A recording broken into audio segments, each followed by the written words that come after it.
Before we begin tonight's story, I want to take just a moment to ask for your support. If you're enjoying this content, please consider using your hype points on this video. It helps the channel more than you could possibly know and makes a real difference in allowing us to continue creating these stories. If you're listening on Spotify, leaving a review truly helps us reach more people who might enjoy this kind of content. And if you feel like it, drop a comment letting us know what time it is where you are and where in the world you're tuning in from. We absolutely love seeing where everyone is listening. Finally, if you enjoy what we do here, please subscribe. It means everything. Now, let's get into tonight's story. There are moments in history that echo louder than thunder. Moments when kingdoms rise and fall on the edge of a sword. But sometimes, the most powerful acts happen in silence. Far from the crowds, far from the monuments, far from anyone who might record them. This is a story about one of those moments. A story about an old man who changed the course of a kingdom without ever lifting a weapon, without ever seeking fame, without ever asking for anything in return. His name was Barzillai, and what he did would reveal something profound about faith, loyalty, and the kind of service that God remembers even when the world forgets. Chapter 1. A Kingdom in Chaos. The roads leading out of Jerusalem were choked with dust and desperation.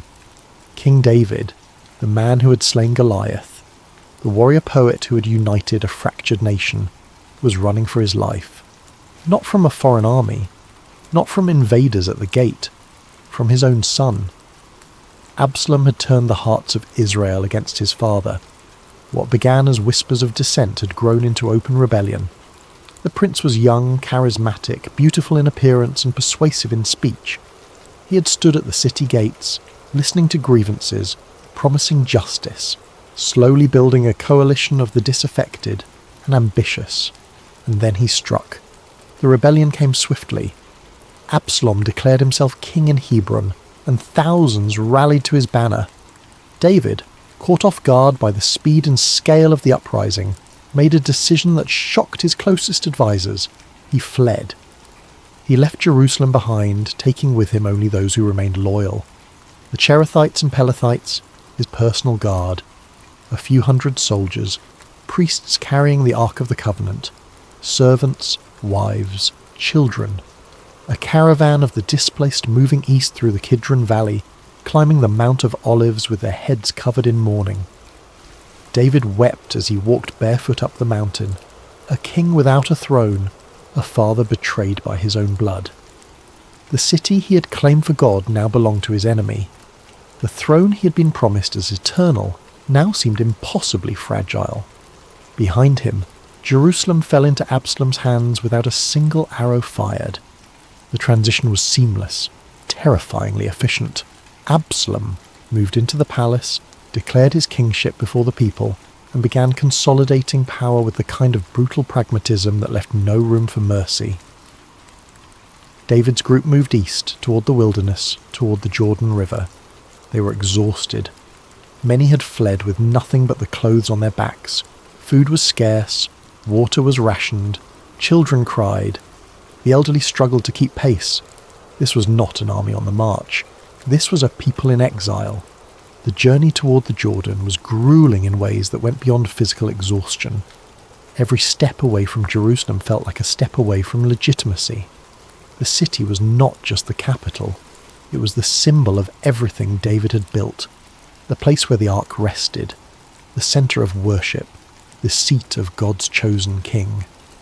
Leaving it meant leaving behind more than stone and wood. It meant abandoning the visible proof of God's favour, the tangible evidence that David's kingship was real and ordained and permanent. Now, walking through the wilderness with a handful of loyalists, that certainty seemed distant. The promises felt abstract. The covenant appeared fragile. David's closest companions watched him with concern. They had seen him face armies without flinching. They had watched him spare Saul's life twice when killing him would have been justified. They had witnessed his courage in battle and his wisdom in judgment.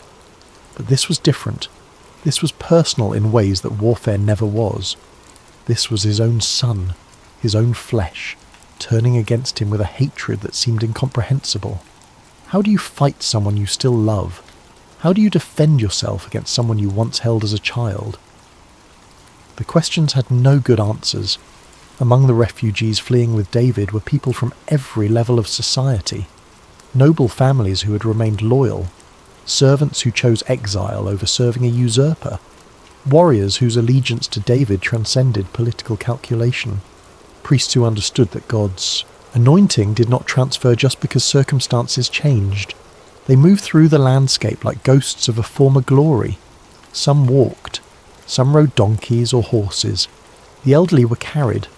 Children too young to walk were held by mothers whose faces showed the strain of constant worry.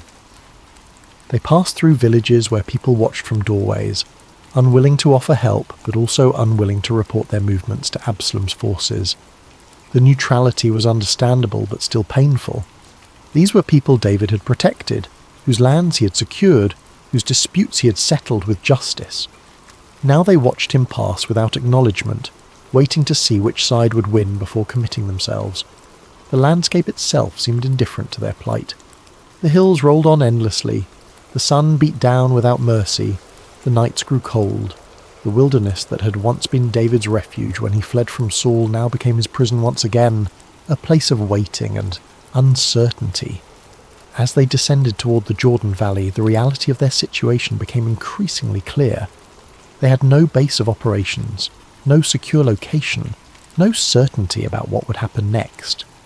They were dependent on whatever support they could find among the tribes east of the Jordan, in territories that had always been more independent, less integrated into the unified kingdom David had built.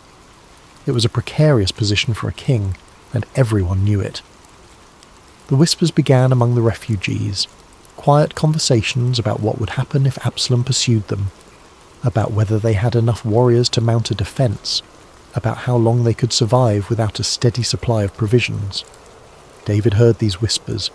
He understood the fear behind them, but he also understood something his followers were struggling to remember. God had not abandoned him. The covenant had not been revoked. The promises remained, even when the evidence seemed to contradict them.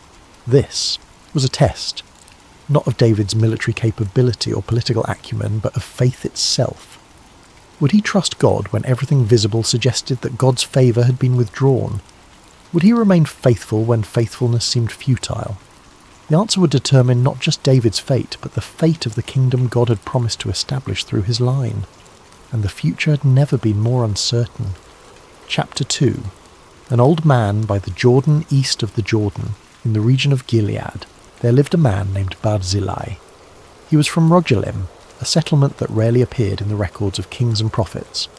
It was the kind of place people passed through rather than remembered. Agricultural land, sheep and grain, quiet prosperity without drama. Barzillai was elderly. The scriptures would later note he was 80 years old, though some believed he was even older. He had lived through the reigns of Saul and David. He had seen war and peace, famine and plenty. He had built a life, through hard work and careful management, accumulating wealth not through conquest but through consistency. He owned land, he had flocks, he employed workers and managed trade routes. His household was respected in the region, known for fairness and integrity. But Barzillai was not a public figure. He held no official position. He commanded no troops. He had never stood before kings or addressed assemblies. His life was provincial in the best sense of the word, rooted in family and community rather than political ambition. He was, by every measure that mattered to the chroniclers of Israel's history, unremarkable. Yet Barzillai paid attention. He listened to the reports coming from Jerusalem. He heard about Absalom's rebellion, about David's flight, about the kingdom tearing itself apart. He knew the roads that led through Gilead, knew that refugees and warriors would soon be passing through his territory. And he understood something that many had forgotten. David was not just a king. He was the anointed one, the man God had chosen to lead Israel. Whatever political calculations others were making, whatever hedging of bets and waiting to see who would win, Barzillai saw something deeper. This was a test of faith, not David's faith. David's faith had been proven 1,000 times over.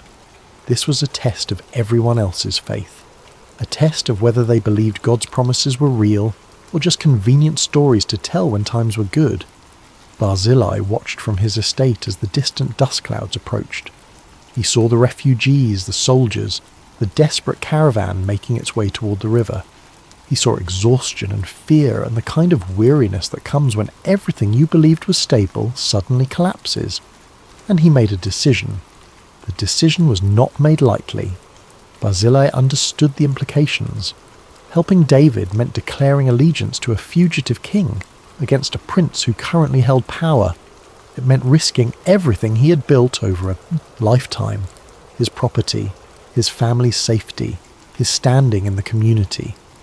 If Absalom's rebellion succeeded permanently, if David never reclaimed his throne, then Barzillai's choice would mark him as an enemy of the new regime. Properties could be confiscated. Family members could face retaliation. Business relationships could dissolve overnight. At 80 years old, with wealth accumulated through decades of careful management, the safe choice was obvious. Stay neutral, wait, watch. See who emerges victorious before committing resources or declaring allegiance. This was the path most were taking, the path of prudent self-preservation. But Barzillai had not built his life on prudence alone. Underneath the practical businessman, underneath the careful manager of estates and flocks, there existed a bedrock of theological conviction that went deeper than any political calculation. He believed God's promises were real, not metaphorical, not conditional, not subject to revision based on current circumstances. God had chosen David, had anointed him through Samuel, had established a covenant promising that David's throne would endure. These were not suggestions or aspirations, they were divine declarations, and if they were divine declarations, then they remained true regardless of whether David sat in Jerusalem or wandered in the wilderness, regardless of whether thousands rallied to his banner or only a few hundred remained loyal, regardless of whether his situation looked hopeless or promising. The anointing did not depend on circumstances, it preceded them and transcended them. This understanding shaped Barzillai's response to the crisis unfolding before him. He did not see David as a king who might or might not be restored. He saw David as God's chosen ruler who was temporarily displaced, but whose ultimate victory was assured by divine promise. Acting on that conviction meant accepting risk, but Barzillai had lived long enough to understand that faith always involves risk. That trust in God's promises requires action even when outcomes are uncertain. That genuine belief manifests not in words but in choices that carry real cost. He assembled his household, called together his stewards and workers, began organising provisions on a scale that would sustain hundreds of people for an extended period. His servants, seeing the scope of what he was planning, understood the implications immediately. This was not charity. This was taking sides. This was a declaration that could not be walked back or explained away if circumstances turned against them. Some questioned the wisdom of such commitment, suggested a more modest contribution that could be presented as humanitarian aid rather than political alliance, argued that helping refugees was one thing, but helping a fugitive king was quite another. Barzillai listened to these concerns, acknowledged their validity, then proceeded with his original plan anyway, as this was not about politics. This was not about calculating odds or hedging bets. This was about faithfulness to what God had established, regardless of personal cost. His household, seeing his determination, set aside their objections and began preparing. They gathered provisions from storehouses, assembled bedding and cooking vessels, organised transportation for the supplies, coordinated with workers to ensure a steady flow of provisions would continue beyond the initial delivery. The magnitude of the preparation reflected both Barzillai's wealth and his commitment. This was not a token gesture. This was a comprehensive support system, the kind of provision that could make the difference between survival and collapse for David's entire group. As the work progressed, word spread through Jerusalem and the surrounding region. Some praised Barzillai's loyalty, others criticised his recklessness. Most simply watched and waited, reserving judgment until events revealed whether his choice had been wise or foolish. Barzillai remained unmoved by both praise and criticism. Public opinion, he had learned over 8 decades of life, was fickle and unreliable. What mattered was obedience to what faith required. What mattered was acting in accordance with conviction rather than convenience. The provisions were assembled, the transport arranged, everything was ready, and Barzillai prepared to meet a king in exile with the kind of support that would reveal where his ultimate allegiance lay. Chapter 3. Choosing to act. The decision Barzillai faced was not simple. Helping David meant taking sides in a civil war. It meant declaring loyalty to a king in exile against a prince in power. If Absalom's rebellion succeeded, if David never reclaimed his throne, then Barzillai's choice would be remembered. Properties could be confiscated. Family members could face retaliation. At his age, with his wealth, the safe choice was obvious. Stay neutral. Wait. See who wins. But Barzillai did not choose safety. When David's group reached the Jordan, Barzillai was there. Not with an army, not with political declarations or public gestures. He came with supplies, beds and blankets, basins for washing, pottery and cooking vessels, wheat and barley, flour and roasted grain, beans and lentils, honey and curds, sheep already butchered and prepared for cooking, cheese made from the milk of his own flocks. He brought everything a weary, hungry people would need. The provision was comprehensive, practical, and expensive. This was not a token gesture. This was not charity that could be explained away if questioned. This was a full commitment of resources, the kind of support that could sustain hundreds of people for days or even weeks. David's followers, many of whom had fled with nothing, stared at the abundance laid out before them. Children reached for bread. Warriors who had marched all night without eating sat down to real meals. The elderly found places to rest on proper bedding for the first time since leaving Jerusalem. Barzillai oversaw the distribution personally. He spoke quietly with David's commanders, asking what else was needed. He arranged for fresh water. He ensured the supply lines would continue, that his people would bring more provisions as needed. He did all of this without speeches, without demanding recognition, without negotiating for position or reward. The scene at the Jordan crossing became one of those moments that define character more clearly than any crisis ever could. Here were David's people, exhausted and afraid, suddenly surrounded by abundance provided by a man they had never met. A man who owed them nothing. A man who risked everything to support them. Some of the refugees wept as they ate, not just from relief, though relief was certainly part of it, but from the unexpected grace of being helped when help seemed impossible. From the reality that someone believed in David's kingship enough to stake their fortune on it. The warriors, hardened by years of combat, felt something shift inside them. They had followed David out of loyalty, but the journey into exile had tested that loyalty severely. Watching their king reduced to a fugitive, seeing the throne usurped by his own son, wondering whether they had chosen the losing side in a civil war, all of this had created doubt. Barzillai's provision answered those doubts without words. Here was someone with no personal connection to David, no obligation to help, no promise of reward, who nevertheless gave generously and completely. If this elderly landowner from Gilead believed David was still God's anointed king, perhaps the cause was not as hopeless as it seemed. The psychological impact of Barzillai's support extended far beyond the material provisions, crucial as those were. It reminded David's followers that they were not alone, that faithfulness to God's anointed still mattered to some people, that the covenant promises had not been forgotten by everyone. David himself was deeply moved. He had experienced betrayal from those he trusted most. His own son had turned against him.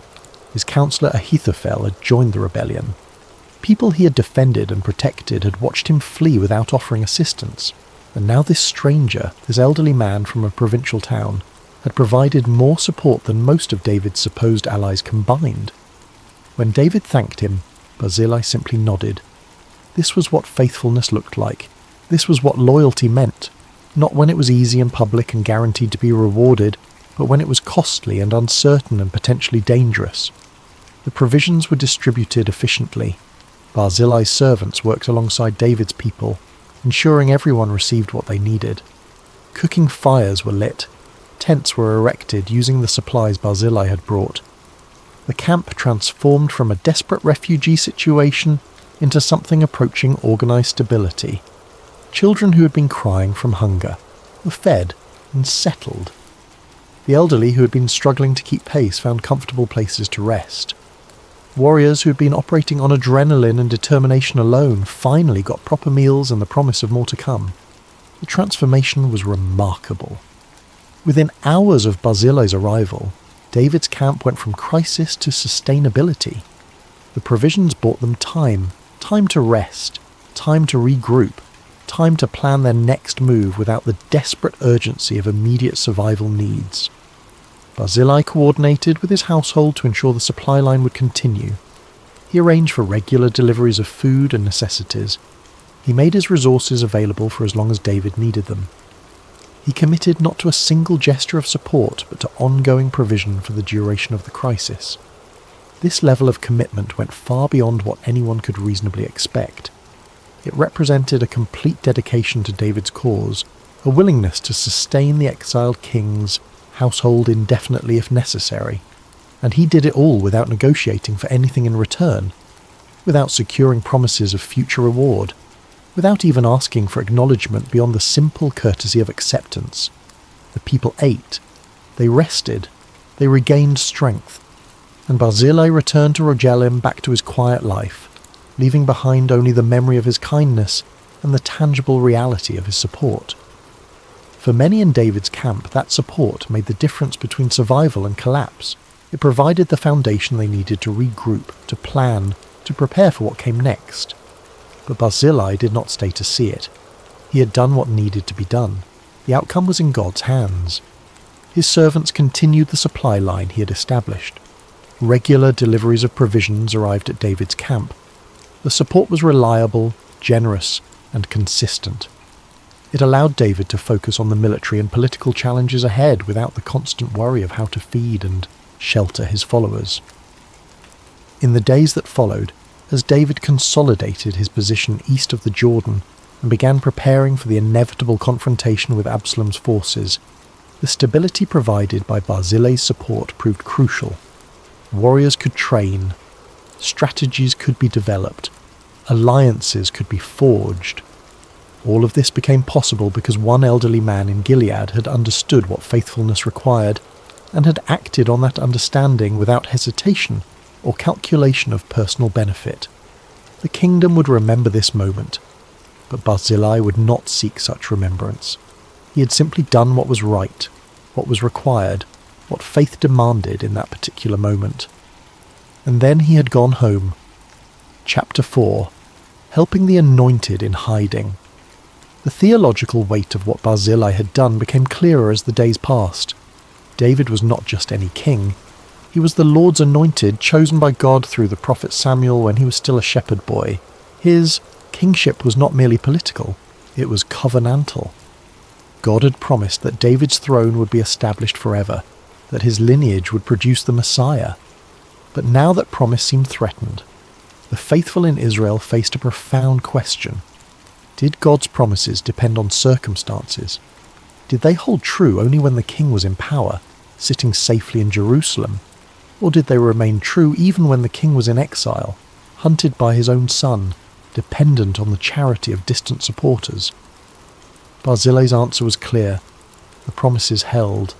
The anointing remained. David was still God's chosen king, whether he sat on a throne or slept in the wilderness. This was not political pragmatism. This was theological conviction. Others had made different calculations. Many who had served David in Jerusalem now served Absalom, justifying the switch with talk of inevitability and practical necessity. Advisors had changed sides. Military commanders had defected. Even Ahithophel, David's most trusted counselor, had joined the rebellion. The narrative being constructed in Jerusalem was that David's time was over, that this was a natural transition, that Absalom represented the future while David represented the past. But Barzillai rejected that narrative entirely. He understood that God's purposes are not subject to human opinion polls or military outcomes. What God establishes, no rebellion can permanently overturn. What God anoints, no conspiracy can legitimately replace. The anointing was not a temporary designation that could be transferred based on popularity or power. It was a permanent spiritual reality.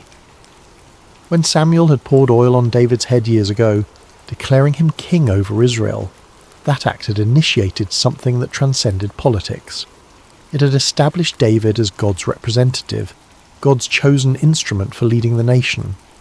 That designation did not expire when circumstances became difficult. It did not transfer to Absalom just because Absalom had managed to seize power temporarily. Understanding this required a different way of seeing reality. It required recognizing that spiritual truths operate on a level deeper than visible circumstances, that God's purposes unfold over timescales that make immediate events seem less determinative. Most people could not see this way. They looked at Jerusalem under Absalom's control and concluded that Absalom was now the legitimate ruler. They looked at David in exile and concluded that his reign was over. They made judgments based on what appeared to be true rather than what God had declared to be true. Barzillai saw differently. He saw through the immediate crisis to the underlying reality. God had chosen David. God had made promises to David. Those facts remained constant regardless of temporary circumstances. So he helped David, not because he thought David would definitely win, not because he had insider information about military strategy, but because helping God's anointed was the right thing to do, regardless of outcome. This kind of faith is rare. It operates without guarantees. It acts on principle rather than probability. It serves without seeing the end of the story. In the weeks that followed, as David regrouped and prepared his forces, the support of people like Barzillai proved crucial. It was not just the material provisions, though those mattered enormously. It was the message those provisions sent. You are not alone. You are still the king. We still believe. David had lost his capital. He had lost his son. He had lost the visible symbols of his authority, but he had not lost everything. The faithful remained. The covenant held. And God's purposes, however obscured by current events, continued to unfold. Barzillai's quiet act of provision became part of that unfolding, a thread in the larger tapestry, a small but essential contribution to the preservation of the Davidic line, and he made that contribution without any certainty that history would remember his name. The faithfulness Barzillai demonstrated was not unique to him personally, though his particular expression of it was remarkable. Throughout Israel's history, there had always been people who understood that serving God meant more than maintaining religious rituals. It meant acting in accordance with God's declared purposes, even when those purposes seemed threatened by present circumstances. These were the people who hid prophets when kings sought to kill them, who protected the faithful during periods of apostasy, who maintained worship when it became dangerous to do so, who remembered God's promises when everyone else had forgotten them. They rarely became famous. Their names seldom appeared in the Chronicles, but they were the ones who actually preserved the faith through generations of crisis and compromise. Barzillai belonged to this tradition. He was one of the quiet faithful whose cumulative obedience sustained God's purposes when those purposes appeared most vulnerable. His provision for David was not an isolated act of generosity. It was an expression of lifelong faithfulness, of theological conviction developed over decades, of commitment to God's kingdom that ran deeper than any political allegiance or personal ambition. This is why the scriptures preserve his story.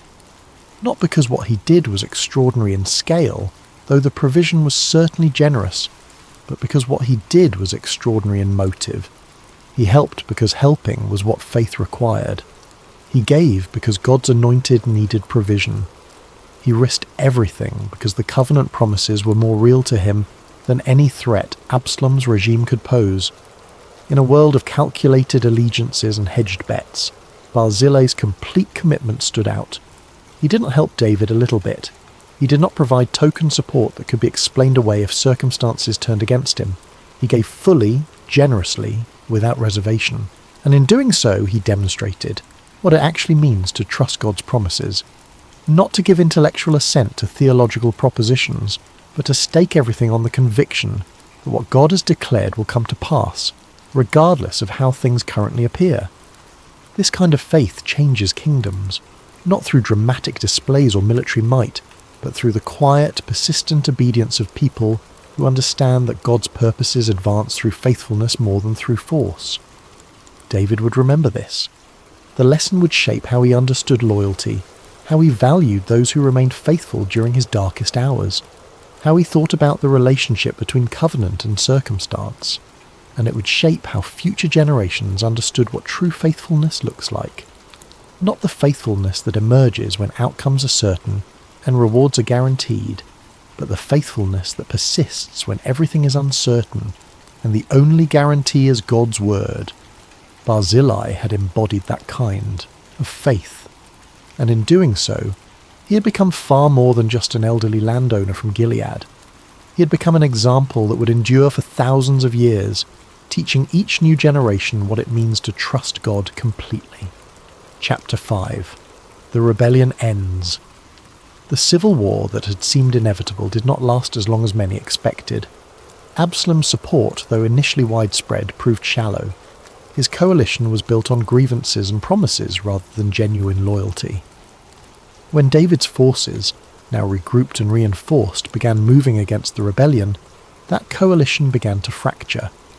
The decisive battle took place in the forest of Ephraim. David's commanders, despite the king's explicit orders to deal gently with Absalom, engaged the rebel forces in terrain that favoured experience over numbers. The dense forest broke up formations, made cavalry charges impossible, turned the battle into a grinding series of small engagements where David's veteran warriors had every advantage. 20,000 men died that day. The forest itself seemed to fight against Absalom's forces, with more soldiers killed by the terrain and confusion than by enemy weapons. And then Absalom himself died. Riding through the forest on a mule, his head caught in the thick branches of an oak tree. The mule continued forward, leaving him hanging, suspended, helpless. Joab, David's commander, found him there and, despite the king's orders, killed him with 3 spears to the heart. The rebellion collapsed immediately. Without Absalom, there was no rallying point. His supporters fled or surrendered. The brief kingdom he had established evaporated like morning mist. Word reached David in Mahanaim. The messengers expected celebration. They brought news of victory, of the rebellion crushed, of the throne secured. Instead, David wept. He climbed to the chamber above the gate and cried out in grief that echoed through the camp. His words, raw and broken, revealed the terrible cost of victory. "O my son Absalom, my son Absalom, would that I had died instead of you, O Absalom, my son, my son." It was a king's lament, but also a father's. The throne was saved, but the price was unbearable. The grief was genuine and profound. David had lost many things over the course of his life. He had lost his best friend Jonathan. He had lost his infant son born to Bathsheba. He had lost warriors who had followed him since the days of fleeing from Saul. But this loss carried a unique weight. Absalom had not been killed by enemies. He had been killed while actively trying to take David's life, while leading a rebellion designed to destroy everything David had built. By every measure of justice and political necessity, Absalom's death should have been celebrated as the removal of a dangerous threat. But David was not celebrating. He was mourning, because underneath the rebel leader, underneath the usurper and traitor, Absalom was still his son, still the child he had held, still the boy who had needed his father's guidance and protection. The rebellion could not erase that fundamental relationship, could not change the fact that David loved him. This created a strange tension in the camp. The soldiers who had just won a decisive victory found themselves uncomfortable, almost ashamed. They had fought bravely, they had risked their lives, they had secured the throne and preserved the kingdom, and their king was weeping as though they had committed some terrible crime. Joab, practical and blunt as always, eventually confronted David about this. He pointed out that the king was humiliating those who had saved his life, that the grief was inappropriate given the circumstances, that David's mourning for a rebel son was overshadowing the loyalty of faithful followers. The confrontation was harsh but necessary.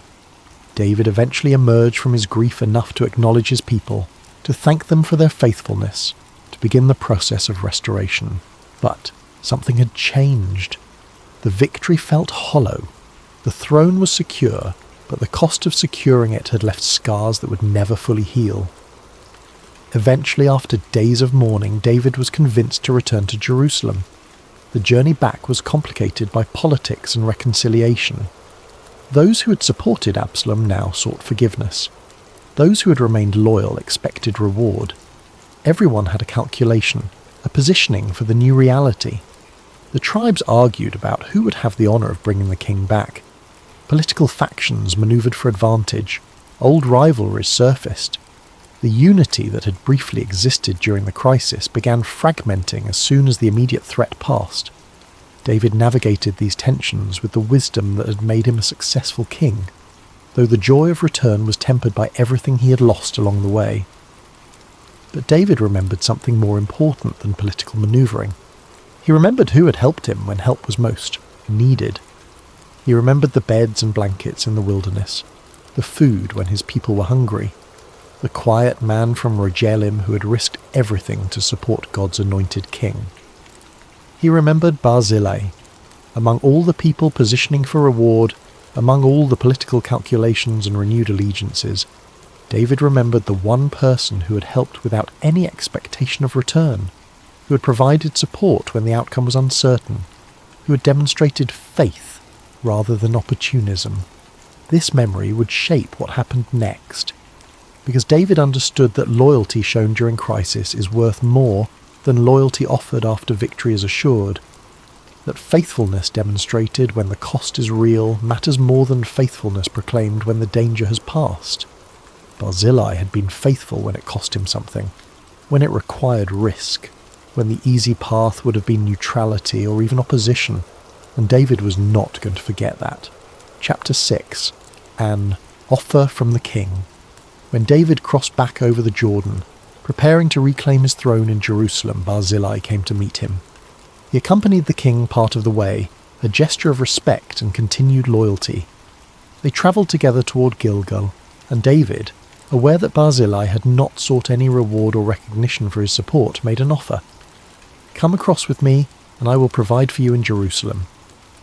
It was an extraordinary invitation, to live in the king's city, to have a place at the royal table, to be honoured publicly for the loyalty he had shown privately.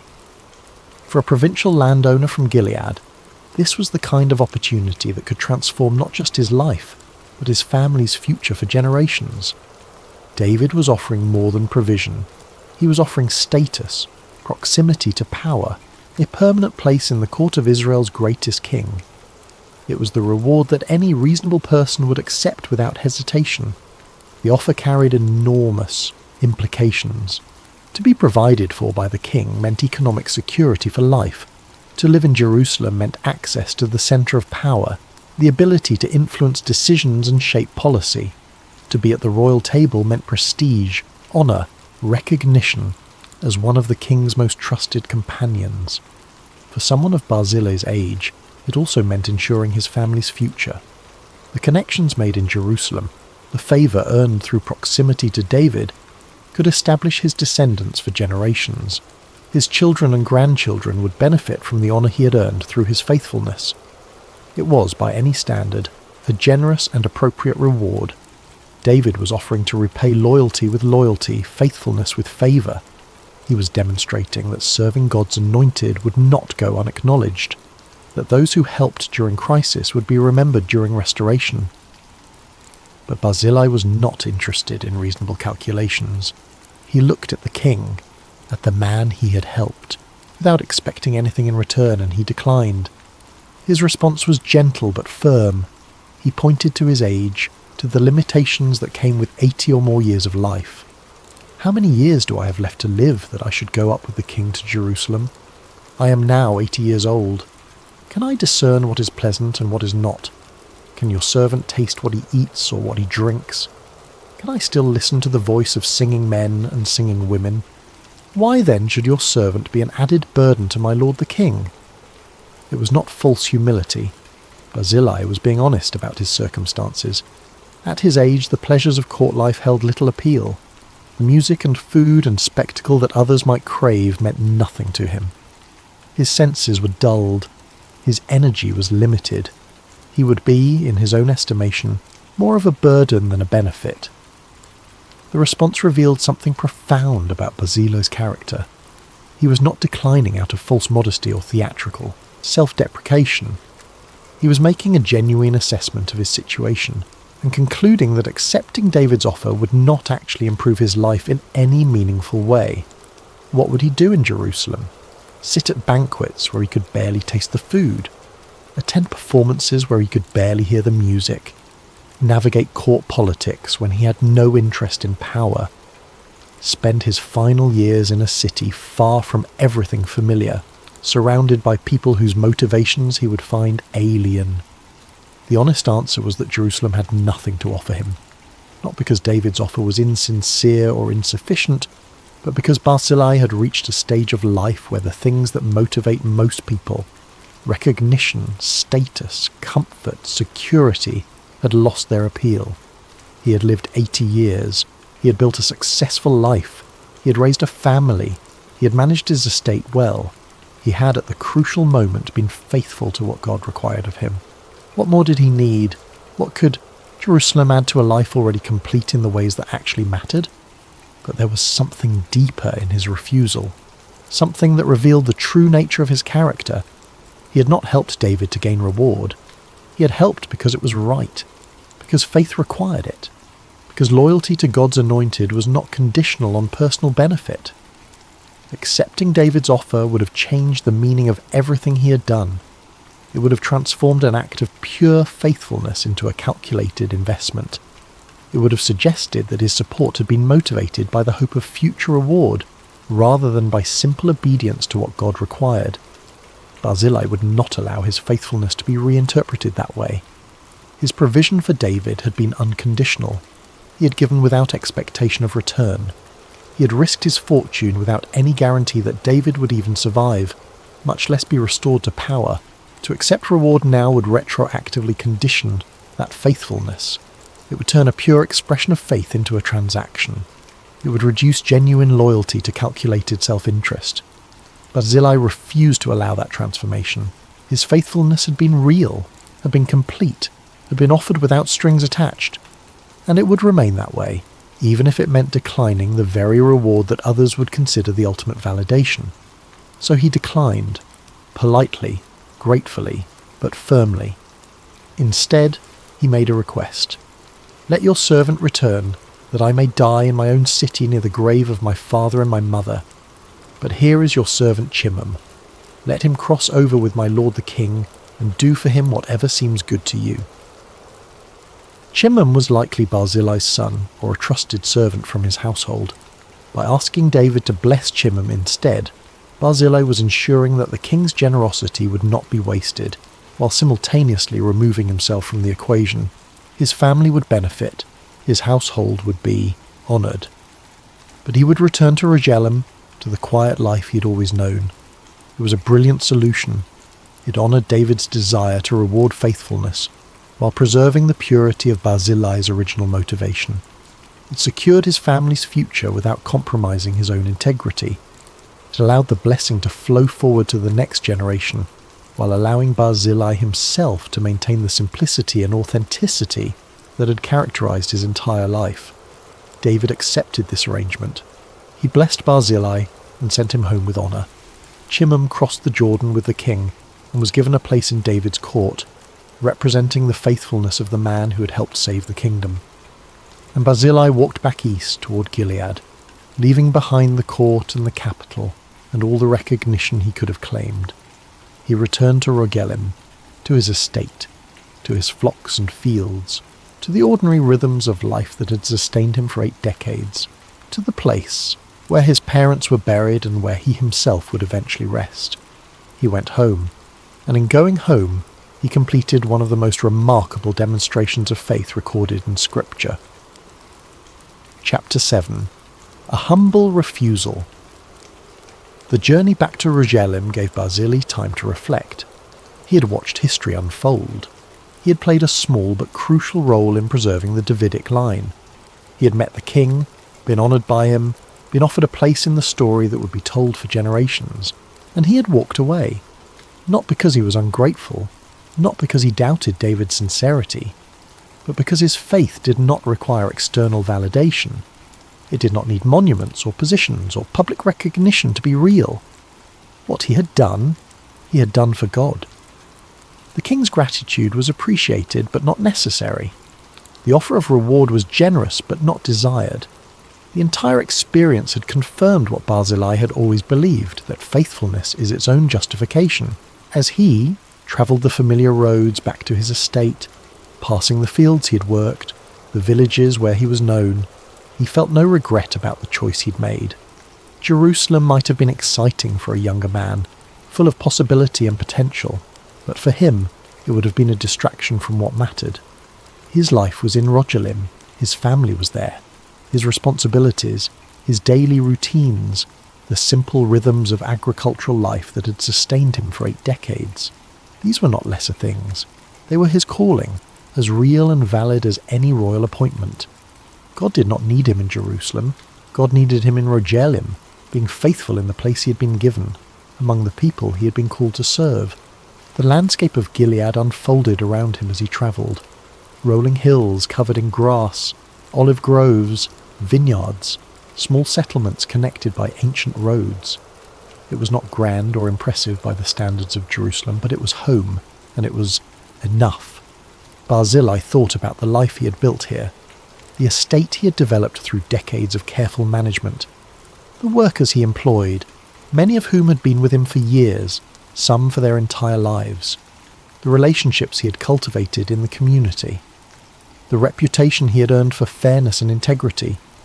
These things had value, not the kind of value that impressed chroniclers or appeared in royal records, but real value nonetheless, the value of consistency, of faithfulness in small things, of daily obedience to the responsibilities God had given him.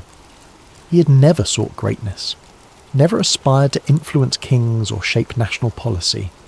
He had simply tried to be faithful in the context he had been given, to manage his resources well, to treat people fairly, to worship God genuinely, to act with integrity in all his dealings. That faithfulness had positioned him, when the moment came, to provide crucial support to David. But the faithfulness itself had not been motivated by the hope of such moments. It had been motivated by the simple conviction that this was what God required of his people: daily obedience, consistent integrity, readiness to act when action was needed. This understanding, this contentment with obscurity, is one of the rarest qualities in human experience. Most people, if offered the chance for recognition, would take it. Most would rationalize why they deserved the honor, why accepting would actually be the humble thing to do, why declining might even be an insult to the one making the offer. But Barzillai saw through all those justifications. He understood that true humility is not thinking less of yourself, but thinking of yourself less. It is being so secure in your identity and calling that external validation becomes unnecessary. He had helped the king because the king needed help, not because the king might someday be able to repay him, not because there was an audience to impress, not because history would record his name. He had helped because God's anointed needed provision, and Barzillai had the resources to provide it. The equation was that simple. The rest was just noise. When he arrived back in Rogelim, life continued much as it had before. The crops still needed tending. The livestock still needed care. The business of daily existence resumed its familiar patterns. His household welcomed him back. Servants who had wondered whether he would return from Jerusalem or choose to stay in the royal court found him walking up the familiar path, returning to resume his responsibilities as though nothing extraordinary had happened. And in a sense, nothing extraordinary had happened. Barzillai had simply done what needed to be done, what faith required in that particular moment. The fact that it had involved meeting a king and being offered honour was incidental to the fundamental nature of the act itself. He settled back into his routines, rising early, inspecting the flocks, consulting with stewards about the harvest, settling disputes among workers, managing trade relationships, the 1,000 small tasks that comprised the actual substance of his life. But something had changed, even if no one else could see it. Barzillai had proven something profound about the nature of faith. He had demonstrated that God can work through anyone, anywhere, when they are willing to act without the promise of recognition. He had shown that the kingdom of God advances not just through kings and prophets, not just through those whose names echo through scripture and history, but through quiet people in small places who do what needs to be done and then return to their ordinary lives. And in doing so, he had become extraordinary, not by seeking extraordinariness, not by pursuing greatness or recognition or historical significance, but by being so thoroughly faithful in his ordinary calling that when the extraordinary moment came, he was ready for it. And when the extraordinary moment passed, he was ready to return to the ordinary without regret or resentment. This is the kind of character that cannot be manufactured or performed. It emerges only through years of consistent faithfulness, of daily choices to do what is right regardless of who is watching, of persistent obedience to what God requires even when that obedience brings no visible benefit. Barzillai had lived this way for 80 years. The encounter with David had simply revealed publicly what had always been true privately, that his faith was real, his loyalty was genuine, and his character was solid. He was content with that, content to be known for faithfulness rather than fame, content to serve God in obscurity rather than prominence, content to be remembered, if he was remembered at all, not as someone who sought greatness, but as someone who was simply faithful when faithfulness mattered. And that contentment, more than any honour David could have given him, was the true reward for a life well lived. Chapter 8. A Legacy Passed Forward. The story of Barzillai did not end with his return to Rogelim. David kept his promise to honour Shimon. The young man was given land and provision, established in a way that ensured Barzillai's household would be remembered. Later references in scripture suggest that Shimon's inheritance included property near Bethlehem, land that became associated with his name for generations. But more than property or position, what passed forward was the example. Years later, when David was near death and giving final instructions to his son Solomon, he mentioned Barzillai specifically.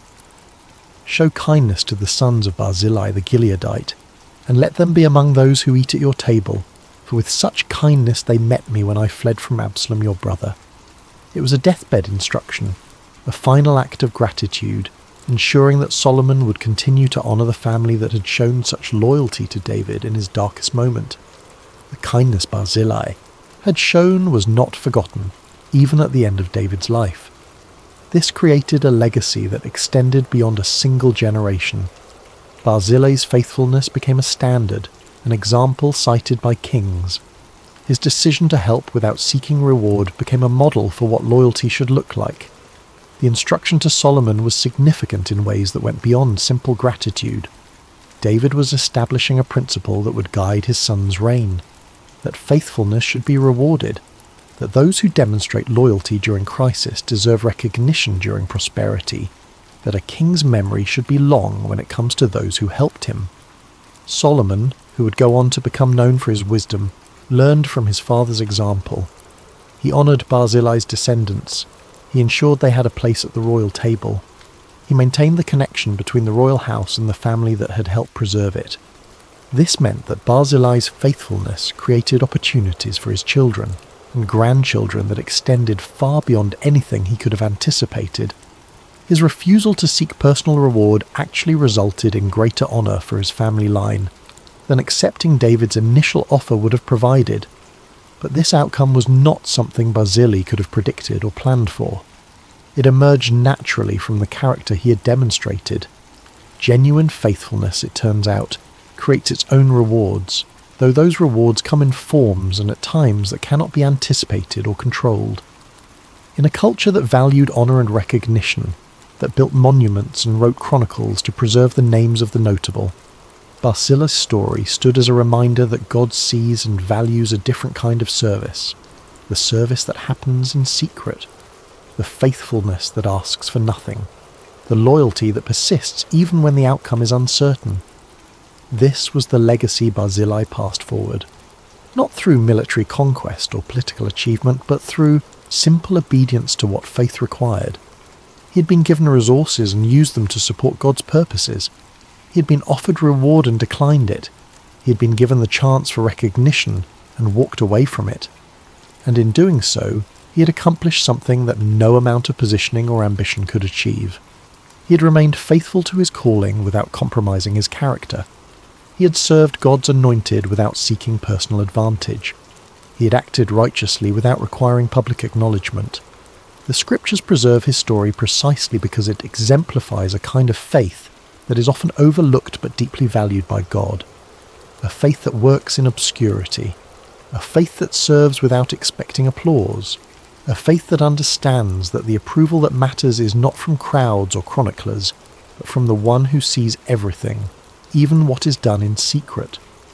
Barzillai's descendants benefited from his faithfulness. His family was honoured. His name was remembered. But these outcomes were not the motivation for his actions. They were simply the natural result of a life lived in genuine devotion.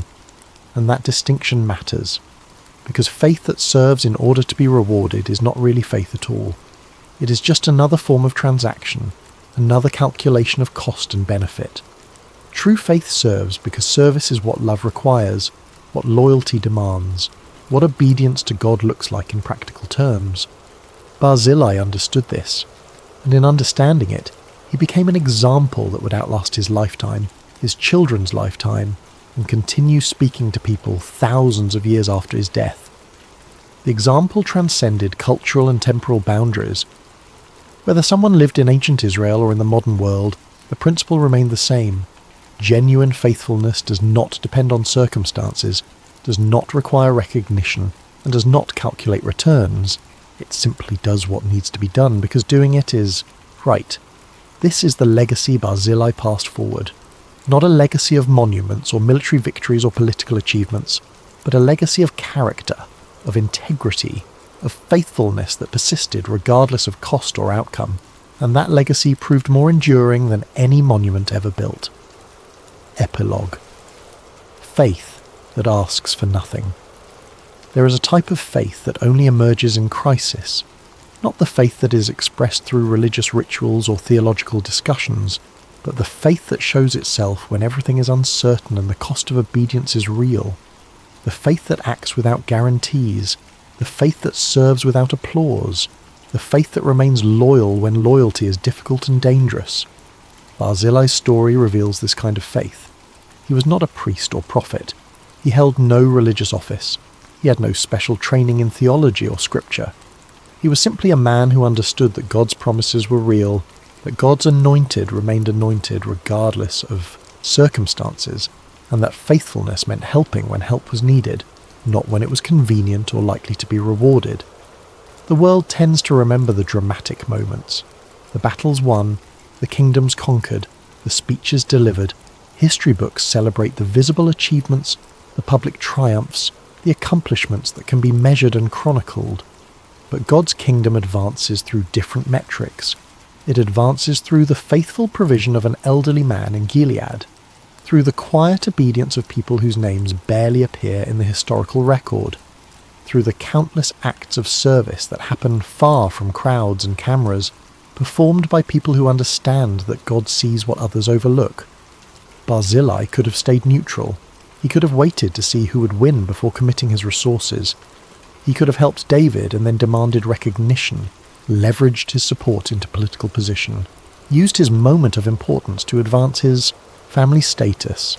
Instead, he provided what was needed and then went home. He accepted the king's gratitude but declined the king's reward. He ensured his household would be blessed but removed himself from the blessing. This is the kind of faith that changes kingdoms, not because it is loud or dramatic or visible, but precisely because it is none of those things, because it is pure, because it acts from conviction rather than calculation, because it serves God rather than serving itself. In a world obsessed with recognition and platform and influence, Barzillai's example is profoundly countercultural.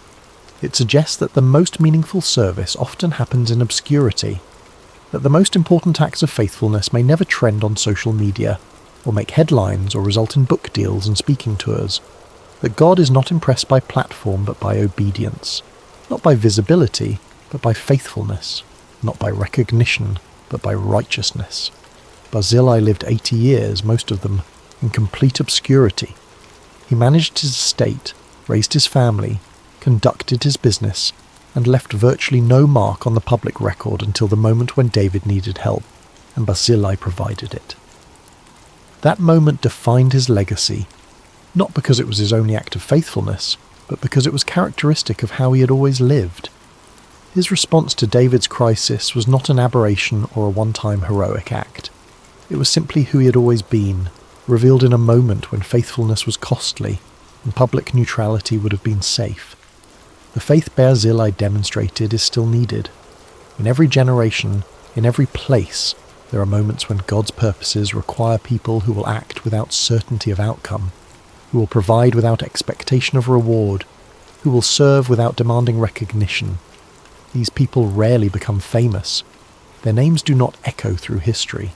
They return to their ordinary lives after extraordinary acts of obedience, content to be known only to God. But they are the ones who actually sustain God's work in the world. They are the foundation on which kingdoms are preserved and purposes are accomplished. They are the quiet faithful whose cumulative obedience makes everything else possible. Barzillai's story is preserved in Scripture not as an exception but as an example, as evidence of what faith looks like when stripped of pretense and performance, as a reminder that God sees and values and ultimately honours the service that the world overlooks. He was an old man from an unremarkable town who helped a king in exile. He provided beds and food and shelter when they were desperately needed. He did it without fanfare or negotiation, and when offered reward he walked away, returning to the quiet life from which he had briefly emerged. And in doing so he revealed something profound about the nature of faith itself, that it does not require a stage, that it does not demand recognition, that it serves because service is what love looks like in action, what loyalty means in practice, what faithfulness requires in the moment when all the theology and doctrine and religious discussion must become something real. Barzillai was faithful, not because anyone was watching, not because history would remember, but because God's anointed needed help, and Barzillai had the resources to provide it. That was enough. It was always enough, and it always will be. The story ends where it began, in the quiet regions east of the Jordan, in a place called Rogelim that most people had never heard of and would quickly forget, with an elderly man who had helped change the course of a kingdom, and then gone home to live out his remaining days in the obscurity from which he'd briefly emerged. But the impact of what he did rippled forward through generations, through Chimham and his descendants, through David's memory and Solomon's honouring of that memory, through the preserved record in Scripture that ensured his example would speak to countless people across thousands of years, all because he understood something that many miss, that faithfulness does not need to be seen to be real, that obedience does not require an audience to be valid, that service to God is its own justification, regardless of whether anyone else ever knows about it. Barzillai demonstrated this truth in the most practical way possible. He helped when help was needed. He gave without expecting return. He served without seeking recognition. And then he went home, content with the simple knowledge that he had done what faith required. That contentment, that peace with obscurity, that willingness to be faithful without requiring validation may be the most remarkable aspect of his entire story, because it reveals a depth of character that cannot be manufactured or performed. It shows a security of identity that does not depend on external recognition. It demonstrates a relationship with God that is genuine rather than transactional. And it stands as a permanent reminder that the kingdom of God advances not primarily through those who seek greatness, but through those who simply seek to be faithful. Not through those who demand recognition, but through those who serve whether anyone is watching or not. Not through those who calculate rewards, but through those who understand that knowing you have been obedient to what God required is reward enough. Barzillai understood this. He lived it, and in living it, he became an enduring example of what real faith looks like. Faith that asks for nothing. Faith that expects nothing. Faith that simply does what needs to be done because doing it is right, because God requires it, because his anointed needs help and there are resources available to provide that help. That kind of faith changes the world, one quiet act at a time, one unpublicized provision at a time, one obscure person at a time, until the cumulative weight of all that faithfulness accomplishes what no army could, conquer and no king could decree, the preservation of God's purposes through the obedience of people whose names the world will never know, but whose actions God will never forget. Barzillai was one of those people, and his story remains, thousands of years later, as testimony to the power of faithfulness that asks for nothing except the opportunity to serve. Hey everyone, welcome back to Sacred Slumber. Before we dive into tonight's story, I want to ask you something that would genuinely help us out. If you're enjoying this content, please consider using your hype points on this video. It really helps the channel more than you possibly know. Seriously, it makes a massive difference in getting these stories out to more people who love this kind of content. Also, if you want to, drop a comment telling us what time it is for you right now and where in the world you're listening from. We absolutely love seeing where everyone is tuning in from. No pressure though, only if you feel like it. And of course, if you haven't already, hit that subscribe button. It keeps us going. Alright, let's get into it. A whisper in the darkness. Imagine a night so quiet you can hear the oil lamps flickering. Picture a massive stone sanctuary in the ancient city of Shiloh, where shadows dance across walls that have witnessed centuries of worship. The air is thick with the scent of incense and burning oil, that peculiar combination of cedar smoke and olive essence that clings to sacred spaces. Outside, the wind moves through the hills of Israel like a whispered prayer, carrying with it the distant bleating of sheep settling for the night and the occasional call of a desert owl. Inside, in the sacred chambers near the Ark of the Covenant, a young boy lies sleeping on a simple mat. The stones beneath him still hold the warmth of the day's sun, though the night air has begun to cool. His breathing is steady, deep, the kind of sleep that comes from honest physical labour and a clear conscience. His name is Samuel.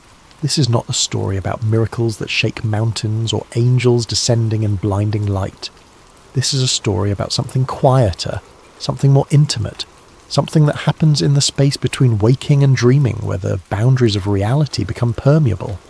It is about a voice in the darkness, a child who learned to listen when the entire world had gone deaf, and a moment that would alter the spiritual trajectory of an entire nation. Because sometimes the most profound truths do not arrive with thunder and earthquake. Sometimes they do not announce themselves with burning bushes or pillars of fire. Sometimes they arrive in whispers, in the stillness between breaths, in the gentle calling of a name spoken 3 times before it is finally understood. What you're about to hear is one of the most mysterious and beautiful moments in ancient scripture. A moment when heaven reached down to touch earth, not through spectacular signs, but through the simple act of calling a child's name in the night. But it is also a story about silence broken, about the end of a spiritual drought, about what happens when the divine decides to speak again after generations of absence. This is the story of Samuel, the boy who heard God speak when the rest of the world had forgotten how to listen. And perhaps, hidden within this ancient narrative, there are questions we have forgotten to ask. Questions about why heaven goes silent. Questions about who gets chosen to break that silence. Questions about whether the voice that called to Samuel in that darkened sanctuary is still calling, still speaking, still searching for those rare individuals who know how to say, "I am listening." Chapter 1. Hannah's Promise. To understand Samuel's calling, we must first understand how he came to be sleeping in that sanctuary. His story begins not with him, but with his mother, a woman named Hannah, who knew the bitter taste of desperation and the hollow ache of prayers that seemed to vanish into an empty sky. In the hill country of Ephraim, in a small village whose name has been lost to history, there lived a man named Elkanah who had 2 wives, as was common in that era. His first wife, Peninnah, had given him several children, sons to carry his name, daughters to arrange in marriage, a legacy written in flesh and blood. His second wife, Hannah, had given him only heartache and unanswered prayers. Year after year, Hannah remained childless, and in a culture where a woman's worth was often measured by her ability to bear children, this was not just a personal grief, It was a social death sentence, a daily humiliation, a question mark hanging over her entire existence. Neighbours would whisper, extended family would exchange knowing glances, even well-meaning friends would offer useless advice or suggest that perhaps she had offended God in some way, that her barrenness was divine punishment for some unknown sin. Elkanah loved Hannah. The text makes this clear. He would give her double portions at feasts, trying to compensate with material generosity for what biology had denied her. He would ask her with genuine confusion, "Am I not better to you than 10 sons?" It was a question born of love but blind to understanding. He could not fathom that the issue went deeper than his affection, that Hannah's grief was not about him at all, but about her own sense of purpose, of completion, of being seen as fully human by the society around her. Peninnah, with the cruelty that can only come from insecurity dressed as triumph, would taunt Hannah relentlessly. Every time the family made their annual pilgrimage to the sanctuary at Shiloh to worship and offer sacrifices, Peninnah would remind Hannah of her barrenness. The taunts were not subtle. They were designed to cut deep, to remind Hannah that in the eyes of the world she was incomplete, cursed, forgotten by the very God she came to worship. Peninnah would parade her children before Hannah, would make comments about how blessed she was, would turn every moment of worship into a reminder of Hannah's failure. And Hannah would weep. She would refuse to eat. The pain went beyond physical longing for a child. It touched something deeper, the existential question that haunts anyone who feels overlooked by the divine. Does God see me? Does he hear my prayers? Am I worthy of his attention? Or am I simply background noise in a universe too vast to care about one woman's grief? The pilgrimage to Shiloh was supposed to be a time of joy, of celebration, of renewal. But for Hannah, it became an annual reminder of everything she lacked. Year after year she would go through the motions of worship, while her heart broke quietly in places no one could see. One year, during their pilgrimage to Shiloh, Hannah could bear it no longer. The weight of accumulated grief, the years of disappointment, the constant humiliation, all of it reached a breaking point. While the rest of the family feasted after the sacrifice, celebrating with wine and roasted meat, Hannah slipped away to the entrance of the sanctuary. She stood there, in the place where earth met heaven, in the threshold between the mundane and the sacred, and she prayed with an intensity that went beyond words. Her lips moved, but no sound emerged. Her whole body shook with the force of her grief and desperation. Tears streamed down her face. Her hands trembled. This was not the polite, ritualized prayer of public worship. This was raw, unfiltered communion with the divine. This was a woman pouring out her soul, holding nothing back, demanding to be heard by a God who had seemed deaf to her pleas for years. She made a vow that day, one that would echo through generations. If God would grant her a son, she would give him back to God. Not for a season, not for a few years, but for his entire life. The child would be dedicated to divine service from the moment he was weaned. It was the prayer of a woman who understood that sometimes the greatest gift we can receive is not something to hold on to, but something to offer back to its source. She was not bargaining with God so much as she was declaring her willingness to participate in something larger than her own desires. Eli, the high priest, sat by the doorpost of the sanctuary and watched this strange woman swaying and muttering. In his aging, perhaps cynical view of human nature shaped by years of dealing with corrupt worshippers and his own corrupt sons, he assumed she was drunk. The accusation was harsh, almost cruel. "What are you doing here, intoxicated in the house of the Lord? How dare you bring your drunkenness into this sacred space?" Hannah lifted her eyes, and in them Eli saw not the glaze of wine, but the clarity of absolute desperation, the look of someone who has nothing left to lose, who has stripped away all pretense and pride, who stands naked before God with only their need. She explained that she was not drunk but deeply troubled, pouring out her soul before God. She had been praying out of her great anguish and grief. Something in her words, or perhaps in her eyes, or perhaps in the raw authenticity of her pain, convinced Eli. His response was both blessing and prophecy. Go in peace, and may the God of Israel grant what you have asked of him. It is unclear whether Eli knew what he was saying, whether he was simply offering the standard priestly blessing, or whether something moved through him in that moment. Some whisper of the divine speaking through a man who had grown complacent in his religious duties. But the words landed on Hannah like rain on parched earth. Hannah left the sanctuary that day transformed. Her face was no longer downcast. She ate. The grief lifted from her countenance like a fog dispersing under the morning sun. She had been heard, if not by man, then by something infinitely greater. She did not yet have the child she longed for, but she had something perhaps more precious. The certainty that her prayers had reached their destination, that her voice had penetrated the silence, that she mattered to the God she served. Within the year, Hannah conceived. When she gave birth to a son, she named him Samuel, which in Hebrew carries the meaning heard by God, or asked of God, or some translations suggest name of God. The name itself was a testimony, a permanent reminder that this child was an answer to prayer, a gift that came from somewhere beyond the ordinary workings of the world. Every time someone spoke his name, they were acknowledging that this boy represented the moment when heaven responded to earth, when silence gave way to acknowledgement. For the first few years of his life, Samuel remained with Hannah. She nursed him, taught him his first words, held him close during thunderstorms, watched him take his first steps, knowing that each day brought them closer to the moment of separation. She must have memorized the sound of his laugh, the feel of his small hand in hers, the weight of him sleeping against her chest. She was not raising a son to keep, but a son to give away, and that knowledge must have coloured every moment with a bittersweet intensity. When he was old enough to be weaned, somewhere around 3 years old by the customs of that time, Hannah kept her vow. She could have rationalised her way out of it. She could have argued that God understood, that the vow was made in a moment of emotional extremity, that surely keeping her son would be acceptable.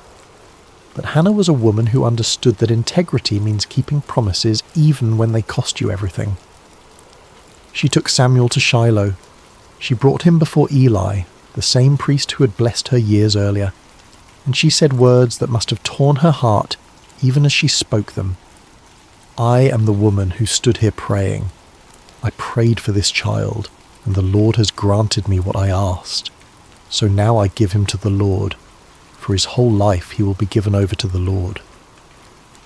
Then Hannah sang, not a lament, but a song of triumph and praise. She sang of God overturning the proud and lifting up the humble. She sang of barren women bearing children and the powerful being brought low. She sang of the Lord bringing death and giving life, bringing down to the grave and raising up. She sang of God judging the ends of the earth, giving strength to his king and exalting his anointed. Her song was radical, revolutionary, a declaration that the God she served delighted in reversing the expectations of the world, in using the weak to shame the strong, in lifting up those the world had written off as irrelevant.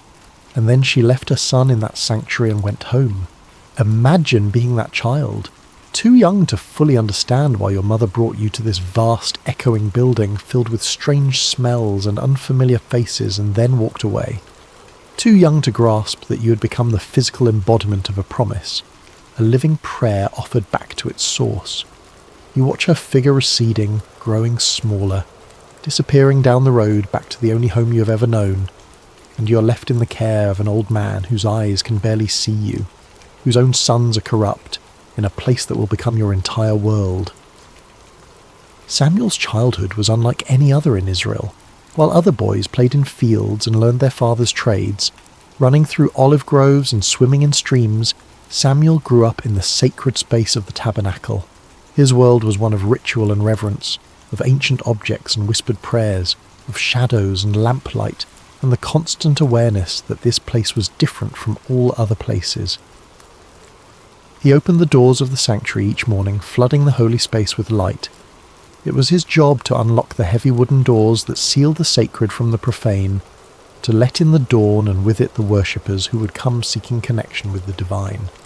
He assisted Eli in the daily tasks of worship, learning the intricate patterns of sacrifice and ceremony, memorizing which offerings required which procedures, understanding the difference between sin offerings and burnt offerings and peace offerings, learning to read the subtleties of ritual purity. He tended the lamps that burned through the night, ensuring their wicks were trimmed and their oil replenished. This was not glamorous work. It required attention to detail, a willingness to wake in the darkness to check that the flames had not guttered out, an understanding that these small acts of maintenance were what kept the sacred space functioning. The lamps represented the presence of God, and Samuel learned that presence requires constant tending, constant attention, constant care. He cleaned the sacred vessels, swept the courts, washed the linens used in ceremonies, helped prepare the incense, carried water, ran errands. He memorized scriptures, learning to recite the stories of Abraham and Isaac and Jacob, the tales of Moses and the Exodus, the laws given at Sinai. His education was entirely religious, entirely focused on service, entirely oriented towards something beyond himself. By all accounts, Samuel was a good child, humble, obedient, faithful in small things. The text tells us he grew in favour with both the Lord and with people. He was not resentful of his circumstances. He did not seem to chafe against the boundaries of his unusual childhood. Perhaps he had accepted that this was simply who he was, the boy who belonged to God, the boy who lived in the house of the Lord. But what must it have been like psychologically? To have no mother to comfort you when you woke from nightmares, to have no siblings to quarrel and play with, to grow up watching Eli's corrupt sons come and go, seeing the way they abused their position, hearing the whispers of their misconduct, to be surrounded by holiness and yet witness its corruption, to serve faithfully while those who should have been models of righteousness displayed only greed and lust and contempt for the sacred. Did Samuel wonder why he had been left here? Did he feel abandoned by the mother who had kissed him goodbye and walked away? Did he question whether the God he served even noticed his small acts of service? The text does not tell us. We see only the external facts, a boy growing up, performing his duties, learning his role. But surely there were moments of loneliness, moments of doubt, moments when the weight of it all felt too heavy for small shoulders to carry. Hannah visited when she could. Each year during the family's annual pilgrimage to Shiloh, she would bring Samuel a new robe she'd made for him, watching him grow, trying to compress a year of mothering into a few brief encounters. These visits must have been both blessing and torment. The joy of seeing his mother mingled with the pain of watching her leave again. The new robe, a reminder that somewhere he had a home, a family, a life he was not permitted to live. Yet there is no indication that Samuel rebelled or resented his circumstances. He simply continued, day after day, year after year, faithful in the small things, present in the sacred space, available to be used however God saw fit. There was no indication in those early years that he would become anything more than a helpful assistant to an aging priest, that he would one day be the voice through which God spoke to an entire nation. But God, it seems, has a habit of preparing his instruments in obscurity before bringing them into the light. Samuel was being shaped by his circumstances, formed by his loneliness, refined by his faithfulness in tasks that no one celebrated. He was learning what it meant to serve without applause, to be obedient without immediate reward, to remain present even when presence felt like punishment. He was learning to listen in the silence. Chapter 2. The State of Israel at the Time. To appreciate what happened on that quiet night when God called Samuel's name, you need to understand the spiritual condition of Israel during this period. It was, to put it simply, a disaster. But the disaster raises uncomfortable questions that the text never fully answers. Questions about divine silence. Questions about why systems of worship become corrupt. Questions about what happens when the mediators between heaven and earth become obstacles instead of conduits. The problem started with Eli's sons, Hophni and Phinehas. These two men had inherited their father's position as priests, but they had not inherited his reverence for the sacred. They were corrupt in ways that went beyond simple moral failing. They actively perverted the worship of God, treating the sacrifices and offerings as opportunities for personal gain, turning the sacred into the profane with a systematic cruelty that suggests something darker than mere greed. When people brought animals to sacrifice at Shiloh, the priests were entitled to a specific portion of the meat according to the law of Moses, but Hophni and Phinehas were not content with their allotted share, with what had been designated as rightfully theirs. They wanted more. They wanted the best. They wanted what belonged to God. They would send their servants to threaten worshippers, demanding the choicest cuts of meat before the fat was even burned on the altar, as required by law. The fat belonged to God. That was non-negotiable in the sacrificial system. The burning of the fat was the moment when the sacrifice became truly sacred, when the offering transitioned from human gift to divine acceptance. But Hophni and Phinehas did not care about divine acceptance.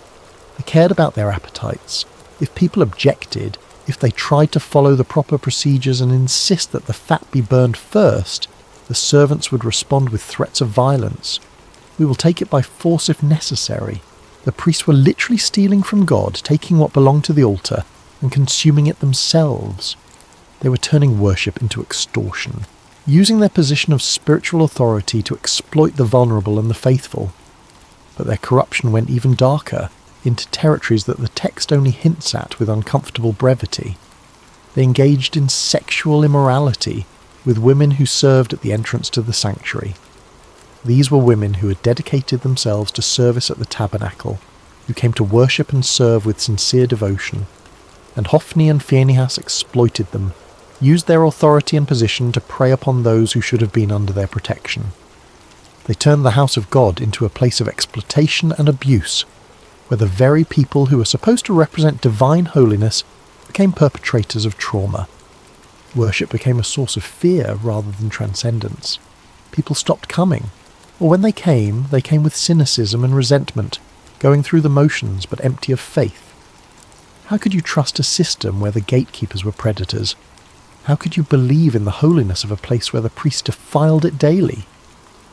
The sanctuary at Shiloh, which was meant to be the central hub of Israel's spiritual life, became instead a monument to religious corruption. Eli knew what his sons were doing. The text makes this painfully clear. People told him. They came with reports of misconduct, of abuse, of exploitation. He heard the rumours and saw the evidence. He was not ignorant. He was not blind to their crimes. And to his credit, he confronted them. But his rebukes were weak, almost apologetic, carrying no weight and no consequence. Why do you do such things? I hear reports from the people about your wicked deeds. If someone sins against another person, God may mediate. But if someone sins against the Lord, who will intercede? The words acknowledge the problem but offer no solution. There is no threat of removal from office, no stripping of authority, no punishment that might actually deter the behaviour. Just words, just disappointment, just a father hoping his wayward sons might suddenly develop a conscience they had never demonstrated. Hophni and Phinehas ignored their father and continued their corruption. Why wouldn't they? There were no consequences.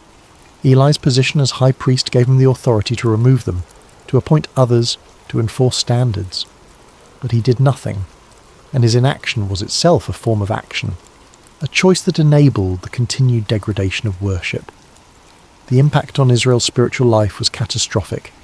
The text records it with devastating simplicity. The people came to despise the offerings to the Lord. Think about what that means. The sacrificial system was the heart of Israel's covenant relationship with God. It was how sins were atoned for, how gratitude was expressed, how the community maintained its connection with the divine.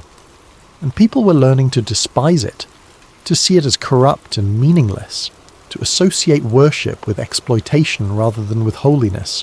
Faith withered. Cynicism spread.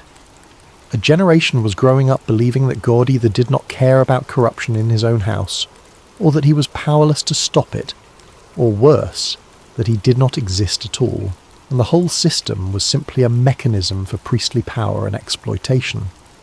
But perhaps the most devastating aspect of this era, the detail that haunts the narrative with its implications, was not the corruption of the priests.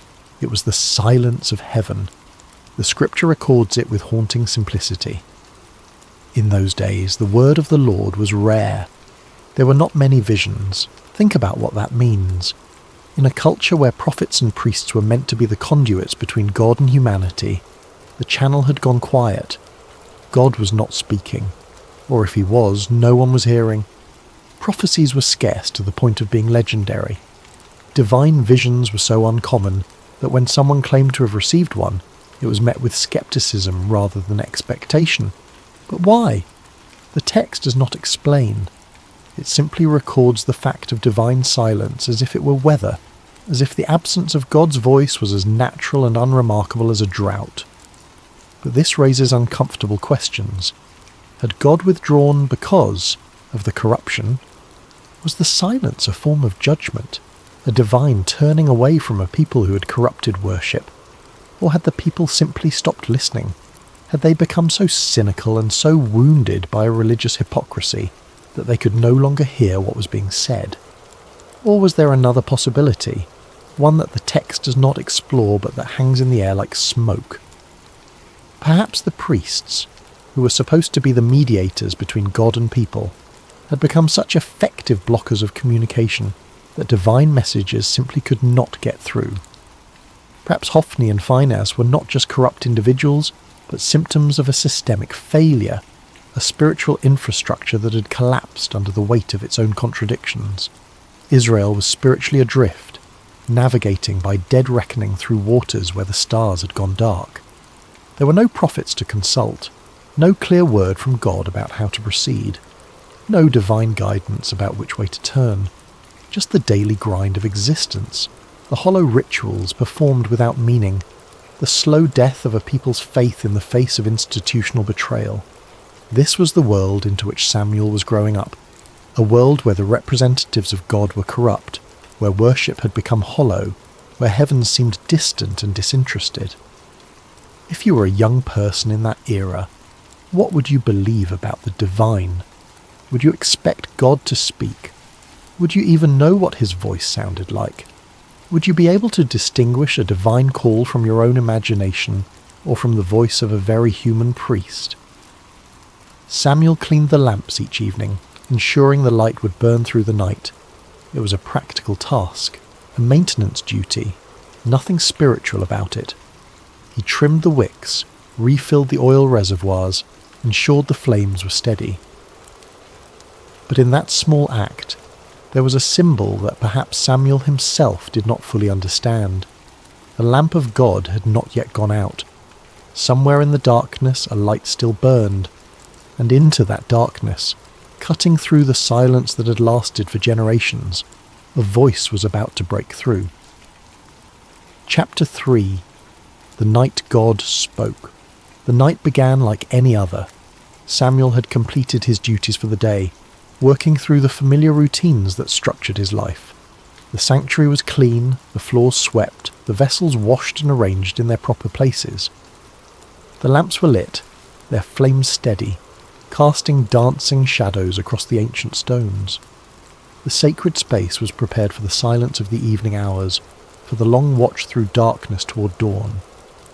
Eli, now elderly and nearly blind, his eyes grown dim from age and perhaps from seeing too much corruption without acting, had retired to his usual place. He moved slowly now, carefully, feeling his way along walls he had walked beside for decades. His sleeping area was separate but nearby, close enough that Samuel could hear him if he called, out in the night.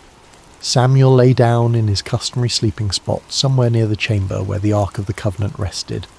The exact location is not specified in the text, but the implication is clear. He slept in proximity to the most sacred object in all of Israel, closer to the physical representation of God's presence than anyone else in the nation that night. The Ark was the most sacred object in Israel, a gold-covered chest containing the tablets of the law, a jar of manna, and Aaron's staff that had budded. But more than its contents, the Ark represented the very presence of God among his people. It was the throne of the invisible king, the place where heaven touched earth, the point of contact between the divine and the mortal. To sleep near it was to sleep in the shadow of holiness, though Samuel likely thought nothing of it. This was simply where he slept, as ordinary to him as any bedroom, as familiar as his own breathing. The lamp of God was still burning, casting flickering shadows across the stone walls. This detail matters more than it might initially seem. In the Jewish tradition, the lamp in the sanctuary, the menorah that burned with consecrated oil, was not allowed to go out until morning light made it unnecessary.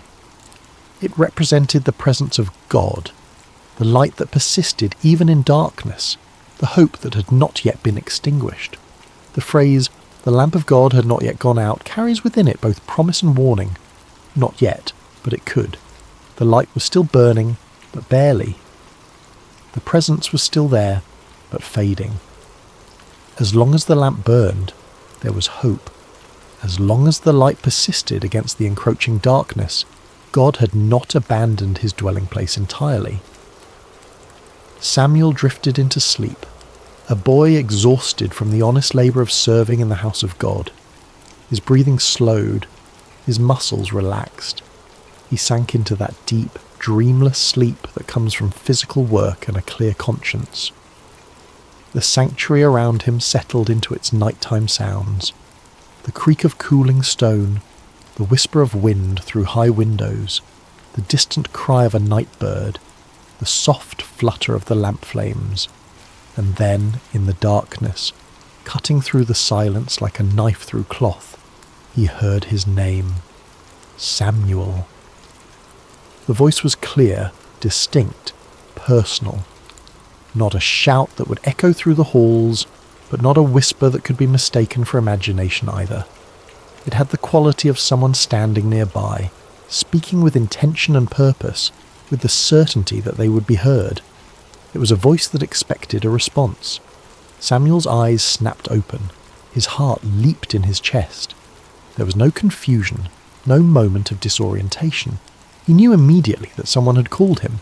The voice had been too clear, too deliberate, too unmistakably directed at him. In the darkness, with the lamp casting its uncertain light, Samuel did what made perfect sense to a boy who had grown up serving under an elderly priest. Eli must need something. The old priest was nearly blind now, stumbling in the darkness. Perhaps he had dropped something. Perhaps he needed water.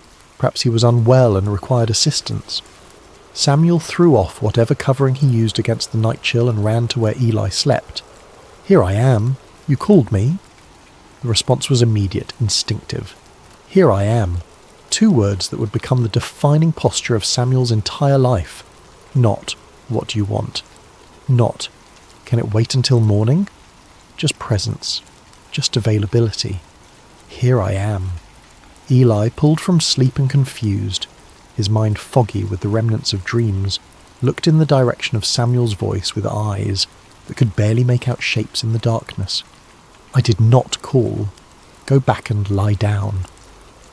Samuel returned to his place, perhaps a little puzzled, but not overly concerned. Perhaps he had been dreaming. Perhaps the transition from sleep to waking had jumbled his perceptions. Perhaps the old man had called out in his sleep and forgotten. These things happen. The mind plays tricks in the boundary spaces between consciousness and unconsciousness. He lay back down, pulled his covering around him, and closed his eyes, willing himself back towards sleep. The sanctuary settled back into silence. The lamp continued its steady burning. Outside, the wind moved through the hills with a sound like breathing. Samuel's heartbeat slowed back to its resting rhythm. Samuel? Again. The same voice, the same clarity, the same undeniable sense that someone was speaking directly to him, calling him by name with purpose and intention. This was not imagination. This was not the remnant of a dream clinging to the edge of waking. This was not the echo of Eli's voice misheard in the darkness. Someone had called his name, clearly and deliberately, as real as the stone beneath him and the lamplight flickering against the walls. Once more, Samuel got up and went to Eli. His bare feet made soft sounds against the cold stone floor. His breathing was quicker now, his confusion deeper. If Eli had not called the first time, then who had? "Here I am. You called me." Eli, now more awake and perhaps slightly irritated at being disturbed a second time, sent him away again with a tone that suggested both confusion and mild frustration. "I did not call, my son. Go back and lie down." Samuel returned, but now there was a question forming in his mind that would not be silenced. If Eli was not calling him, then who was? Was someone playing a trick? Was there an intruder in the sanctuary hiding in the shadows, calling his name for some unknown purpose? But the voice had not seemed mischievous or threatening. It had been steady, certain, intimate, the kind of voice that knows you, that has the right to call your name. He lay back down, but this time sleep did not come easily. His eyes stayed open, staring into the darkness above him. His ears strained for any sound, any indication of who or what had spoken to him. The lamp flickered. A moth circled near its flame. Time stretched and compressed in that strange way it does when you are lying awake in the dark, unsure whether minutes or hours are passing. Samuel. The third time, Samuel abandoned any doubt or hesitation. Someone was calling him, and if it was not Eli, then perhaps the old priest was confused. Perhaps he was calling out without realizing it. Perhaps his dreams were speaking through him. Samuel got up once more, faster now, urgent, and went to Eli. He stood at the foot of the old priest's sleeping mat, his young face barely visible in the dim light that filtered in from the main chamber. "Here I am. You called me." And finally, after decades of serving in the sanctuary, after years of watching the word of the Lord become rare and vision scarce, after witnessing the corruption of his sons and the slow death of Israel's faith, Eli understood. The realization must have hit him like a physical blow. God was calling the boy, not the high priest, not the experienced religious leader, not the man who had served in this place for decades. The boy who cleaned the floors and tended the lamps and slept near the ark without fully comprehending what that meant. Eli's response is one of the most beautiful moments in the entire narrative. He could have been jealous, wounded by the divine bypassing, bitter that his years of service were being overlooked in favour of a child. He could have been defensive, questioning whether this was really happening, whether Samuel was perhaps confused or making things up. He could have claimed the voice for himself, insisted that any divine communication should come through proper channels, through the established hierarchy of priesthood. But instead, Eli became a teacher in the truest sense.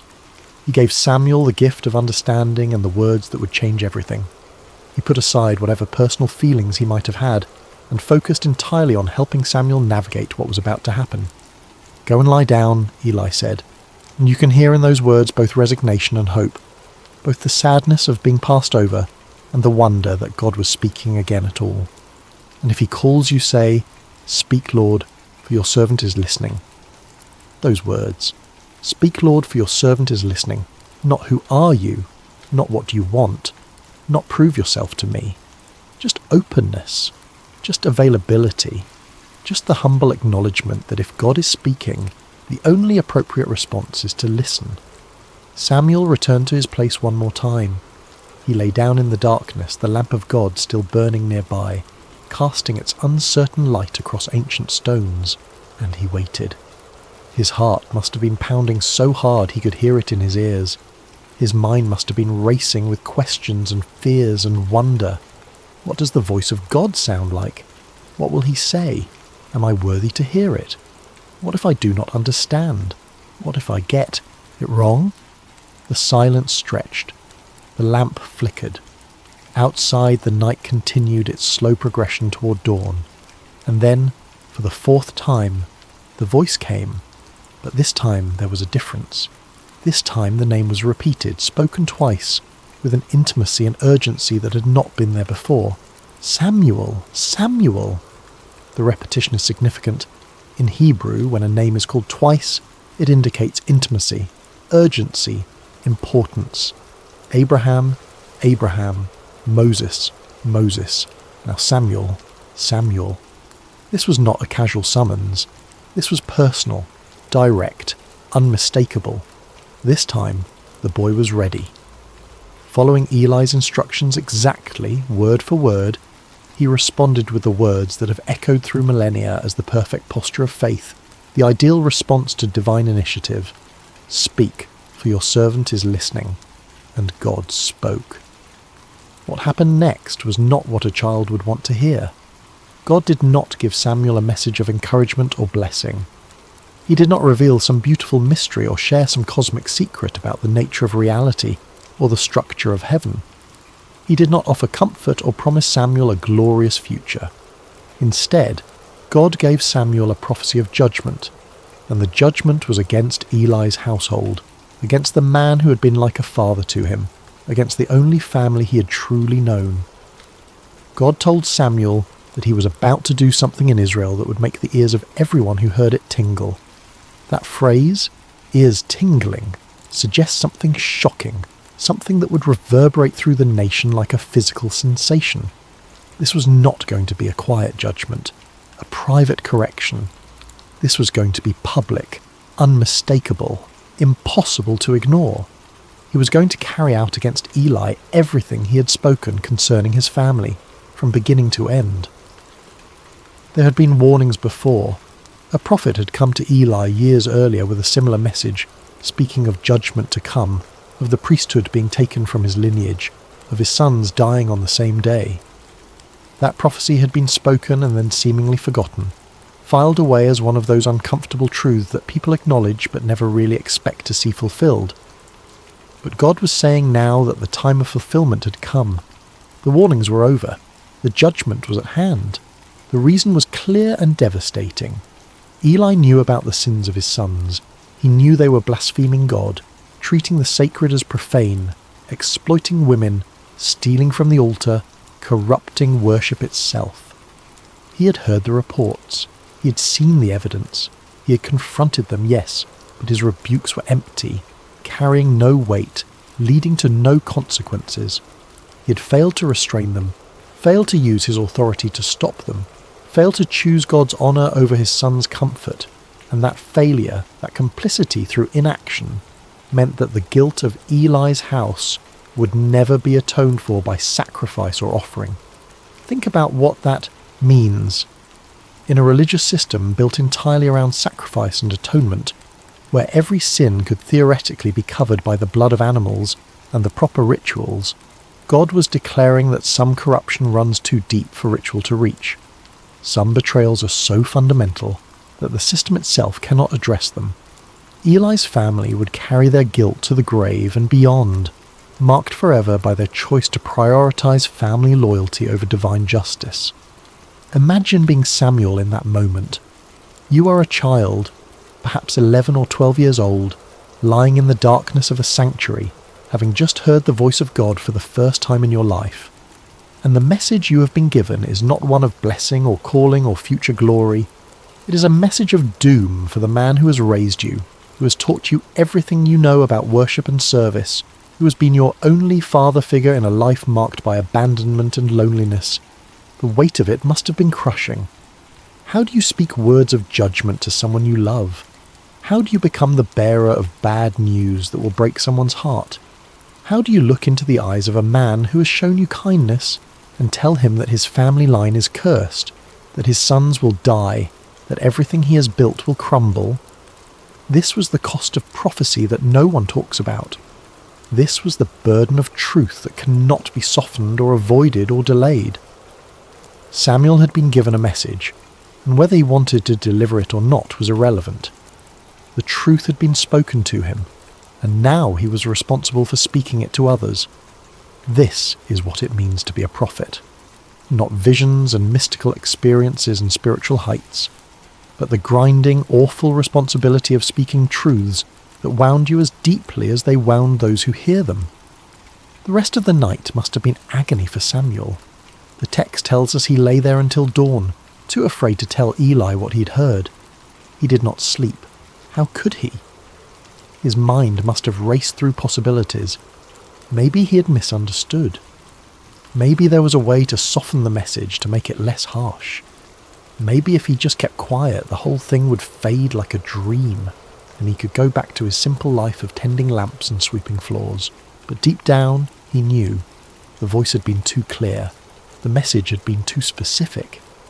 And God had not asked his opinion about whether this was a good idea, or whether Samuel felt ready for such responsibility. The divine does not consult us about our readiness. It simply calls, and we must answer. Chapter 4. The Weight of the Message. As morning light began to filter into the sanctuary, pale and hesitant through the high windows, Samuel rose and went about his duties as usual. Muscle memory guided him through the familiar routines. He opened the doors of the house of the Lord, pushing aside the heavy wooden barriers that sealed the sacred from the profane, letting in the day, with all its ordinary demands. But everything felt different now. The air was heavier, pressing down on his shoulders like a physical weight. The silence was louder, filled with the words he carried but could not speak. He carried within him words that would change everything, and he was terrified to voice them. His hands shook as he performed his tasks. He fumbled with the lamp wicks, nearly spilling oil on the floor. He could not meet anyone's eyes.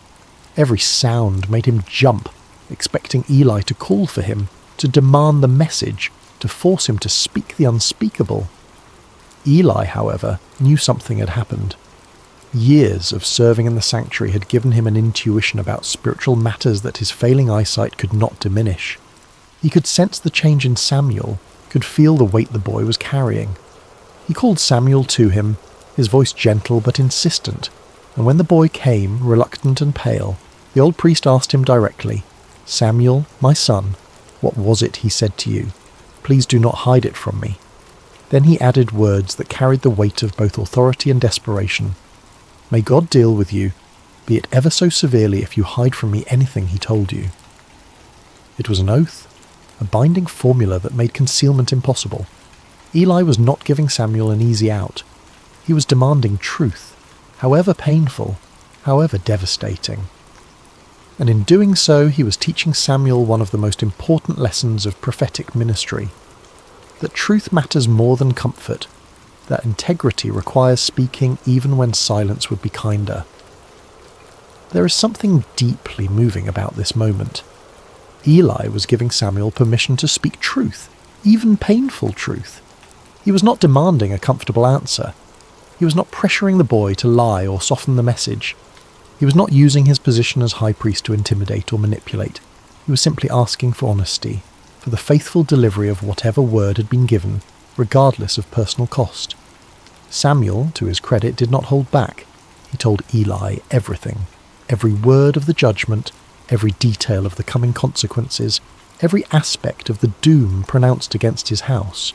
He did not sugarcoat it. He did not try to make it easier to hear. He did not add comforting caveats or suggest ways the judgment might be avoided. He simply delivered the message as it had been given to him, faithful to both God and to Eli in his refusal to distort the truth. The words must have felt like stones in his mouth, each one heavy and sharp. He would have watched Eli's face as he spoke, looking for signs of anger or rejection or denial. But what he saw instead was something he had not expected. Eli's response is remarkable in its humility and resignation. He did not rage against the pronouncement. He did not question Samuel's experience or suggest the boy had misunderstood or imagined things. He did not blame Samuel for being the messenger or accuse him of disloyalty or ingratitude. He simply said, with a weariness that spoke of years of knowing this moment would come, "He is the Lord. Let him do what is good in his eyes." There is defeat in those words, yes, but there is also acceptance. A kind of peace that comes from finally having the truth spoken aloud, from no longer living in the shadow of unacknowledged reality. Eli had known for years that his sons were corrupt. He had known that his failure to stop them was a kind of complicity, a betrayal of his calling and his God. The judgment was not a surprise.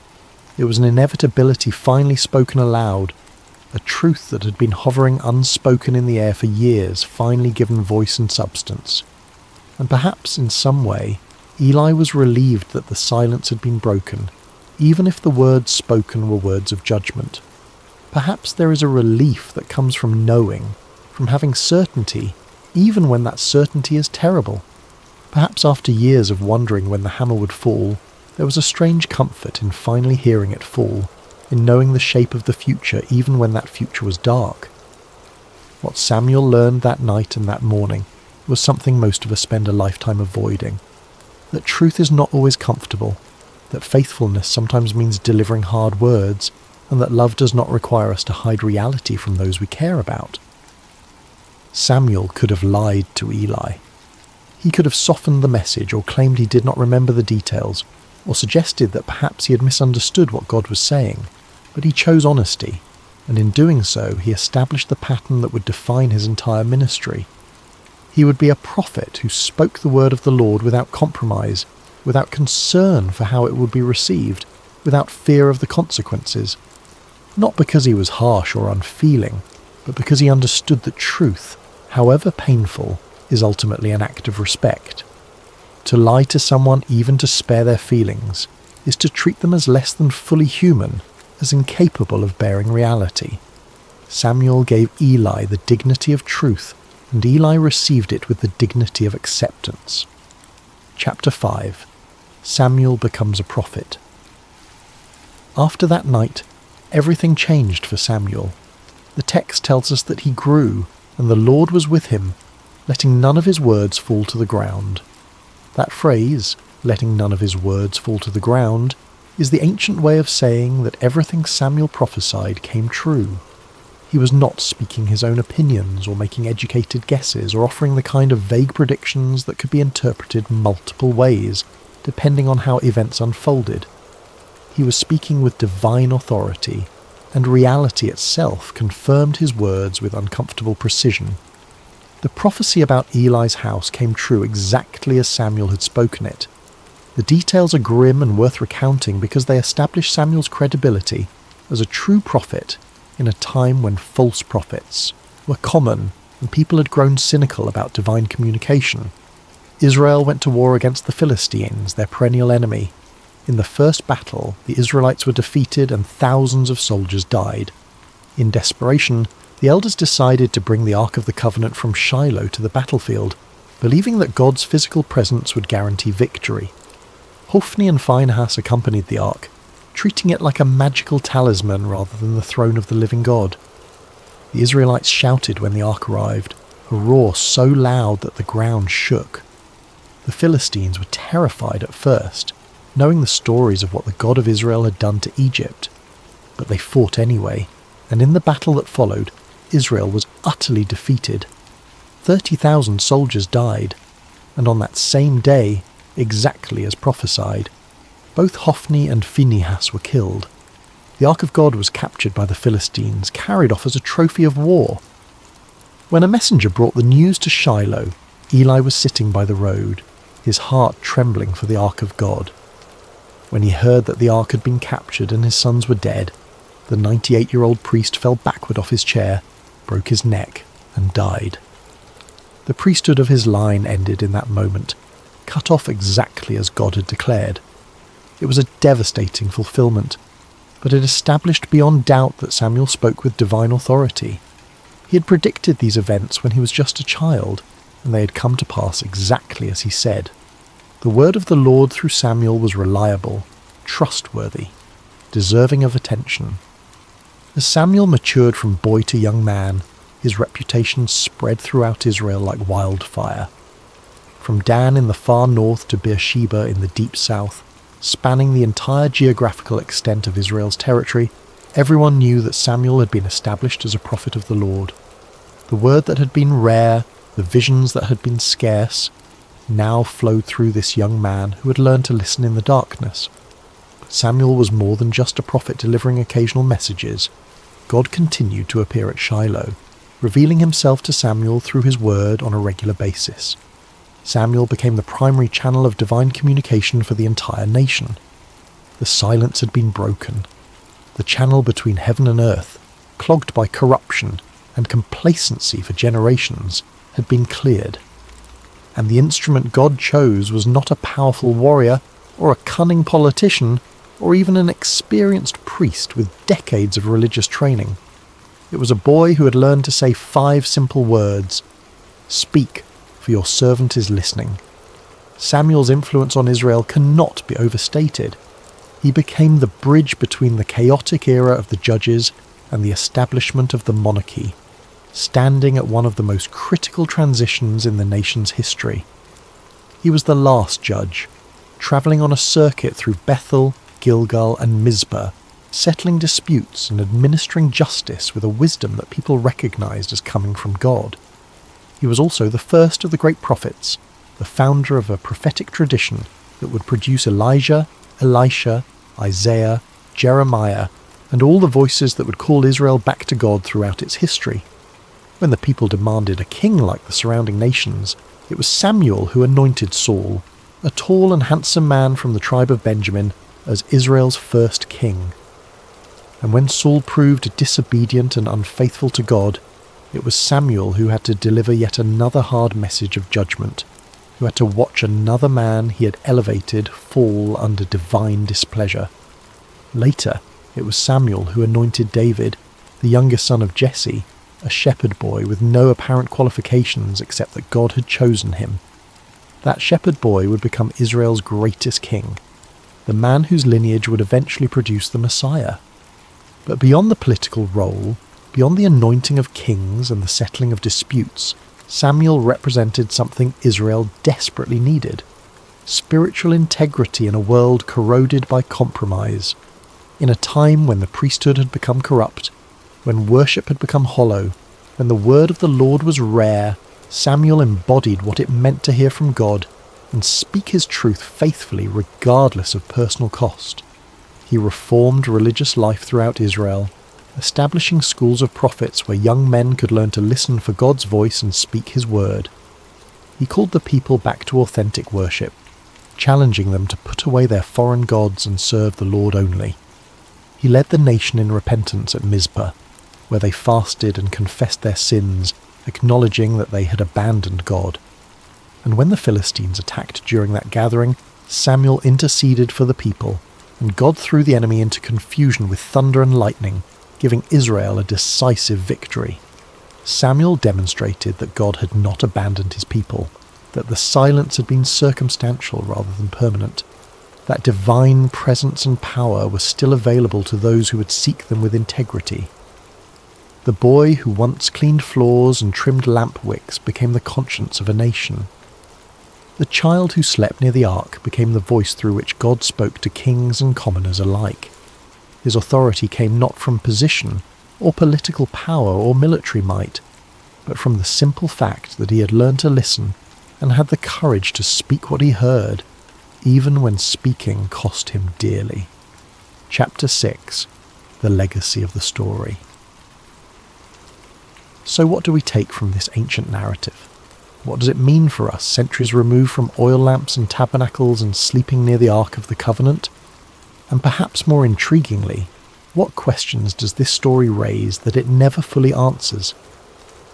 First, there is the theme of listening. God can speak in quiet places, in ordinary moments, when we least expect it. Samuel was not performing some elaborate spiritual ritual when God called his name. He was not fasting on a mountain. He was not in a trance or a vision quest. He was sleeping, exhausted from a day of mundane labour. He was simply present in a sacred space, available to be awakened. How often do we miss the voice of the divine because we are too busy, too distracted, too convinced that revelation only comes in spectacular packages?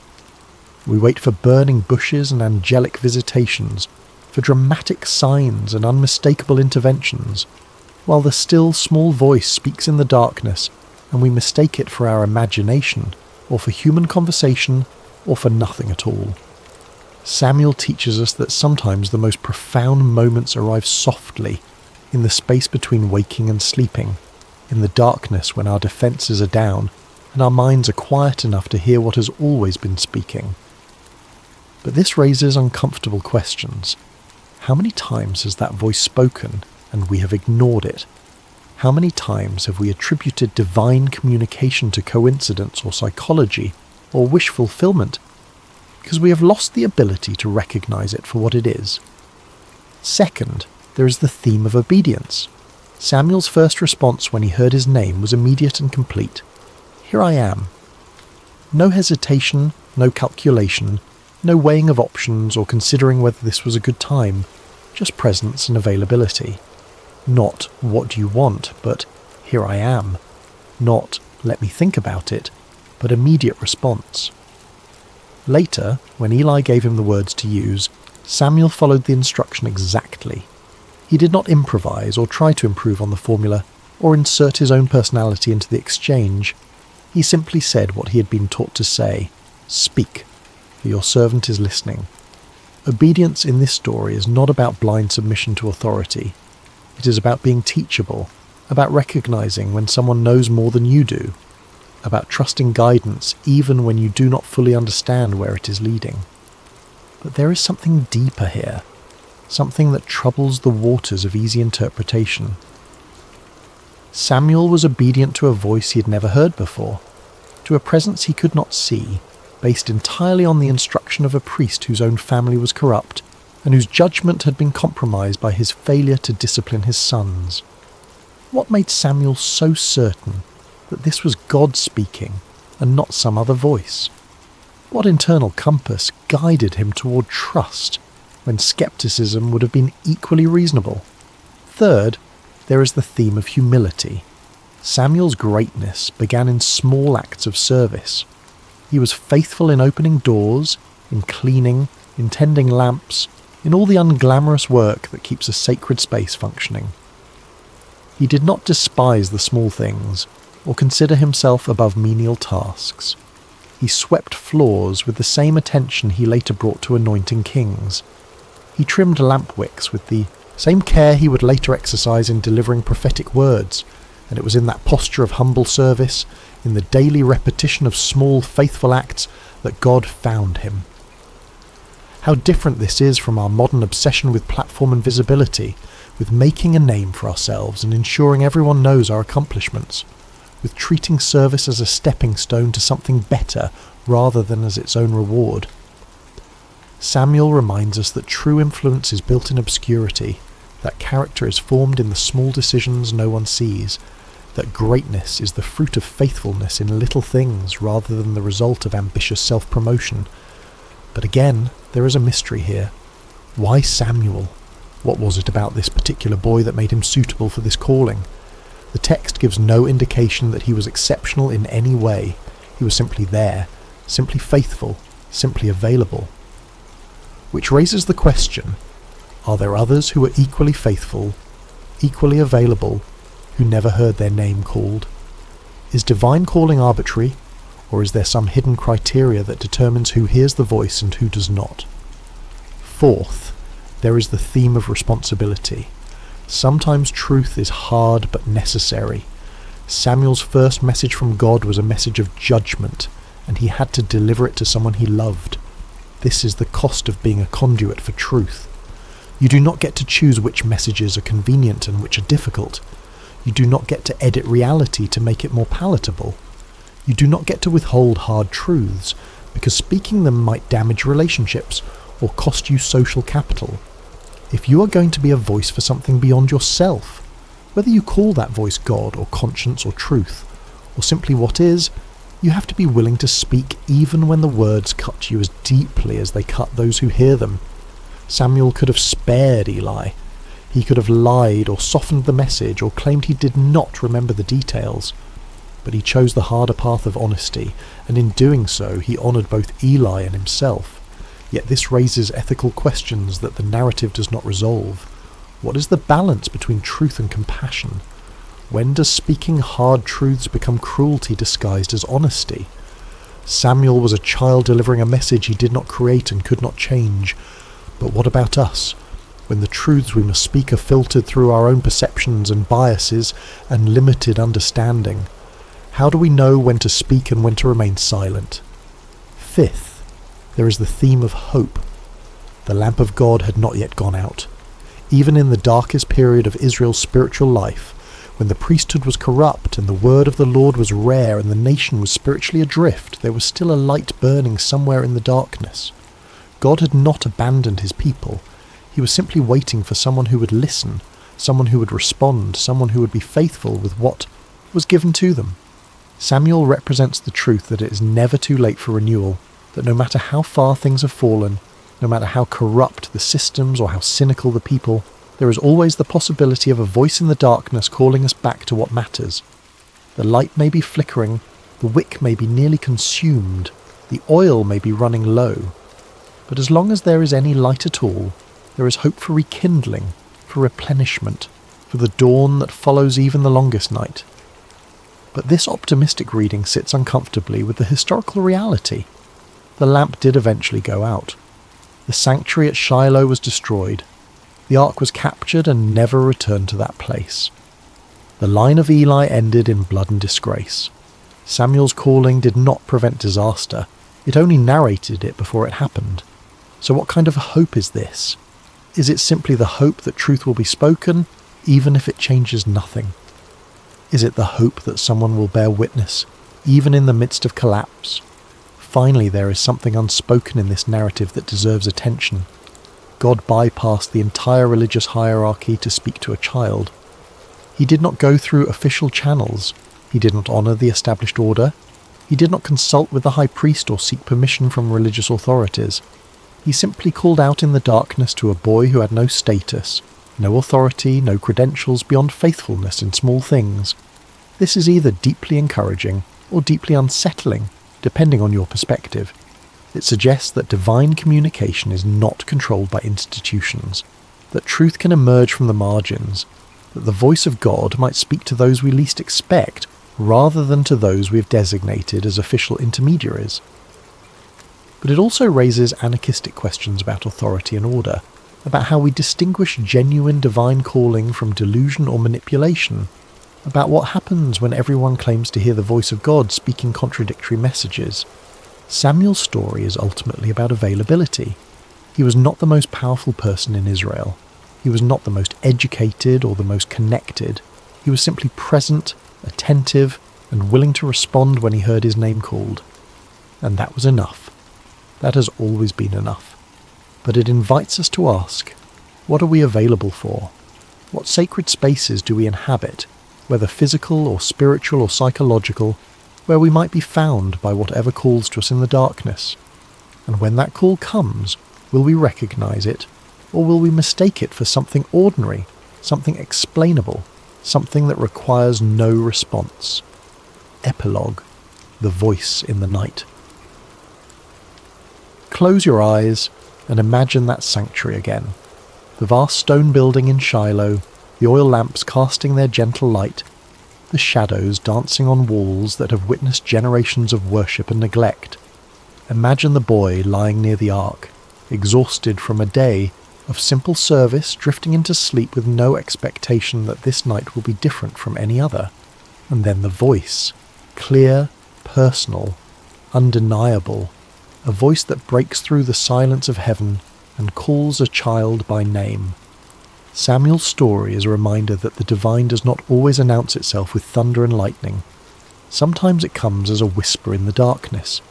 Sometimes it arrives in the form of a question repeated until we finally understand that we are being addressed. Sometimes the most significant moments of our lives happen when we are alone, unguarded, simply present in a space where we have made ourselves available to something greater than ourselves. The lamp of God is still burning. That is the promise embedded in this ancient narrative. No matter how dark the times, no matter how corrupt the systems, no matter how silent heaven seems, there is always a light somewhere refusing to go out, and there is always the possibility that in the quiet, in the stillness, in the spaces between our busy thoughts and desperate prayers, we might hear our name spoken by a voice we do not yet recognize. The question is not whether the voice is calling. The question is whether we are listening. Samuel lay in that sanctuary as a boy and became a prophet because he learned to say 5 words that changed everything. Speak, for your servant is listening. He did not demand proof. He did not negotiate terms. He did not insist on understanding everything before committing to anything. He simply made himself available, and availability was enough. Perhaps that is the real legacy of Samuel's calling. Not that he became powerful or influential or historically significant, though he became all those things. The real legacy is that he teaches us what it looks like to be genuinely open to transformation, to be willing to hear hard truths, to be faithful in small things while waiting for larger purposes to reveal themselves. In our age of constant noise and perpetual distraction, where silence is something to be feared rather than cherished, Samuel's story feels almost subversive. It suggests that the most important communications might not come through our devices or our carefully curated information streams.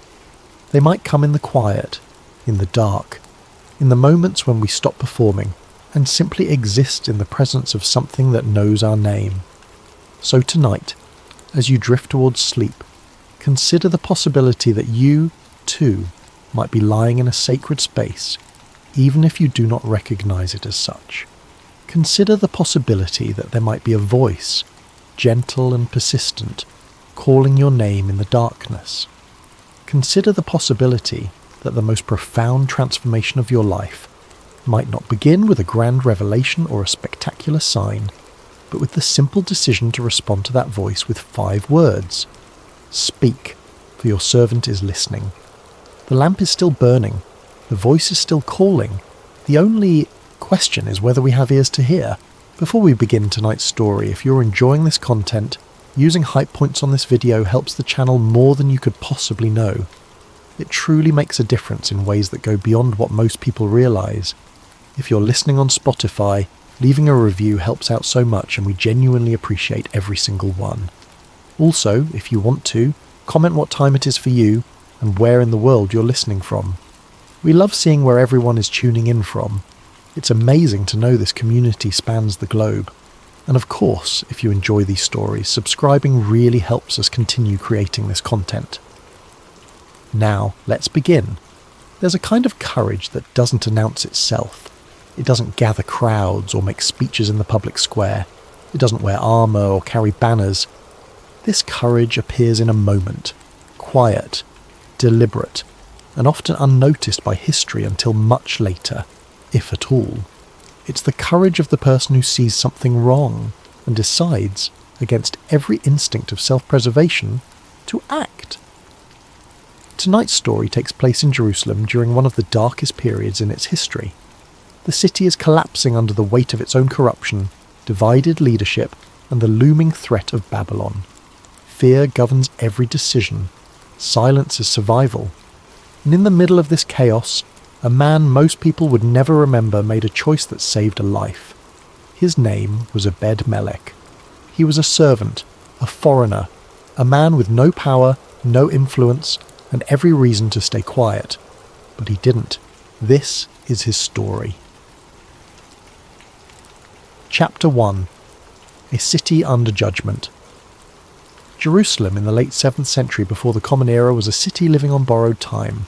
The kingdom of Judah, once a powerful nation under kings like David and Solomon, had been reduced to a small territory surrounded by empires. To the north, the Assyrians had already obliterated the kingdom of Israel decades earlier. Now a new power had risen, Babylon, and it had set its sights on Jerusalem. The transformation had been gradual but devastating. Where once the kingdom stretched from the Mediterranean to the Jordan River, from Dan to Beersheba, now it was compressed into a fraction of that territory. The great cities of the north were gone, absorbed into the Assyrian Empire and then inherited by Babylon. The northern tribes had been scattered, their people assimilated into foreign lands, their identity dissolved. Only Judah remained, clinging to its capital, its temple, and its illusions of independence. King Nebuchadnezzar of Babylon had already besieged the city once, years earlier. That siege had ended not with destruction, but with submission. Jerusalem had opened its gates. The king at that time, Jehoiakim, had been taken captive along with thousands of the city's elite, craftsmen, warriors, nobles and priests. The temple treasury had been looted. Sacred vessels that had been used in worship for generations were carried off to Babylon as trophies. In Jehoiakim's place, Nebuchadnezzar installed his uncle, a man named Mattaniah, and renamed him Zedekiah. It was a symbolic gesture of ownership. The king of Judah no longer even controlled his own name. He ruled at Babylon's pleasure, a puppet whose strings could be cut at any moment. Zedekiah was weak, not cruel necessarily, but weak. He lacked the resolve to make hard decisions and the courage to stand by them once made. His court was full of advisors who each pulled him in different directions, and he lacked the strength to choose a path and commit to it. Some of his officials urged rebellion. They pointed to Egypt, the ancient rival of Babylon, and insisted that Pharaoh would come to their aid if they rose up. These were the hawks, the ones who saw submission as cowardice and believed that honour demanded resistance. They spoke of the glory days of David and Solomon when Jerusalem was the centre of a powerful kingdom, and they convinced themselves that those days could return if only they had faith and courage. Others counselled surrender. They argued that Babylon was too powerful, that Egypt was unreliable, and that continued resistance would only bring total destruction. These were the pragmatists, the ones who cared more about survival than pride. They remembered what had happened to the northern kingdom, how Assyria had wiped entire cities off the map, and they didn't want that fate for Jerusalem. Zedekiah wavered between both camps, paralysed by indecision. He would nod along with the hawks one day and agree with the pragmatists the next. He made promises he didn't keep and changed his mind with every shift in political wind. His weakness created a vacuum of leadership, and into that vacuum rushed fear, corruption, and self-interest. The royal court became a snake pit. Officials schemed against each other, formed alliances that dissolved as quickly as they formed, and prioritised their own survival above everything else. No one trusted anyone. Every word was calculated. Every action was weighed against personal risk. Meanwhile, outside the palace walls, the people of Jerusalem went about their daily lives with a kind of desperate normalcy. The markets still opened each morning. Merchants spread their wares on blankets and wooden tables, selling grain and oil, pottery and cloth. The smell of fresh bread mixed with the dust of the streets. Children played in the narrow alleyways between stone houses. Women gathered at the wells to draw water and exchange news. Men worked their trades, carpenters and blacksmiths, weavers and leather workers, trying to maintain some sense of routine. But beneath the surface, everyone knew something terrible was coming. You could see it in the way people hoarded food, buying extra when they could afford it, storing it away in hidden places. You could hear it in the conversations that stopped abruptly when a stranger approached. You could feel it in the tension that hung over the city like a storm cloud that never broke. Mothers looked at their children and wondered if there would be enough food next month. Fathers repaired the walls of their homes and reinforced their doors, knowing it wouldn't be enough if Babylon came again. Elderly men and women who remembered better times spoke of the past with a mixture of nostalgia and grief, wondering if they would live to see the city destroyed. The temple still stood on its hill, dominating the skyline, but even that sacred place had become tainted by politics and corruption. The priests who served there were divided along the same lines as the officials in the king's court. Some supported rebellion, others urged surrender. Worship continued, but the rituals felt hollow, mechanical, like going through the motions of devotion without any real faith behind them. Into this environment of fear, division, and moral paralysis came a voice no one wanted to hear. His name was Jeremiah. He was from a small town called Anathoth, just a few miles north of Jerusalem. The son of a priest, Jeremiah had been called by God at a young age to be a prophet. It wasn't a calling he had wanted. In fact, when God first spoke to him, Jeremiah had protested, saying he was too young, too inexperienced, too uncertain of his own abilities. But God had insisted. And for decades now, Jeremiah had walked the streets of Jerusalem, delivering a message that grew more urgent with each passing year. Judah's rebellion was not just political, it was spiritual. The nation had turned away from God, embraced idolatry, exploited the poor and corrupted justice. And because of that, judgment was coming. Jerusalem would fall, the temple would be destroyed, the people would be taken into exile. It was a message no one wanted to accept. The officials dismissed him as a doomsayer. The priests accused him of blasphemy. How dare he suggest that God would allow his temple to be destroyed? The people mocked him, called him a traitor, accused him of being in league with Babylon. Jeremiah's message was especially hated by the hawks, the officials who were pushing for rebellion. To them, His calls for surrender to Babylon felt like treason. They argued that his prophecies weakened morale, undermined the soldiers' will to fight, and gave comfort to the enemy. In a city preparing for war, Jeremiah's words felt like sabotage. But Jeremiah wasn't pro-Babylon. He wasn't a defeatist or a coward. He was simply trying to tell the truth as God had revealed it to him. He knew that resistance was pointless, not because Babylon was militarily superior, though it was, but because Judah had already lost the only battle that mattered. They had abandoned God, and now they were facing the consequences. For years, Jeremiah had been tolerated, barely. He was an annoyance, a strange figure who wandered the streets wearing a yoke around his neck to symbolize the coming captivity, who sometimes smashed pottery in the temple courts to illustrate God's judgment, who spoke in metaphors and poetry that made people uncomfortable. But he had always been allowed to speak. The kings before Zedekiah had imprisoned him briefly, threatened him, even beat him. But they had never silenced him completely. That was about to change. The officials in Zedekiah's court had grown tired of Jeremiah's voice. They were planning a rebellion against Babylon, stockpiling weapons, negotiating with Egypt, preparing the city's defences. The last thing they needed was a prophet walking around telling everyone that resistance was futile and surrender was the only option. So they decided to get rid of him. Not publicly, not with a trial or an execution that would draw attention and possibly provoke unrest among the people who still respected Jeremiah as a prophet. Quietly, permanently, and in a way that would allow them to pretend they had nothing to do with it. Chapter 2. Jeremiah Silenced. The decision to get rid of Jeremiah wasn't made in a public trial or through any formal process. It was quieter than that, more insidious. A group of officials had been meeting privately, away from the king's chambers, in spaces where their conversations couldn't be overheard. These men had names: Shephatiah son of Matan, Gedaliah son of Pasha, Jukal son of Shelemiah, and Pasha son of Malchijah. But their names mattered less than what they represented. They were the establishment, the ones who had convinced themselves that they knew what was best for the kingdom, even if it meant silencing dissenting voices. They came from families that had held power for generations.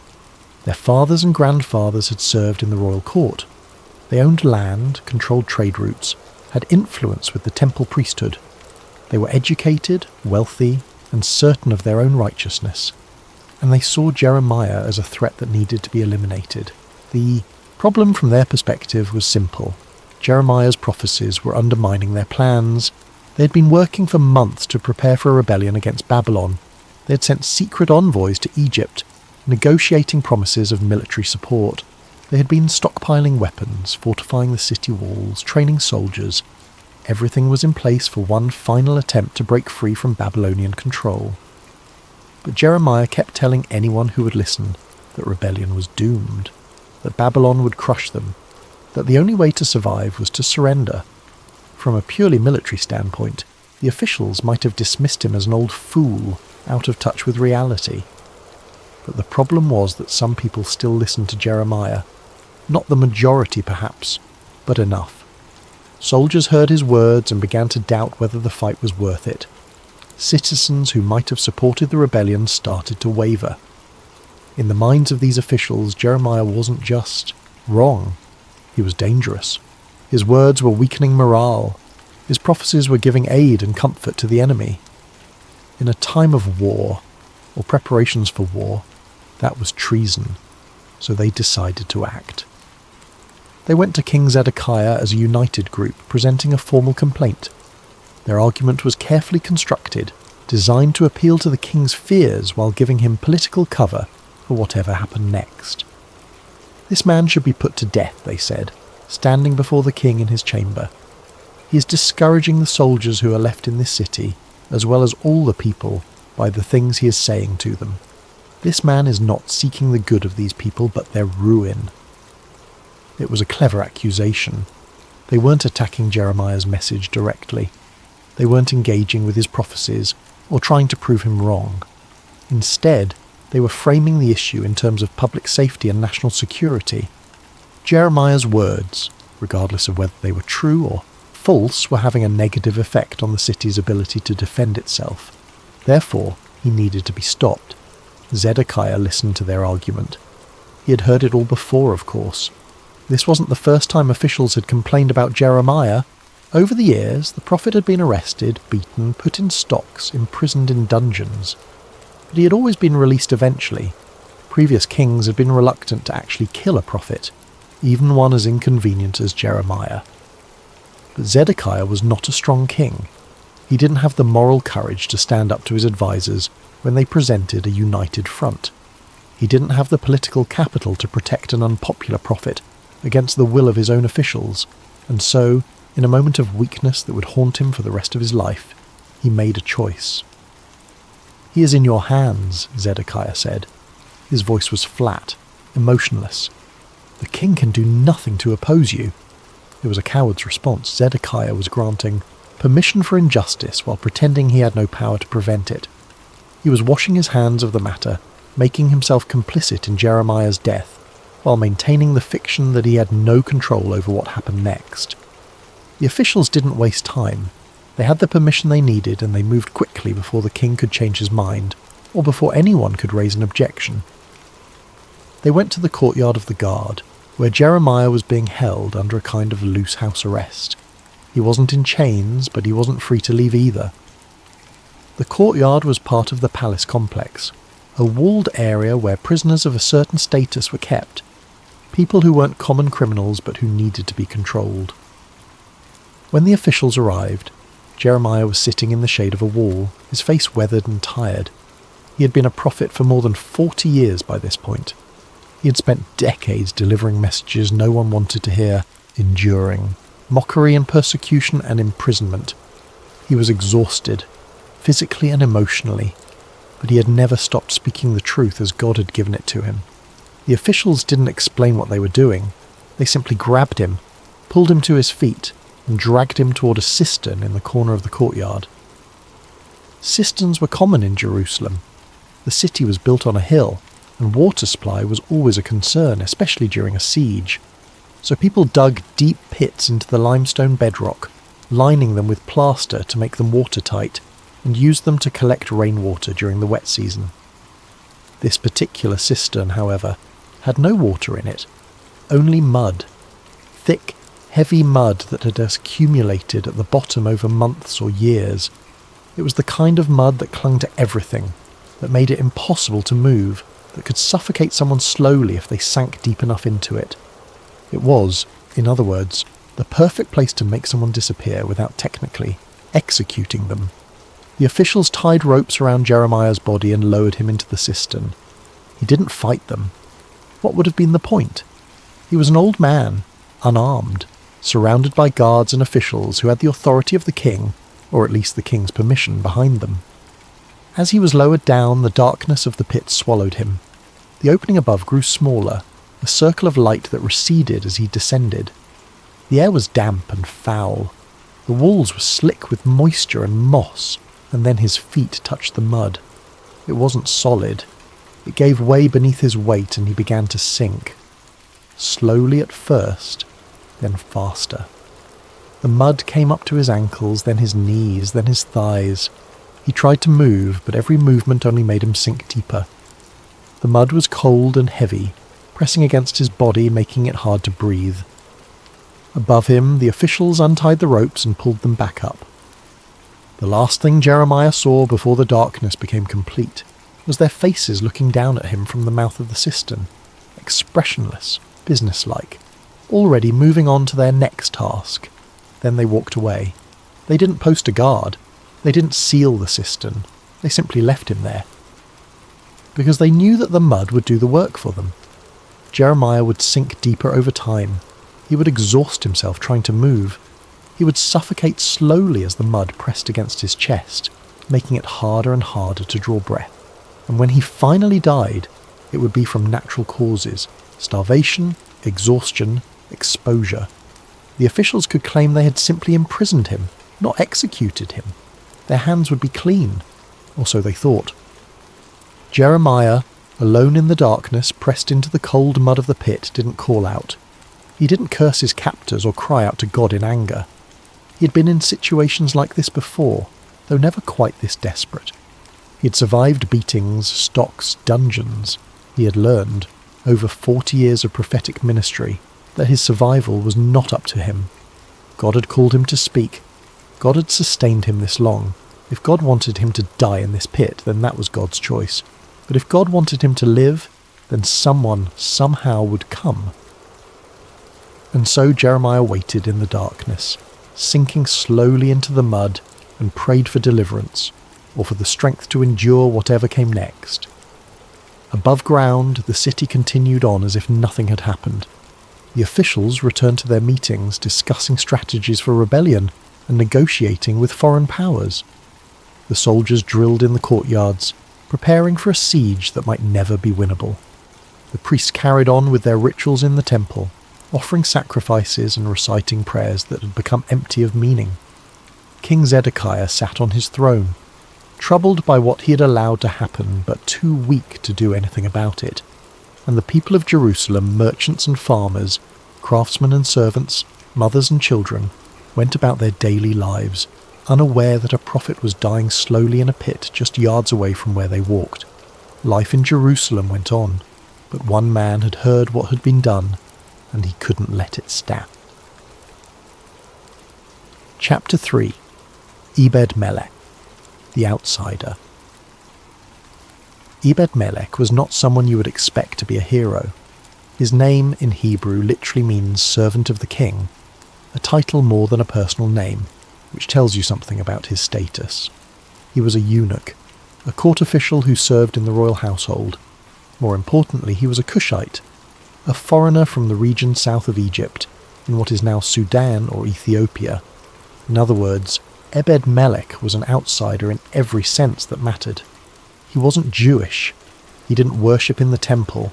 He wasn't part of the priestly class or the noble families that had run Jerusalem for generations. He had no inheritance in the land, no family connections to leverage, no tribal affiliation to protect him. He was, by birth and by position, someone who existed on the margins of society. Eunuchs in the ancient world occupied a strange social space. They served in royal courts precisely because their condition made them no threat to the king's dynasty. They could have no sons to compete for the throne, no family ambitions to pursue. This made them trustworthy in the eyes of rulers, valuable as administrators and confidants. But it also meant they were fundamentally alone. They had no lineage behind them and none ahead. No brothers to stand with them in conflict, no sons to carry on their name. They existed in service to others, their entire identity bound up in their role rather than their personhood. And as a Cushite, Ebed-Melech carried the additional burden of being racially and culturally distinct from everyone around him. His skin was darker, his accent was different. The way he dressed, the food he ate, the languages he spoke, all marked him as foreign. In a city where identity was tied to covenant, to ancestry, to belonging to the people of Israel, Ebed-Melech was always and forever an outsider. He had likely come to Jerusalem years earlier, possibly as part of a diplomatic exchange, or as a gift from a Cushite kingdom to the court of Judah. How he had ended up as a servant in the royal household we don't know. But somehow he had carved out a place for himself in a world that had no obligation to accept him. He would have learned to be careful, to watch and listen, to understand the shifting dynamics of court politics without getting caught up in them, to serve faithfully without drawing too much attention to himself. Survival, for someone in his position, meant staying invisible most of the time. But there was something in Ebed-Melech that couldn't stay silent when he heard what had been done to Jeremiah. Maybe it was because he had heard the prophet speak before. Jeremiah's messages were public, delivered in the temple courts and the city gates, places where anyone could listen. And Ebed-Melech, working in the palace, would have had reason to be in those areas regularly. He would have heard Jeremiah's warnings about corruption, about exploiting the vulnerable, about turning away from justice and truth. Perhaps those words had resonated with him in a way they hadn't resonated with the officials and priests who considered themselves the rightful inheritors of God's promises. Perhaps, as someone who had experienced marginalization himself, Ebed-Melech recognized the truth in Jeremiah's accusations, that power corrupts, that privilege blinds, that those who should be protecting the weak often become their oppressors instead. Or maybe it was simpler than that. Maybe Ebed-Melech had just lived long enough as an outsider to have developed a sharper moral compass than those who had always held power. When you've spent your life on the margins, when you've seen how systems protect the powerful and abandon the vulnerable, you develop an instinct for injustice. You recognize it when you see it, even when everyone else is pretending it's justified. Whatever the reason, when Ebed-Melech heard that Jeremiah had been thrown into a cistern and left to die, he knew it was wrong. Not just politically unwise, not just strategically foolish, wrong. An evil act wrapped in the language of necessity. Murder disguised as imprisonment, and he couldn't let it stand. Now think about what that decision meant for him. Ebed-Melech had no power.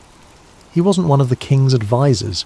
He wasn't a military commander or a wealthy landowner or a respected priest. He was a servant. His job was to do what he was told, to serve the royal household without question, to stay out of the way when important matters were being decided. Challenging the officials who had imprisoned Jeremiah would be dangerous. These were men who had just demonstrated their willingness to eliminate someone they saw as a threat. If they could do that to a prophet, someone who theoretically had God's protection, what would stop them from doing it to a foreign servant who had no one to defend him? Ebed-Melech could have told himself that it wasn't his place to get involved, that he was just a servant, with no authority to question the decisions of his superiors, that speaking up would only put his own life at risk without actually changing anything. He could have convinced himself that Jeremiah's fate was God's problem to solve, not his. That if God wanted the prophet saved, God would save him without needing help from a Cushite eunuch who barely belonged in Jerusalem in the first place. He could have stayed silent, kept his head down, focused on his own survival. No one would have blamed him. No one would have even known he had a choice. But Ebed-Melech chose differently. He chose to act. Chapter 4. A dangerous decision. Going to the king was not a simple matter. In the hierarchical structure of ancient royal courts, access to the king was carefully controlled. You didn't just walk up to the monarch and start talking. There were protocols, gatekeepers, layers of bureaucracy designed to protect the king from being bothered by every servant or citizen who had a complaint or petition. Ebed-Melech would have had to navigate all of that. He would have had to find the right moment, approach the right people, make it clear that what he had to say was urgent enough to warrant the king's attention, and he would have known every step of the way that he was putting himself in danger. The officials who had imprisoned Jeremiah were powerful men. They had the king's ear, or at least they had convinced the king to give them permission to do what they wanted. They had already demonstrated their willingness to eliminate anyone they saw as a threat to their plans. If Ebed-Melech challenged them publicly, if he accused them of wrongdoing in front of the king, he could easily become their next target. After all, what was the life of a foreign servant compared to the strategic calculations of the kingdom's leadership? If they could justify killing a prophet in the name of national security, they could certainly justify silencing a eunuch who was causing trouble. But Ebed-Melech didn't let fear stop him. He learned that King Zedekiah was sitting at the Benjamin Gate, one of the main entrances to the city, a place where the king would sometimes hold court and hear petitions from the people. It was a public space, which meant that whatever Ebed-Melech said would be heard by others. There would be witnesses. There would be no taking it back, no pretending the conversation never happened. This was both good and bad. Good because it meant the king couldn't simply ignore him or have him quietly arrested without anyone knowing. Bad because it meant that the officials who had imprisoned Jeremiah would hear about this confrontation almost immediately, and they would not be pleased. Ebed-Melech approached the gate. Guards were posted there, watching the comings and goings of people entering and leaving the city. Officials and petitioners milled about, waiting for their chance to speak to the king or conducting their own business. Zedekiah sat in a chair under a canopy that provided shade from the sun. He looked tired. The weight of his impossible position, puppet king of a vassal state, torn between competing factions, knowing that no matter what he did, someone would be angry, showed in the lines of his face and the slump of his shoulders. Ebed-Melech waited for the right moment. He watched the flow of people approaching the king, gauged when there might be a break in the proceedings. He couldn't afford to be dismissed as just another servant with a minor complaint. He needed the king to actually listen. Finally, his moment came. He stepped forward, moving through the crowd with a confidence he probably didn't feel. The guards let him pass. He was a court official, after all, recognised as someone who worked in the royal household. He approached the king's seat and bowed, showing the proper respect. Zedekiah looked up, mildly curious. This wasn't a scheduled appointment. Ebed-Melech wasn't on the list of people who were supposed to speak to him that day, but the king had learned, over years of political manoeuvring, that sometimes the most important information came from unexpected sources. "My lord the king," Ebed-Melech began, his voice steady despite the hammering of his heart. He didn't shout, he didn't accuse, he didn't make a grand speech about justice and righteousness. Instead, he spoke plainly, directly, and with the kind of moral clarity that cuts through political manoeuvring like a knife through cloth. These men have acted wickedly in all they have done to Jeremiah the prophet. They have thrown him into a cistern where he will starve to death when there is no longer any bread in the city. It was a simple statement of fact, but it was also an indictment. Ebed-Melech wasn't just pointing out that Jeremiah had been imprisoned. He was making it absolutely clear that this was murder, that the officials had taken it upon themselves to execute a man without trial, without due process, without the king's explicit order. The phrase "starved to death" was particularly pointed. By the time Jeremiah actually died of starvation, assuming he didn't suffocate in the mud first, the city would be under siege, supplies would be running low, everyone would be hungry, and they could all pretend that Jeremiah had simply died of the same famine that was afflicting everyone else, rather than being deliberately murdered by being thrown into a pit. It was a clever way to kill someone while maintaining plausible deniability, and Ebed-Melech was calling it out for what it was. More than that, he was putting the responsibility for what happened next squarely on Zedekiah's shoulders. The king could not claim ignorance now. He could not say he didn't know what the officials had done. A member of his own household had just told him, in public in front of witnesses, that a prophet was dying in a cistern and that the men responsible had acted wickedly. If Zedekiah did nothing, he would be complicit in Jeremiah's murder. The blood would be on his hands. For a moment, no one spoke. The people who had been milling around the gate grew quiet, sensing that something significant was happening. The guards shifted uncomfortably, unsure if they should intervene, but not yet seeing any clear reason to do so. The officials who were present, not the ones who had imprisoned Jeremiah, but others who had been waiting to speak to the king, watched with a mixture of curiosity and calculation, already thinking about how this development might affect their own positions. Zedekiah looked at Ebed-Melech, really looked at him perhaps for the first time, saw a foreign servant who had no obligation to care about the fate of a Jewish prophet, saw a man with no power, no protection, no reason to risk his own life by speaking up. And yet here he was, speaking up anyway. The king's expression shifted. Maybe it was shame. Maybe it was respect. Maybe it was just the sudden realization that he had allowed something terrible to happen because he was too weak to stand up to his advisors. Whatever it was, something inside Zedekiah responded to Ebed-Melech's courage. And in a moment that no one could have predicted, the king made a different choice than the one he had made just hours or days earlier when he had given the officials permission to imprison Jeremiah. He decided to do the right thing. Chapter 5. Permission granted. Zedekiah surprised everyone.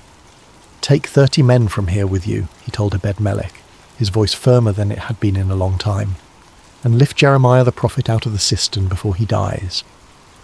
30 men. That was significant. Ebed-Melech had only asked for permission to rescue Jeremiah.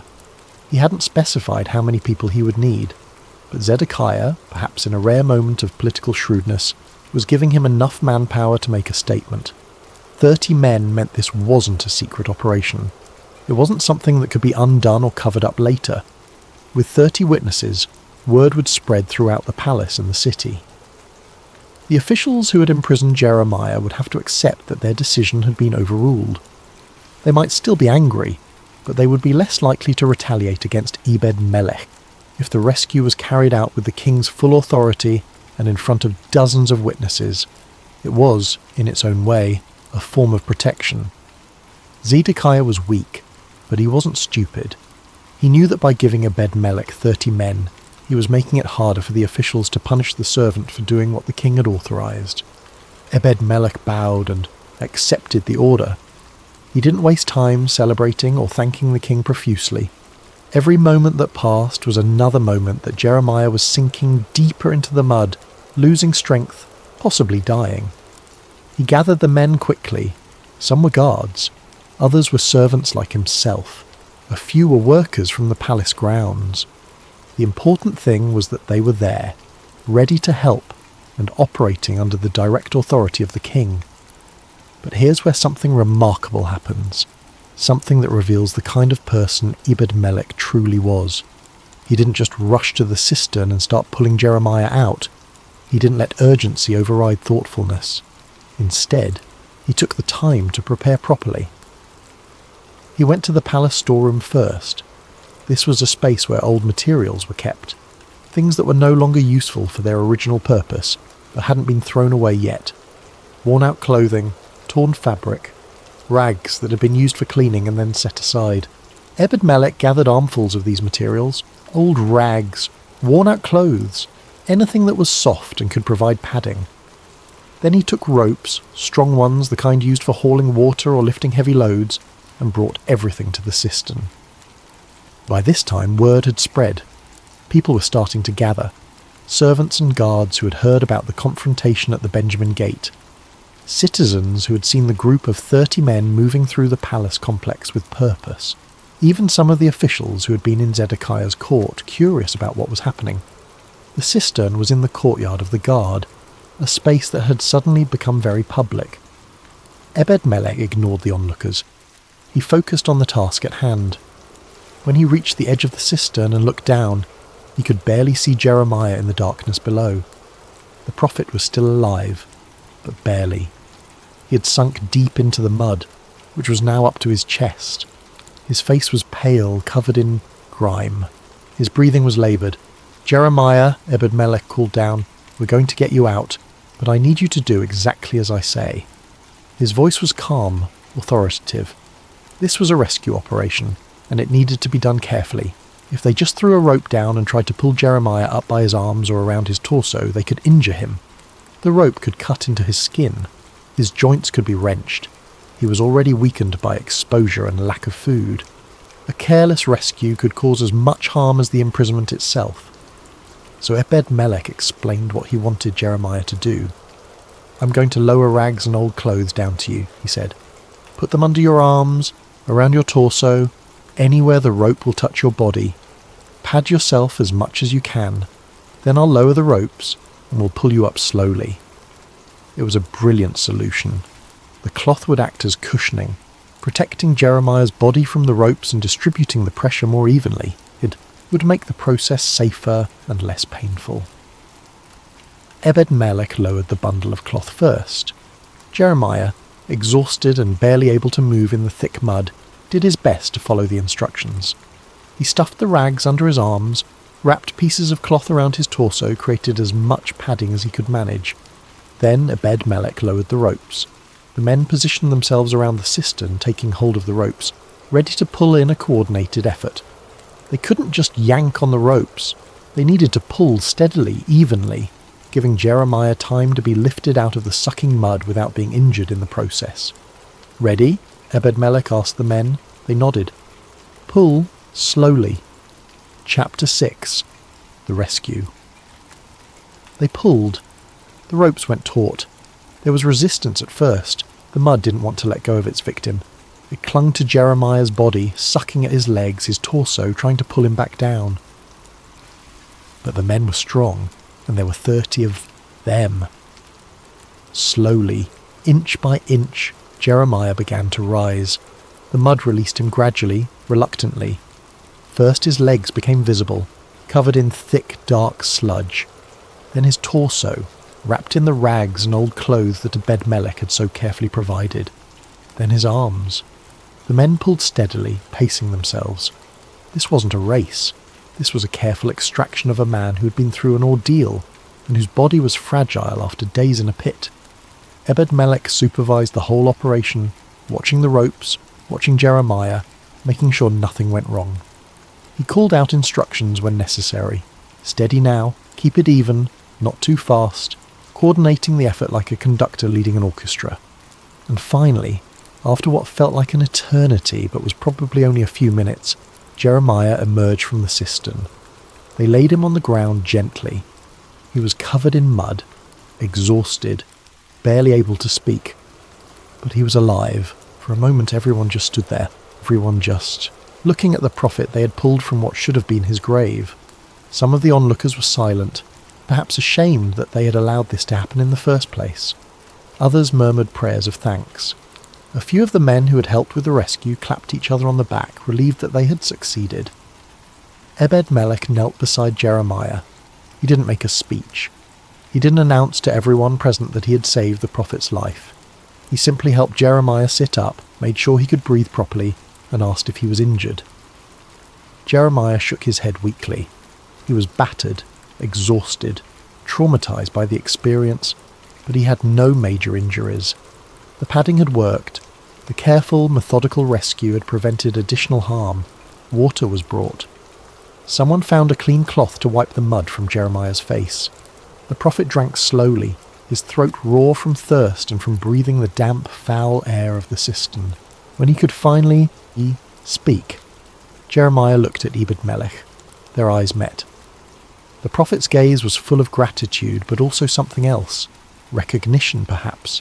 An acknowledgement that this foreign servant had done what no one else in Jerusalem had been willing to do. "Thank you," Jeremiah said.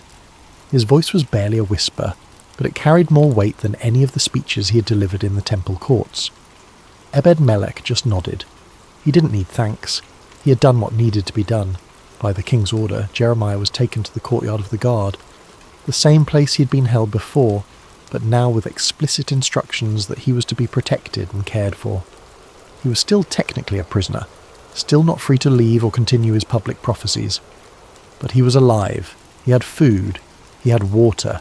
He was safe from the officials who had tried to kill him. It was a compromise, typical of Zedekiah's weak leadership. The king had saved Jeremiah's life to ease his conscience, and to respond to Ebed-Melech's moral courage, but he hadn't released the prophet or punished the officials who had tried to murder him. He had found a middle ground that satisfied no one and solved nothing. But for Ebed-Melech it was enough. He hadn't set out to reform the entire political system of Judah. He hadn't been trying to change the king's character, or force the officials to face justice for their corruption.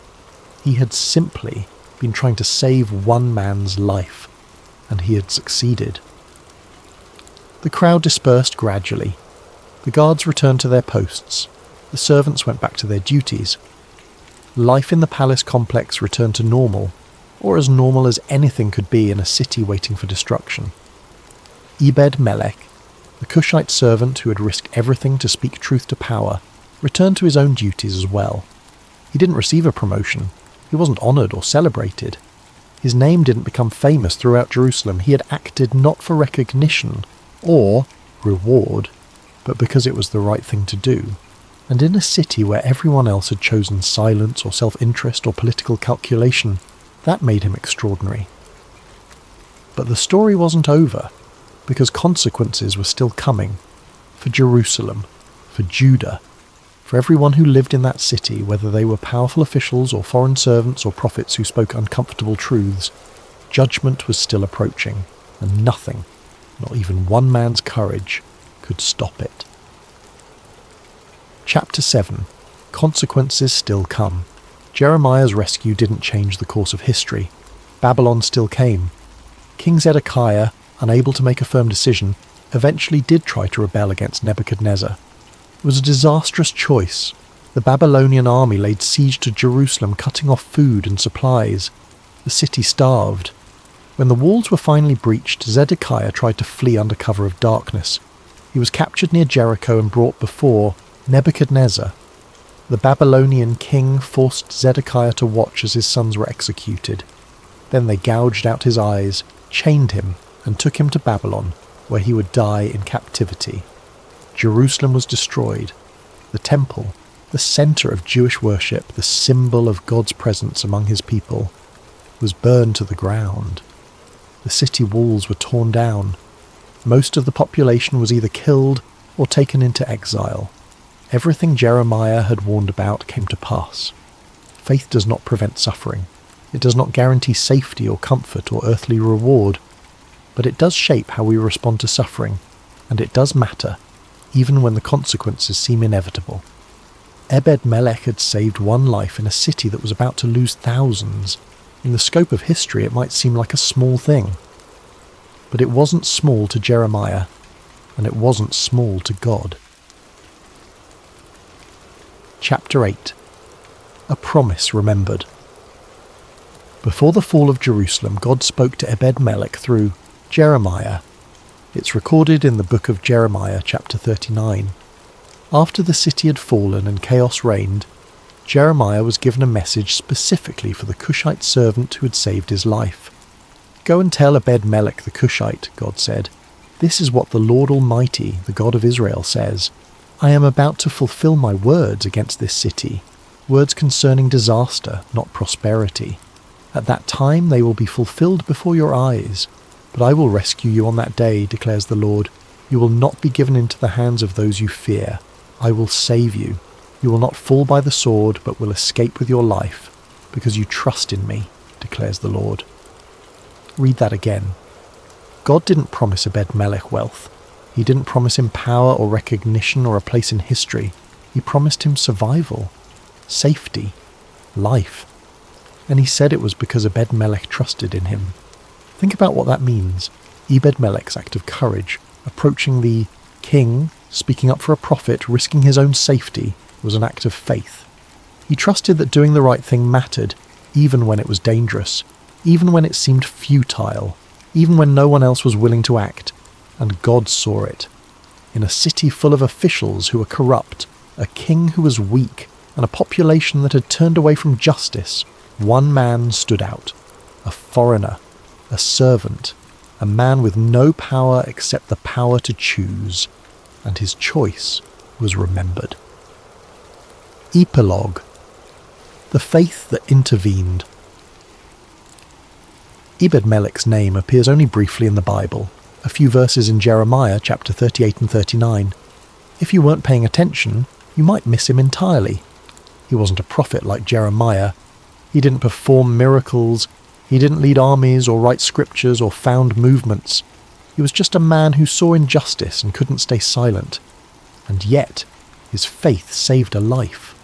More than that, it preserved the voice of a prophet who would go on to speak some of the most important words in Scripture. Jeremiah's writings would survive the fall of Jerusalem. His prophecies would be read for thousands of years. His call to repentance, justice, and faithfulness would echo through history. And none of that would have happened if Ebed-Melech had stayed quiet. That's the thing about courage. We don't always know what our actions will lead to. We don't always see the full consequences of our choices. Sometimes all we can do is take the next right step, trusting that it matters even if we never see the results. Ebed-Melech didn't save Jerusalem. He didn't stop the Babylonian invasion. He didn't prevent the exile. But he saved one man. And sometimes that's enough. Sometimes that's everything. There are moments in life when the world seems to be crumbling, when corruption and fear and apathy dominate every system, when speaking up feels pointless because you're just one person with no power, no influence, and no guarantee that anything you do will make a difference. Those are the moments when faith becomes most important. Not faith that everything will turn out fine.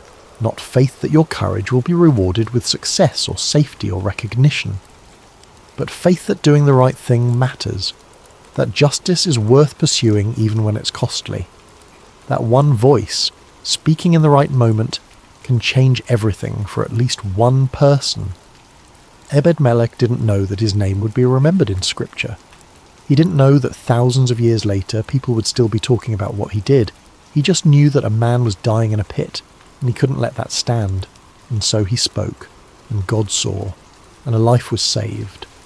That's the kind of faith that intervenes, the kind that doesn't wait for perfect conditions or guaranteed outcomes, the kind that acts because silence is not an option, the kind that trusts, even in the darkest moments, that courage matters, because sometimes the most important thing we can do is simply refuse to be silent when everyone else has chosen fear.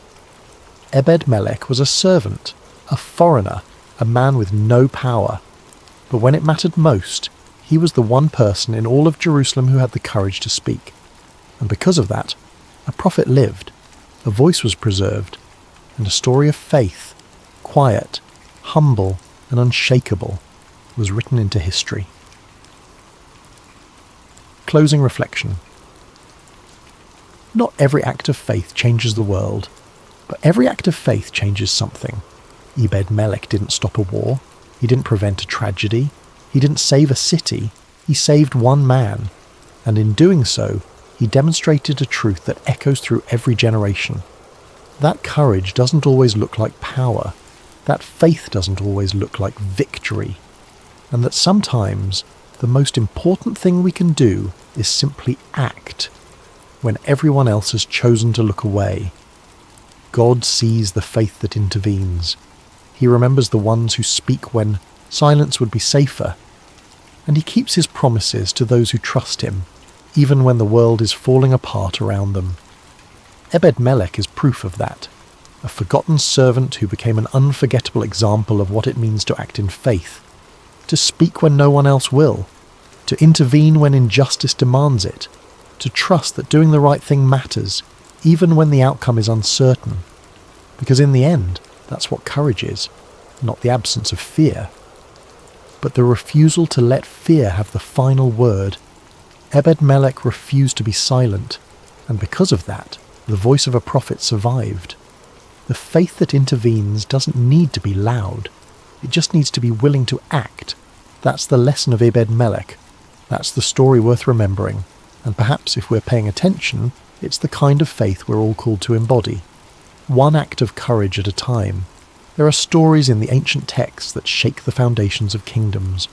Tales of warriors who conquered nations, prophets who called down fire from heaven, kings who built empires that stretched across continents. These are the stories we remember, the ones carved into monuments and sung in hymns that echo through centuries. But tonight, we're going to talk about a different kind of story, a quieter one, the kind that happens in the margins of history, performed by someone whose name most people would never recognize. This is the story of a man who did something extraordinary by doing something utterly simple. He helped when helping mattered most, and then he walked away when anyone else would have stayed for the glory. His name was Barzillai the Gileadite, and his story is one of the most beautiful examples of faith you've probably never heard. Chapter 1. A Kingdom in Crisis. The year doesn't matter as much as the moment. What you need to understand is this. King David, the giant slayer, the psalmist, the man after God's own heart, was running for his life. Not from an enemy army, not from a foreign invader, from his own son. Think about that for a moment. Let it sink in. The shepherd boy who had faced down a giant with nothing but a sling and 5 smooth stones. The warrior who had slain his tens of thousands, while Saul had only slain his thousands. The king who had united the fractured tribes of Israel into a single nation. That man was now fleeing in the night, driven from his own palace by his own flesh and blood. Absalom was everything a king might want in an heir. The scriptures describe him in terms that seem almost mythological. From the sole of his foot to the crown of his head, there was no blemish in him. His hair alone weighed hundreds of shekels when he cut it once a year. He was handsome beyond description, the kind of magnetic presence that drew every eye in a room. People couldn't help but notice him, couldn't help but be drawn to him. But Absalom had grown tired of waiting for his father's throne. You have to understand the context. David was old now, yes, but still very much alive and very much in control. Absalom saw the throne, saw the power, saw the legacy, and he wanted it. Not someday. Now. So he began a campaign that was as brilliant as it was insidious. For years, Absalom would rise early and stand beside the way of the gate. When anyone came with a dispute to bring before the king for judgment, Absalom would call out to him and ask where he was from. And when the person identified their tribe, Absalom would say, "Look, your claims are good and right, but there is no one from the king to hear you." Then he would add, almost casually, "Oh, that I were made judge in the land, that everyone who has dispute or cause might come to me, and I would give him justice." It was insidious because it was subtle. He wasn't openly criticizing David.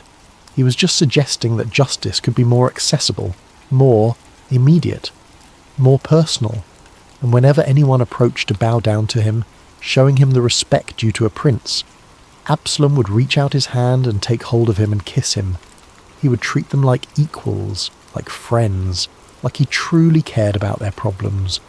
He stole the hearts of Israel one conversation at a time, one handshake, one embrace, one promise that things could be better. This went on for 4 years. 4 years of patient manipulation. 4 years of building a coalition without David even realizing what was happening. And then, when the moment was right, when he had cultivated enough support and positioned enough allies, Absalom struck. He went to Hebron, the city where David had first been crowned king of Judah decades earlier. There was symbolism in that choice. Hebron represented legitimacy, tradition, the old ways, and from Hebron, Absalom proclaimed himself king.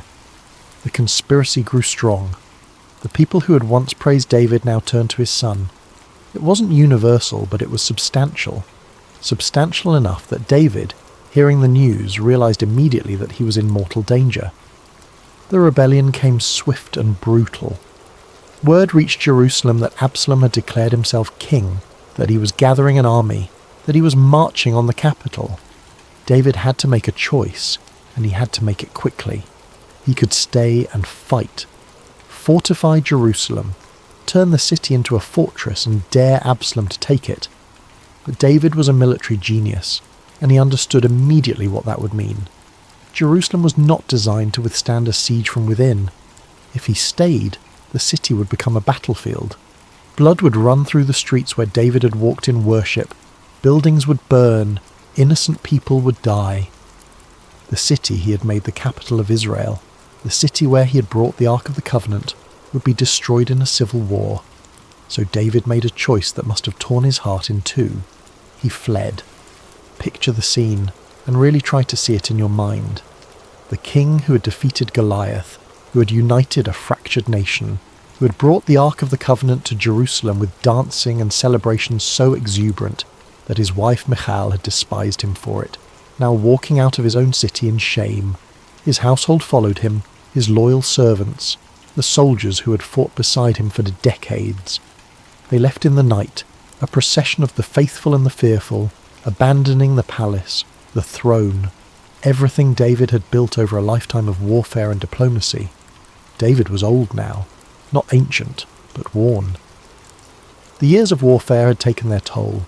The battles against the Philistines, the Moabites, the Ammonites, the Edomites, the political manoeuvring required to keep 12 fractious tribes unified, the family tragedies that had marked his later years, his daughter Tamar violated by her half-brother Amnon, his ordering of Amnon's death in revenge, his estrangement from Absalom that followed, the weight of his sin with Bathsheba, and the death of their first child.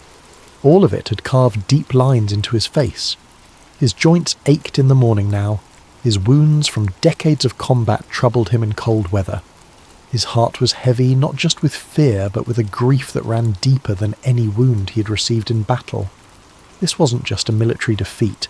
This was personal betrayal on a level that cuts to the very core of what it means to be human. This was his own son trying to kill him.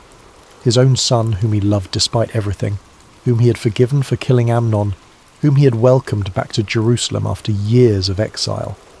That son was now hunting him like an animal. As they walked, David wept.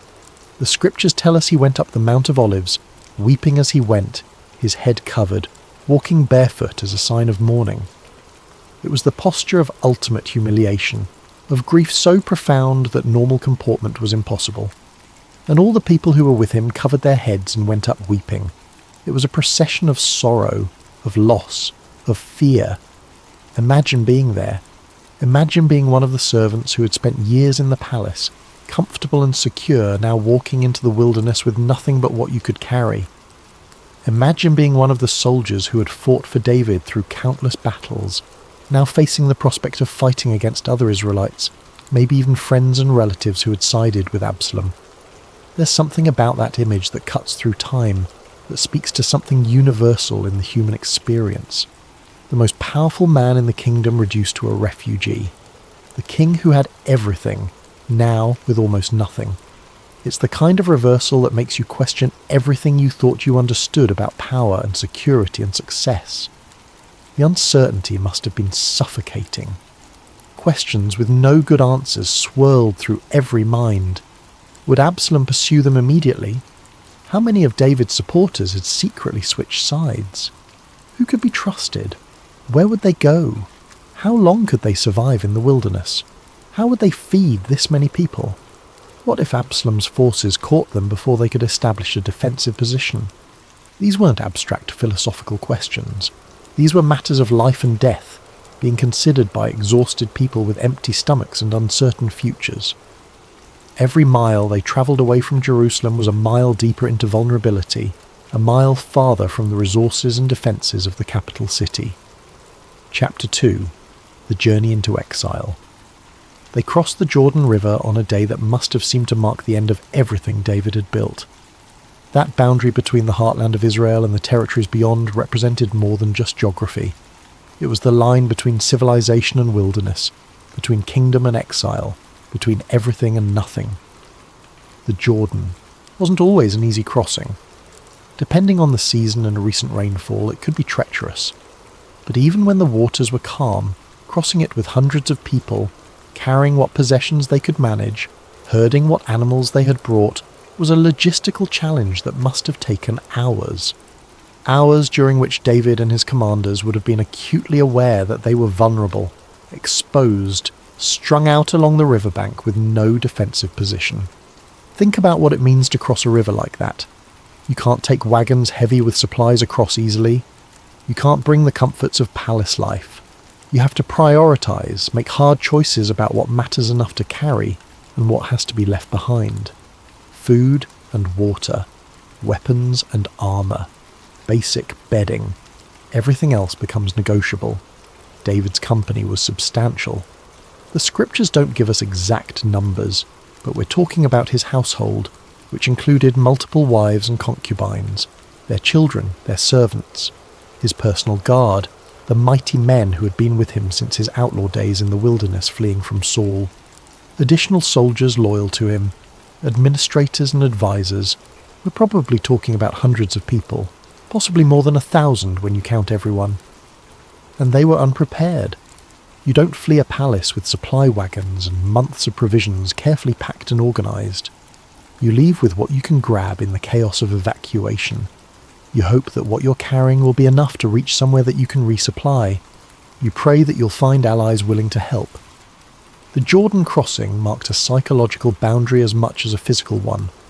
On one side was the kingdom David had built over decades of conquest and consolidation, the 12 tribes united under one crown. Jerusalem with its growing temple complex and palace, the structures of government and commerce that made Israel a real nation, rather than just a collection of tribal territories. On the other side was wilderness, uncertainty, exile, territory that was technically part of the broader kingdom, but far from the centres of power and wealth.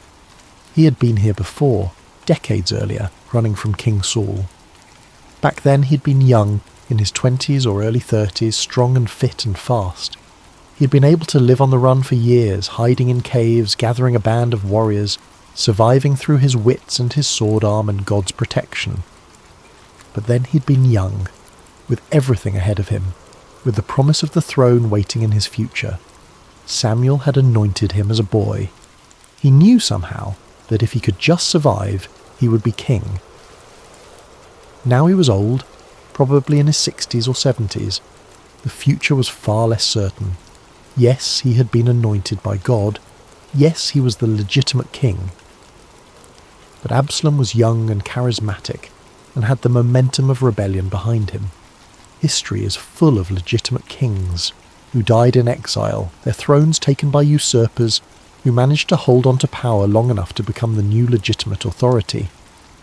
The nights in the wilderness were cold, not the bitter, killing cold of the mountains in winter, but the sharp, penetrating cold of the desert at night that seeps into your bones and reminds you how vulnerable you are, how thin the line is between civilization and survival, how quickly comfort can turn to suffering. They made camp where they could, probably without proper tents for most people, sleeping on the ground with inadequate blankets, huddled together for warmth, rationing what little food they had, trying to make it last, knowing that every day without resupply made the situation more desperate, trying to maintain some semblance of order and morale when everything felt like it was falling apart. But morale was a fragile thing, as delicate as morning mist. These were people who had lost everything in a single day. Servants who had worked in the palace, eating regular meals, sleeping in comfortable quarters, living lives of relative security and predictability. Now they were sleeping on the ground in the wilderness, not knowing where their next meal would come from. Soldiers who had been stationed in a fortified city, with walls and watchtowers and arsenals. Now they were exposed, vulnerable, depending on their own readiness and the hope that they would see an attack coming in time to mount a defence. Every person in that camp had family back in Jerusalem. Brothers, sisters, parents, children. Some of them would have sided with Absalom, either because they truly believed in his cause or because they were hedging their bets, trying to end up on the winning side. Others might be in danger themselves if they were known to be associated with people who fled with David. The personal anguish must have been acute. The sense of relationships fractured, of social fabric torn, of everything familiar suddenly uncertain and dangerous. The supplies were scarce, critically so. Bread was running low. They hadn't been able to bring enough grain to bake fresh loaves indefinitely. The bedding was insufficient for the number of people, meaning that people had to take turns sleeping with adequate covering or simply sleep cold. Every day that passed without resupply made the situation more desperate.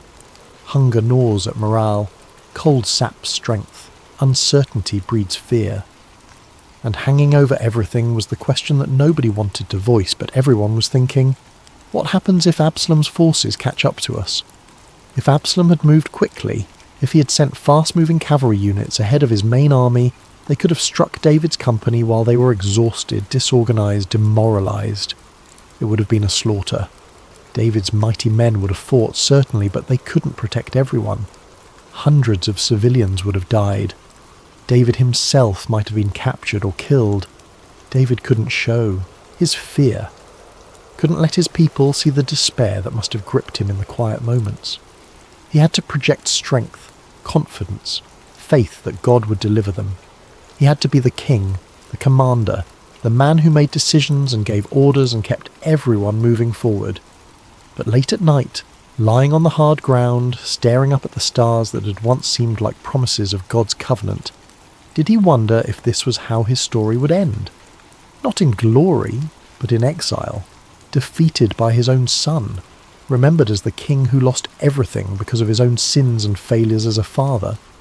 The stillness of those nights must have been profound, the kind of silence that amplifies every doubt, every regret, every what if. No city sounds, no palace guards changing shifts, just the wind in the grass, the occasional call of a night bird, the rustling of people unable to sleep, lying awake and wondering what tomorrow would bring. This was a king who had everything: the palace, the throne, the kingdom, the wealth, the power, the legacy. And in the span of a few days he found himself with almost nothing. Just the people who chose to follow him, and the clothes on his back, and the faith that somehow, some way, God would not abandon him completely. It's in moments like these that the human soul is tested most severely, not in the dramatic battles where adrenaline carries you through, but in the long cold nights where you have nothing to do but think about everything you've lost and everything you might lose still, where you have to find reasons to hope when hope seems foolish, where you have to keep faith when faith feels like self-delusion. Chapter 3.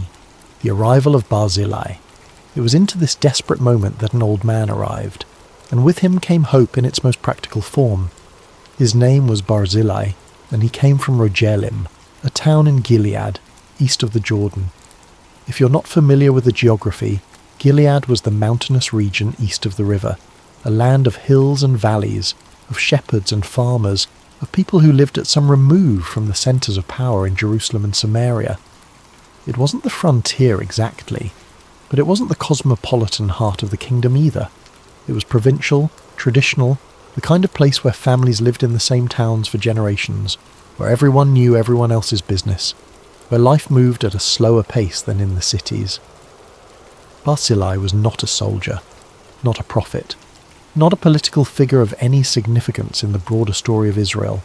He hadn't fought in David's wars, he hadn't served in the palace. His name appears nowhere in the military rosters or administrative records. He was simply a wealthy man, someone who had prospered through decades of hard work and wise management. A landowner probably, someone with flocks and herds, with servants and workers, with the kind of wealth that comes from consistent, unglamorous success in agriculture and trade. He was advanced in years. The scriptures describe him as a very aged man, and when he later speaks to David, he identifies himself as 80 years old. 80. In a time when life expectancy was much shorter than today, when disease and war and accident claimed so many before their time, reaching 80 was remarkable. It meant you had survived wars and famines and plagues. It meant you had outlived most of your generation. It meant you carried within you decades of accumulated wisdom and experience. But it also meant your body was failing in all the ways that age brings failure. Your joints ached, your hearing diminished, your vision clouded. Food lost its taste, music lost its appeal. The pleasures that delight the young become muted and distant. You lived increasingly in memory, in the world as it had been rather than the world as it was becoming. Barzillai would have heard about David's flight.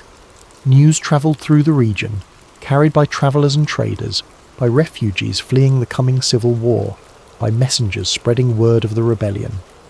The story would have been told and retold, embellished and analysed. In the markets and meeting places of Rogelim, people would have discussed what it meant. Was Absalom the future?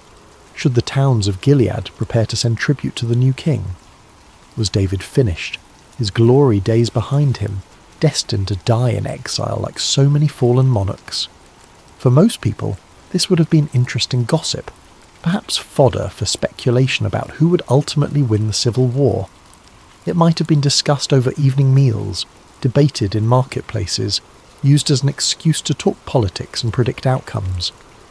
But it would have remained abstract, something happening to someone else, far away, not requiring any personal response beyond having an opinion. But for Barzillai, it was a call to action. Why? The scriptures don't tell us his inner reasoning. We don't get a speech where he explains his motivations. We don't have a prophet's vision or a divine command. We just have the action itself. But we can infer some things. Barzillai would have remembered David's early reign, the unification of the tribes, the defeat of the Philistines, the bringing of the ark to Jerusalem, the stability and prosperity that David's rule had brought to Israel. For 80 years Barzillai had lived through various kings and rulers, some good, some bad, some indifferent. He would have known the difference between a king who served his people and one who served only himself. More than that, Barzillai would have understood something fundamental about God's will. David had been anointed by Samuel. He was God's chosen king. Yes, he had sinned grievously with Bathsheba. Yes, he had failed as a father. Yes, his family was a mess of violence and betrayal. But none of that changed the fundamental reality that God had called David to be king over Israel. Absalom might be handsome and charismatic, but he had no divine mandate. He was a usurper, a rebel, someone trying to take by force what God had not given him. And Barzillai, with the clarity that sometimes comes with age, recognized this. So he gathered provisions, not a token gift, not a symbolic gesture, a serious supply operation that must have required substantial planning and resources. Beds for sleeping. Think about what that means. Not bedrolls, but actual beds, frames and mattresses, or at least thick pallets of straw and fabric that could provide real comfort. For a company of hundreds sleeping on the hard ground, this wasn't luxury.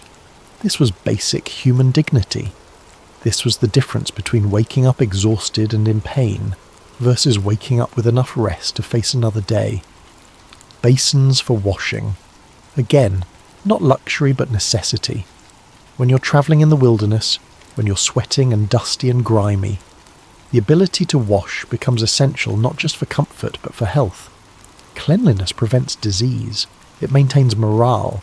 It reminds people that they're still human beings deserving of basic care.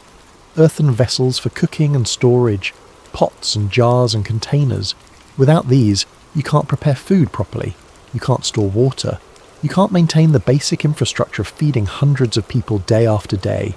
Wheat and barley, the staples of survival. The grains that could be ground into flour and baked into bread. Bread is life in that culture. It's not a side dish. It's the main meal, the thing that fills the stomach and provides energy. Without grain, people starve. With grain, they can survive for months. Flour and roasted grain, ready to eat. This is important. Flour needs to be baked, which requires time and fuel and some degree of stability, but roasted grain can be eaten immediately. For people who are exhausted and hungry, who might not have the resources or time to bake bread, roasted grain is instant nourishment. Beans and lentils, protein, essential nutrients, the food that sticks to your ribs and keeps you strong. In a culture without refrigeration, dried beans and lentils could last for months, providing reliable nutrition when fresh meat wasn't available. Honey, natural sugar, energy, sweetness in a situation that was bitter in every other way. Honey doesn't spoil, it lasts indefinitely. It could be mixed into other foods or eaten straight for a quick boost of energy. Curds, fermented dairy products that provided protein and fat and could survive for days without refrigeration. Essential nutrition for people who needed to maintain their strength. Sheep, fresh meat. But more than that, living animals that could provide ongoing sustenance. Sheep could be butchered as needed, providing fresh meat for days. They could be milked. Their wool could be used. They were wealth on the hoof, resources that kept giving, and cheese from the herd. More dairy, more protein, more fat. Cheese was portable, durable, nutritious. It was perfect travel food, something that could sustain people over long distances and extended periods. This wasn't just food. This was dignity. This was comfort. This was the difference between barely surviving and having the strength to face what came next. This was someone saying, through the language of practical provision, you matter. Your suffering matters. Your needs are real, and they deserve to be met. And Barzillai brought all of this to David and the people with him. Imagine the logistics of this operation. Loading wagons or pack animals with hundreds of pounds of supplies, organising servants to transport everything, making the journey from Rogelim to wherever David was camped. All of this done by an 80-year-old man who could have easily justified staying home, staying safe, staying neutral. There were no grand speeches, no declarations of loyalty written on scrolls and read aloud before witnesses. No political calculations explained and justified. He simply arrived, this old man from a small town, and gave what was needed. Imagine being David in that moment, exhausted from days of travel, uncertain about the future, wondering if God had abandoned him, trying to maintain confidence and strength for the people following him, while inside feeling the weight of failure and fear. And then this stranger appears, this elderly man who owes you nothing, who has no obligation to risk Absalom's wrath, who would be perfectly justified in staying neutral and waiting to see who wins. And he brings not just food, but restoration, not just supplies, but hope, not just material goods, but a reminder that you're not alone, that someone sees your need and cares enough to meet it. It must have felt like a miracle, like manna in the desert that fed the Israelites during the Exodus, like water from the rock that Moses struck, like God saying, through the hands of an old man from Gilead, I have not forgotten you, I have not abandoned you, even now in your lowest moment, I am providing for you. Chapter 4. Faith shown through action. What's remarkable about Barzillai's act is what he didn't do. He didn't ask questions. He didn't demand explanations for why the king was in exile. He didn't require assurances that David would win the civil war before committing his resources. He didn't calculate whether his investment would pay off politically. He simply recognized that David was God's anointed king, and that the king was in need, and that he had the means to help. And so he helped. This is faith in its purest form, not the kind that requires signs and wonders, not the kind that needs prophetic confirmation, not the kind that waits for absolute certainty before acting. This is the faith that sees a need and meets it, trusts that doing good is its own justification, believes that serving God's purposes sometimes means simply serving God's people.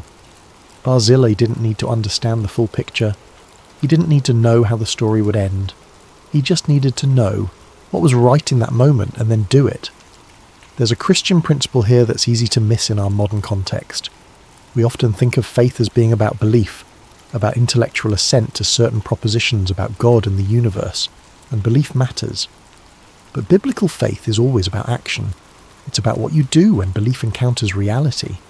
James, the brother of Jesus, would later write that faith without works is dead, that you can't claim to have faith in God while ignoring the practical needs of the people around you.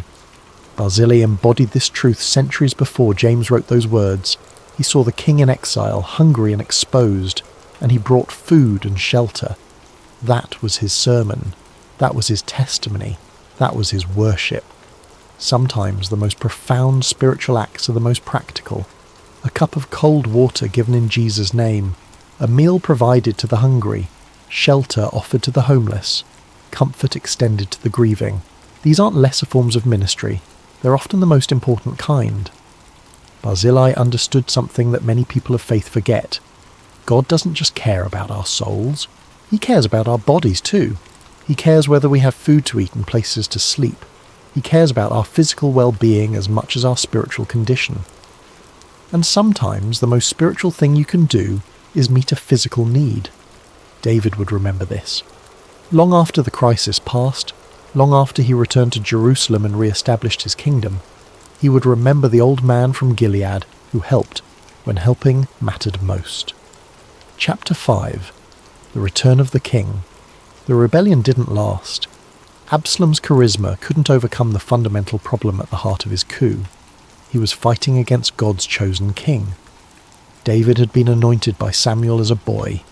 He had defeated Goliath when Saul's army cowered in fear. He had united Israel and Judah. He had brought the ark to Jerusalem. He had made mistakes, grievous ones, but God had not rejected him.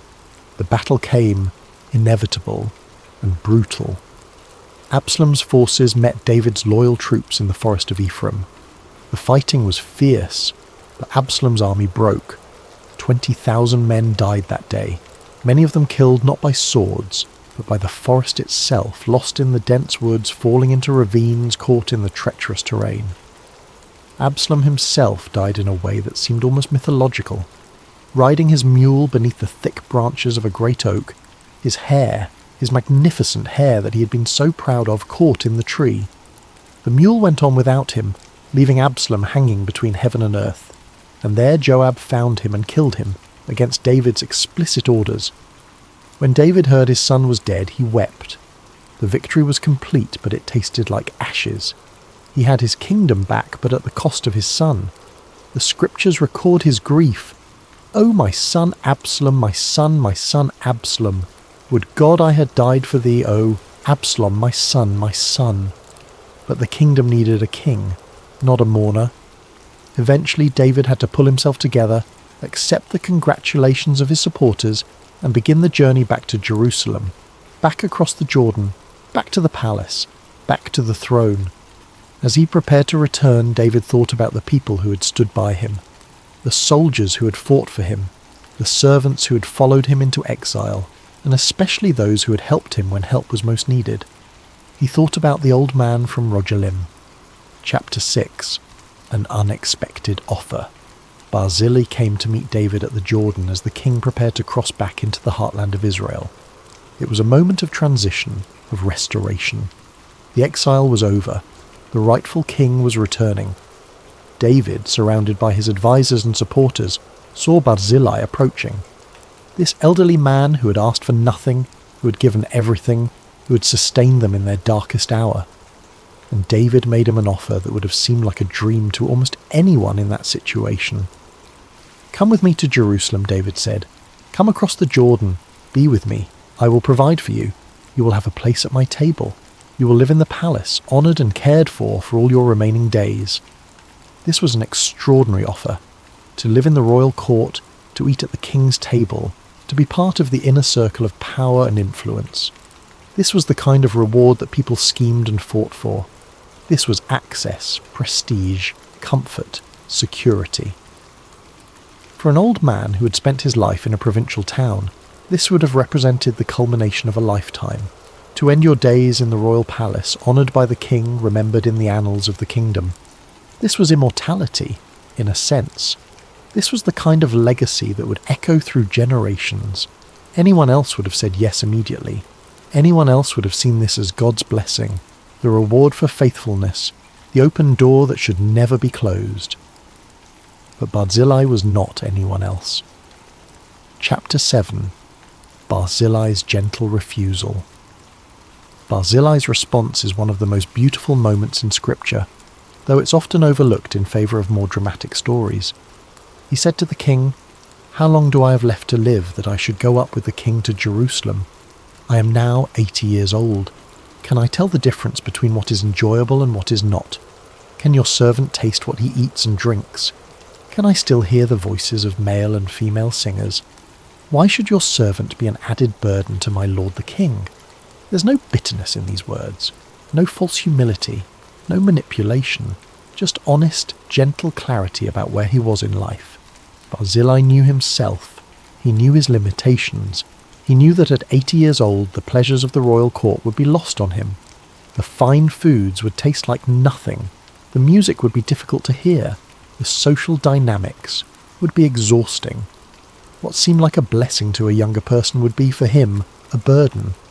But more than that, and this is the crucial point, Barzillai knew what he wanted, and what he wanted was to go home. Not because he was rejecting David's gift, not because he thought less of the honour being offered, but because he had lived long enough to know the difference between glory and peace, between recognition and contentment, between what looks impressive and what actually brings joy.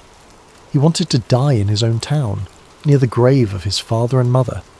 He wanted to end his days in familiar surroundings, among people he had known his whole life. He wanted the simple pleasures of home, not the complex pleasures of the palace. This is wisdom that can only come with age. The young chase glory. The old seek peace. The young want to be remembered. The old want to rest. But Barzillai didn't leave David without an answer to his generosity.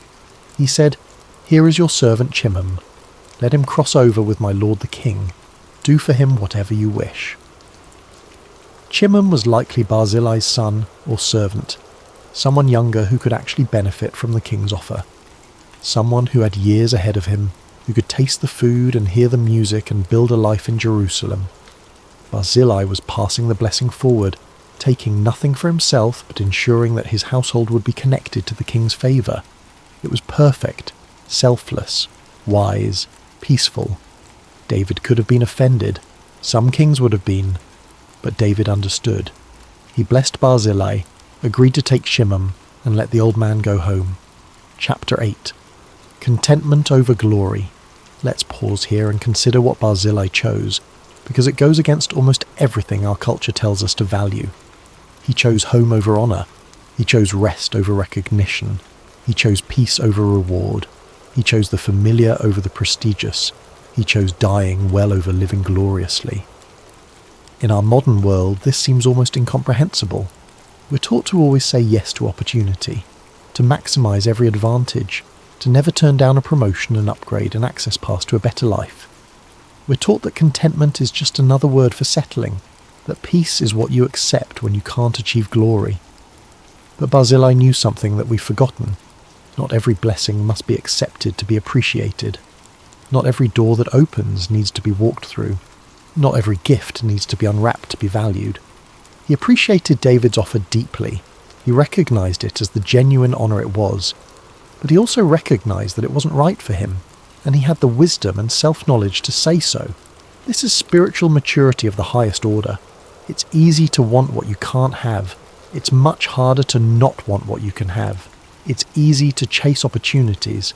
It's much harder to discern which opportunities are actually meant for you. Barzillai had spent his life building something meaningful in Rogelim. He had relationships there, history there, roots that went deep into that soil. Jerusalem was glorious, but it wasn't home. The palace was magnificent, but it wasn't where he belonged. There's a Christian principle here that runs counter to much of what passes for Christian teaching today.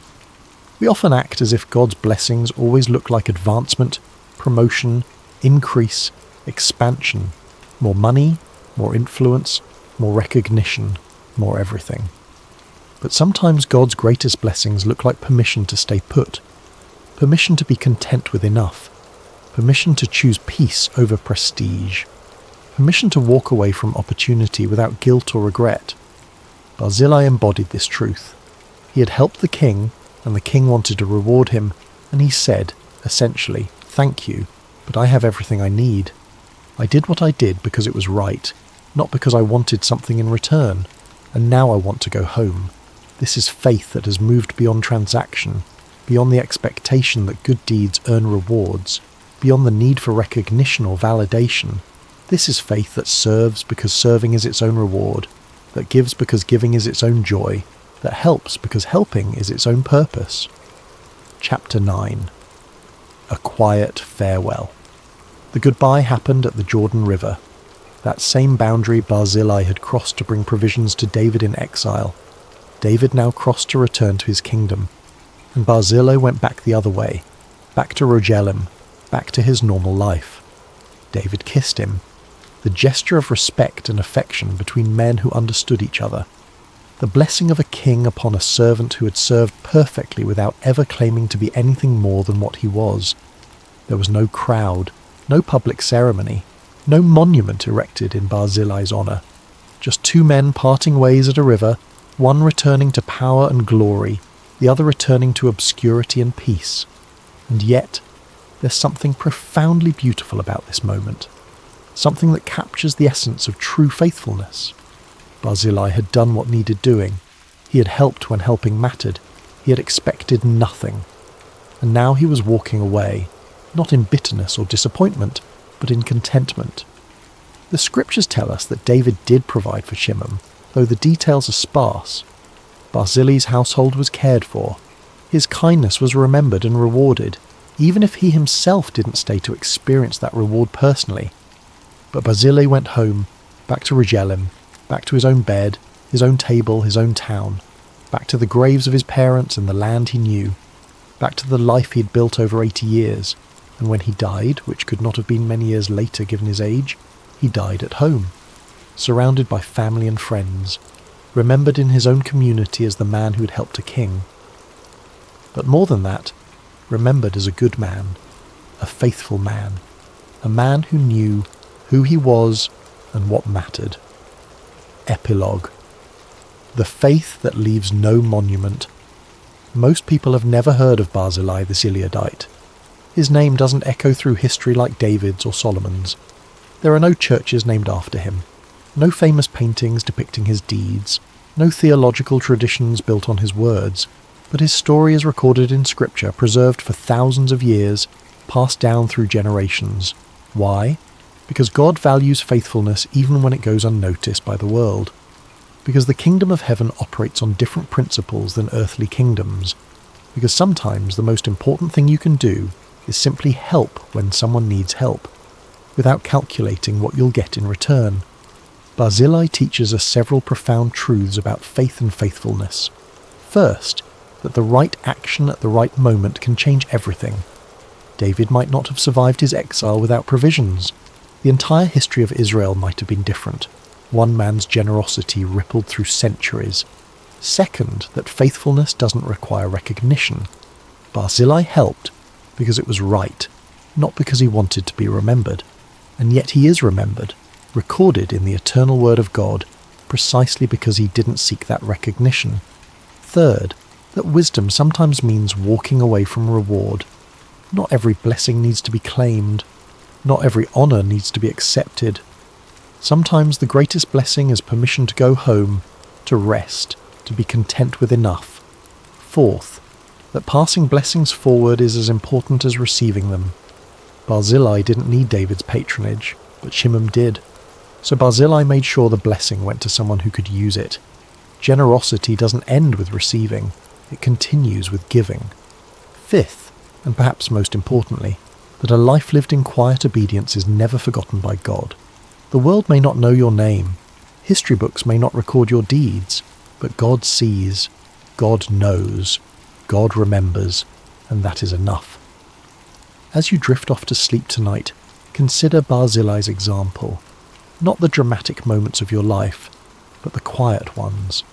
Not the recognition you've received, but the good you've done that nobody noticed. Not the opportunities you've seized, but the ones you've wisely let pass by. There's something deeply peaceful about living the way Barzillai lived, doing good without expecting return, helping without demanding recognition, knowing when enough is enough, choosing home over honour, choosing peace over prestige, choosing contentment over glory. The world will tell you this is weakness. The world will tell you to always want more, achieve more, become more. But Barzillai knew better. He knew that sometimes the greatest strength is the ability to walk away. Sometimes the greatest achievement is knowing when you've achieved enough. Sometimes becoming more means becoming more content with who you already are. He helped a king and walked away. And in walking away, he demonstrated faith more powerful than armies, wisdom deeper than philosophy, and contentment richer than all the treasures of Jerusalem. In the quiet darkness, as your mind settles into rest, let this truth comfort you. You don't have to be famous to be faithful. You don't have to be remembered by the world to be remembered by God. You don't have to achieve greatness to live greatly. Sometimes the most powerful thing you can do is simply help when someone needs help. And then, when the moment passes, go home in peace. Sleep well, knowing that quiet faithfulness is never wasted, that simple kindness is never forgotten, and that a life lived in contentment is a life well lived. The story of Barzillai the Gileadite is finished, but its truth continues, echoing through the centuries, whispering to all who have ears to hear, do good, expect nothing, and rest in peace. Good night. Hello, dear listener, and welcome to Sacred Slumber. Before we begin tonight's story, I'd love to know how your day has been. Whatever time it is where you are in the world, whether you're settling in for the evening or finding a quiet moment during your day, you're exactly where you need to be. We have listeners joining us from every corner of the globe, and it's beautiful to think that we're all connected through these ancient stories that continue to speak to our hearts today. If this story brings you peace and you'd like to hear more like it, please consider subscribing to Sacred Slumber. Now let us journey back over 3,000 years to a time when the hills of ancient Israel echoed with the cries of an oppressed people, and discover how God chose the most unlikely hero to deliver them. The sun blazed mercilessly over the barren hills of ancient Israel, its heat seeming to mock the suffering people below. For 7 long years, the shadow of oppression had fallen across the promised land, like a plague that would not lift.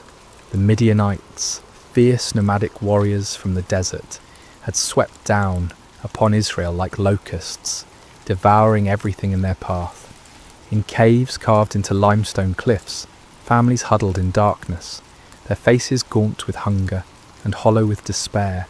Children, who should have been playing in village squares instead, learned to recognise the distant thunder of approaching hoofbeats, the signal to flee deeper into their rocky refuges. The once fertile valleys that had flowed with milk and honey now lay trampled and barren, stripped clean by the endless raids of their oppressors. The Israelites had forgotten what it meant to harvest their own crops. Each year they would plant in hope, tending their fields with trembling hands, always listening for the sound that would send them running. And each year, just as the grain began to ripen, the Midianites would come. They arrived like a sandstorm, their camels innumerable as the sand by the sea, their warriors dark silhouettes against the burning sky. They took everything, left nothing, and vanished back into the wilderness, leaving behind only dust and desperation. In this time of darkness, when hope seemed as distant as the stars, there lived a young man named Gideon. He was not what anyone would call a mighty warrior. His hands, though calloused from labour, had never gripped a sword in battle. His shoulders, though broad from years of farm work, had never carried the weight of armour. His eyes, though keen from watching the horizon for danger, had never gazed unflinchingly into the face of an enemy. On this particular day, Gideon found himself doing what had become all too common among his people. Hiding. He was in his father's wine press, a stone basin carved deep into the earth, meant for treading grapes. But instead of the purple stain of harvest, this hollow held only wheat stalks and the sound of desperate threshing. Gideon worked quickly, quietly, glancing nervously toward the rim of the pit above him. This was no place to thresh grain, but it was hidden from watching eyes, concealed from raiders who might snatch away even this meagre portion of food. The irony was not lost on him. Here he was, a descendant of Abraham, to whom God had promised this very land, reduced to working in secret, like a thief in his own inheritance. The wheat he threshed was barely enough to keep his family alive, and even this small amount had to be hidden from those who would steal it away. As Gideon worked, sweat dripping from his brow to mingle with the grain dust, he wondered where the God of his fathers had gone.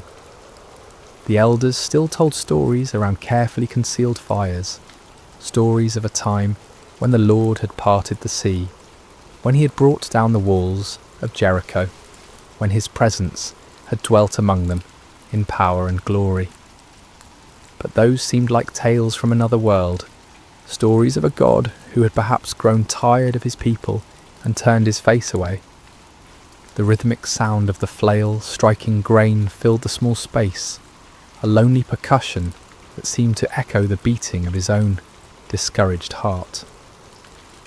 Each strike felt like a prayer he didn't know how to voice, a desperate plea to heaven from a pit in the earth, and then without warning, the monotonous rhythm was broken by a voice. "The Lord is with you, mighty warrior." Gideon's flail froze mid-swing. His heart hammered against his ribs as he spun around, expecting to see a Midianite soldier who had discovered his hiding place. Instead he saw a figure sitting beneath the oak tree above the winepress, a man whose presence seemed to make the very air shimmer with an otherworldly light. The stranger's words echoed in Gideon's mind. Mighty warrior? Him? The man who threshed wheat in secret, who started at shadows, who had never held anything more dangerous than farming tools? Surely this visitor was either mocking him or mistaken about who he was addressing. Gideon climbed slowly from the winepress, his legs unsteady, not from exertion, but from the strange presence of this visitor. The man beneath the oak appeared ordinary enough, yet something in his bearing, something in the way the light seemed to gather around him, spoke of anything but ordinary humanity. "Pardon me, my lord," Gideon said, his voice betraying his confusion and fear. "But if the Lord is with us, why has all this happened to us? Where are all his wonders that our ancestors told us about when they said, 'Did not the Lord bring us up out of Egypt?' But now the Lord has abandoned us and given us into the hand of Midian." The words tumbled out of him like water breaking through a dam. 7 years of bottled frustration, 7 years of unanswered prayers, 7 years of watching his people suffer, while heaven remained silent. If this stranger claimed the Lord was with them, then where was the evidence? Where was the God who had once fought for Israel with fire and earthquake, with angel armies and miraculous interventions? The figure beneath the oak tree regarded him with eyes that seemed to hold depths of understanding far beyond human measure. When he spoke, his voice carried an authority that made the ground beneath Gideon's feet feel somehow more solid. as if reality itself paid attention to his words. "Go in the strength you have, and save Israel out of Midian's hand. Am I not sending you?" Gideon felt his knees nearly buckle. Save Israel? Him? The man who hid in wine presses, who jumped at the sound of the wind through the barley? This had to be some terrible mistake, some cosmic error in judgment. "Pardon me, my lord," he said again, his voice barely above a whisper, "but how can I save Israel? My clan is the weakest in Manasseh, and I am the least in my family." It was true. His family held no position of honour among the tribe. They owned no great flocks, commanded no respect in the councils of the elders. Gideon himself was the youngest son, the one who tended to mundane tasks while others made important decisions. He was nobody special, nobody who mattered, nobody whom anyone would follow into battle. But the mysterious visitor seemed unmoved by these protests. "I will be with you," he said simply, "and you will strike down all the Midianites, leaving none alive." The promise hung in the air between them, impossible and overwhelming. Gideon's mind reeled as he tried to comprehend what was being asked of him.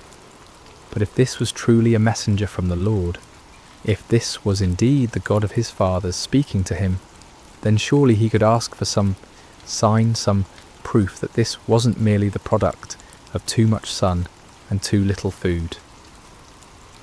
"If now I have found favour in your eyes," Gideon said carefully, "give me a sign that it is really you who speaks with me. Please do not go away until I come back, and bring my offering and set it before you." The figure nodded gravely. "I will wait until you return." Gideon hurried to his house, his heart pounding with a mixture of terror and desperate hope. He prepared what he could offer: a young goat, unleavened bread made from precious flour, broth to complete the meal. It was a significant sacrifice for a family that had so little, but if there was even the slightest chance that the God of Israel was truly speaking to him, no cost was too great. When he returned to the oak tree, the stranger was still there, patient as stone, eternal as the hills. Gideon set the meat on a rock, poured out the broth, and waited to see what would happen. The visitor extended the staff in his hand and touched the meat and bread. Instantly, fire flared up from the rock, consuming the offering completely. In the same moment, the figure vanished from sight, leaving Gideon alone with the blackened stone and the certain terrifying knowledge that he had been speaking with an angel of the Lord. "Alas, sovereign Lord," Gideon cried out, falling to his knees, "I have seen the angel of the Lord face to face." But even as fear overwhelmed him, a voice spoke from heaven itself. "Peace, do not be afraid, you are not going to die." Gideon built an altar there and called it "The Lord is Peace," but peace was far from what he felt in his heart. That very night, the Lord spoke to him again, commanding him to tear down his father's altar to Baal and cut down the Asherah pole beside it. It was to be his first act of obedience, his first step toward the impossible task that lay ahead.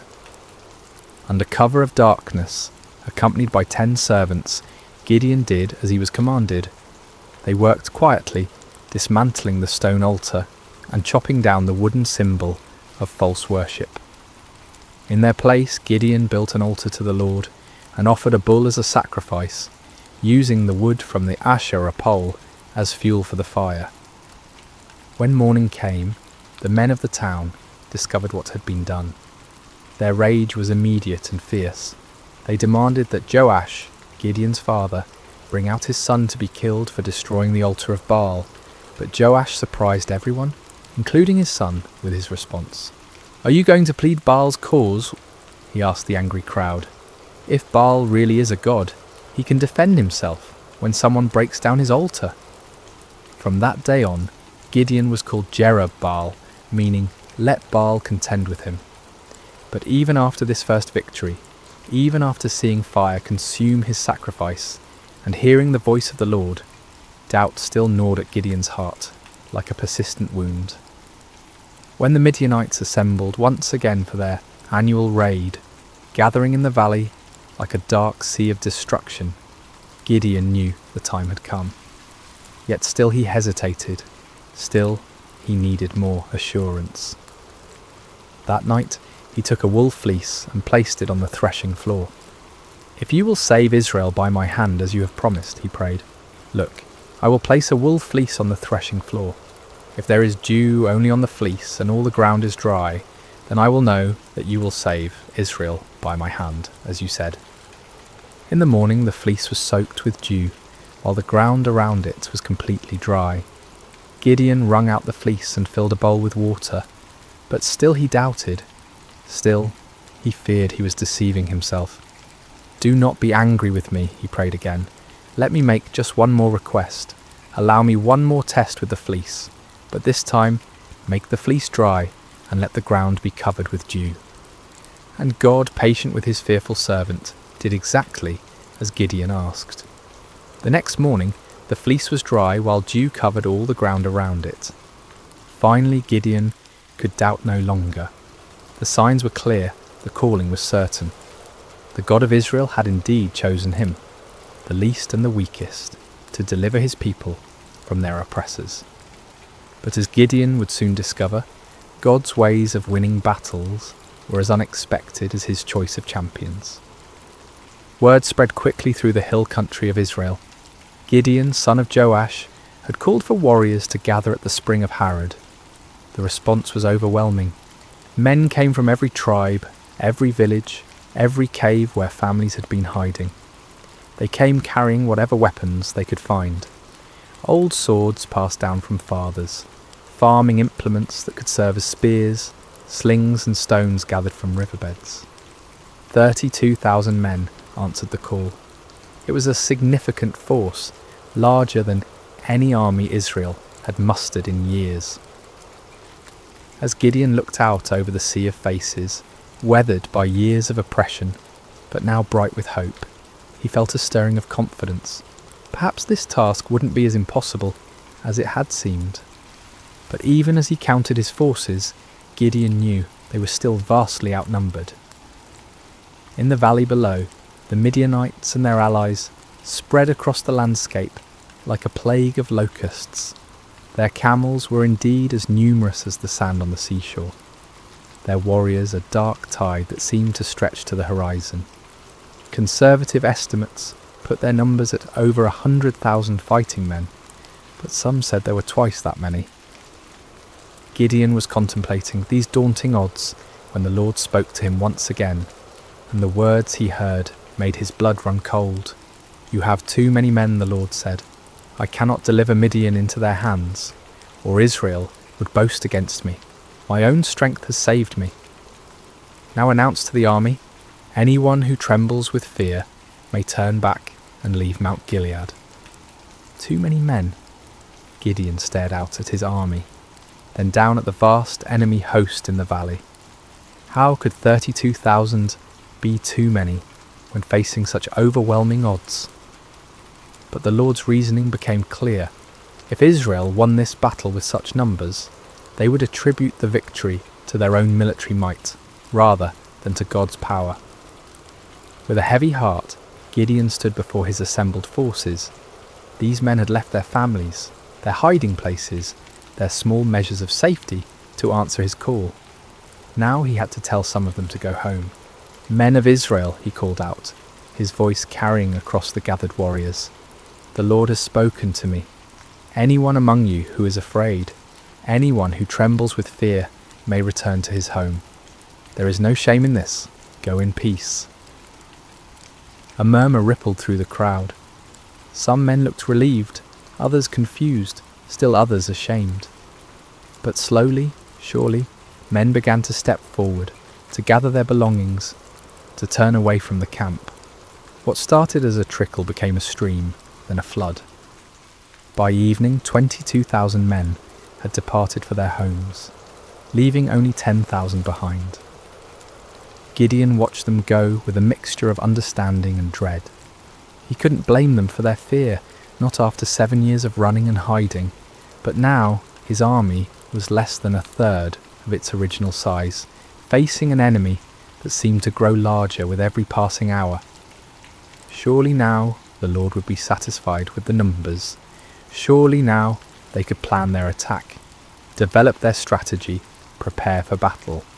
But as the sun set over the camp, painting the sky the colour of blood, the voice of the Lord came to Gideon once more.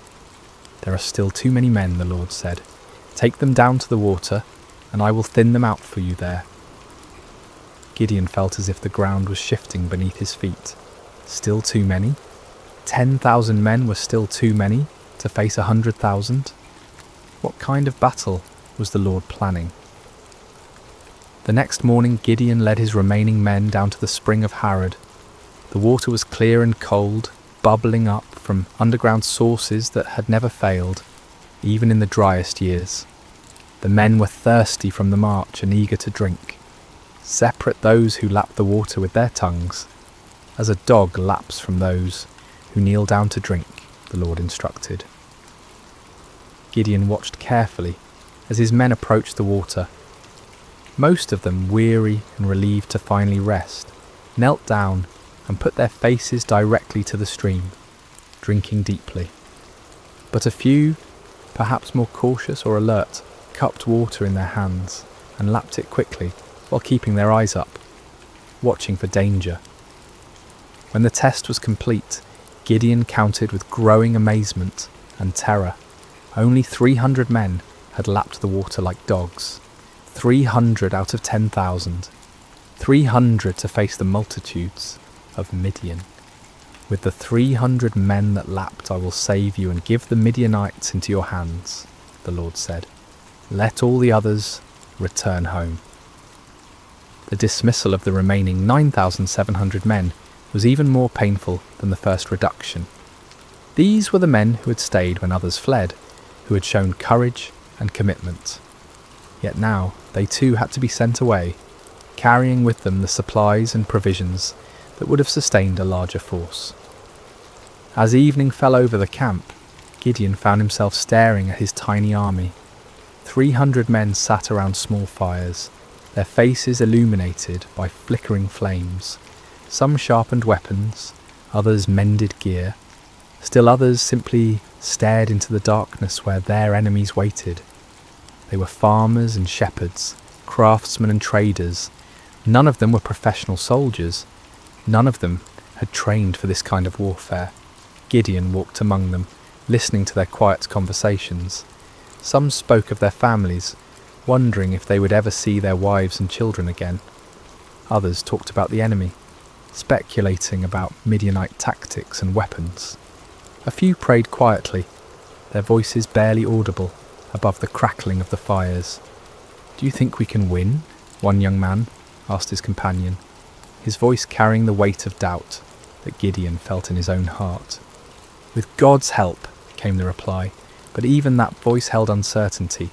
As Gideon continued his circuit of the camp, he felt the familiar weight of fear settling on his shoulders like a heavy cloak. 300 men. It was impossible. It was madness.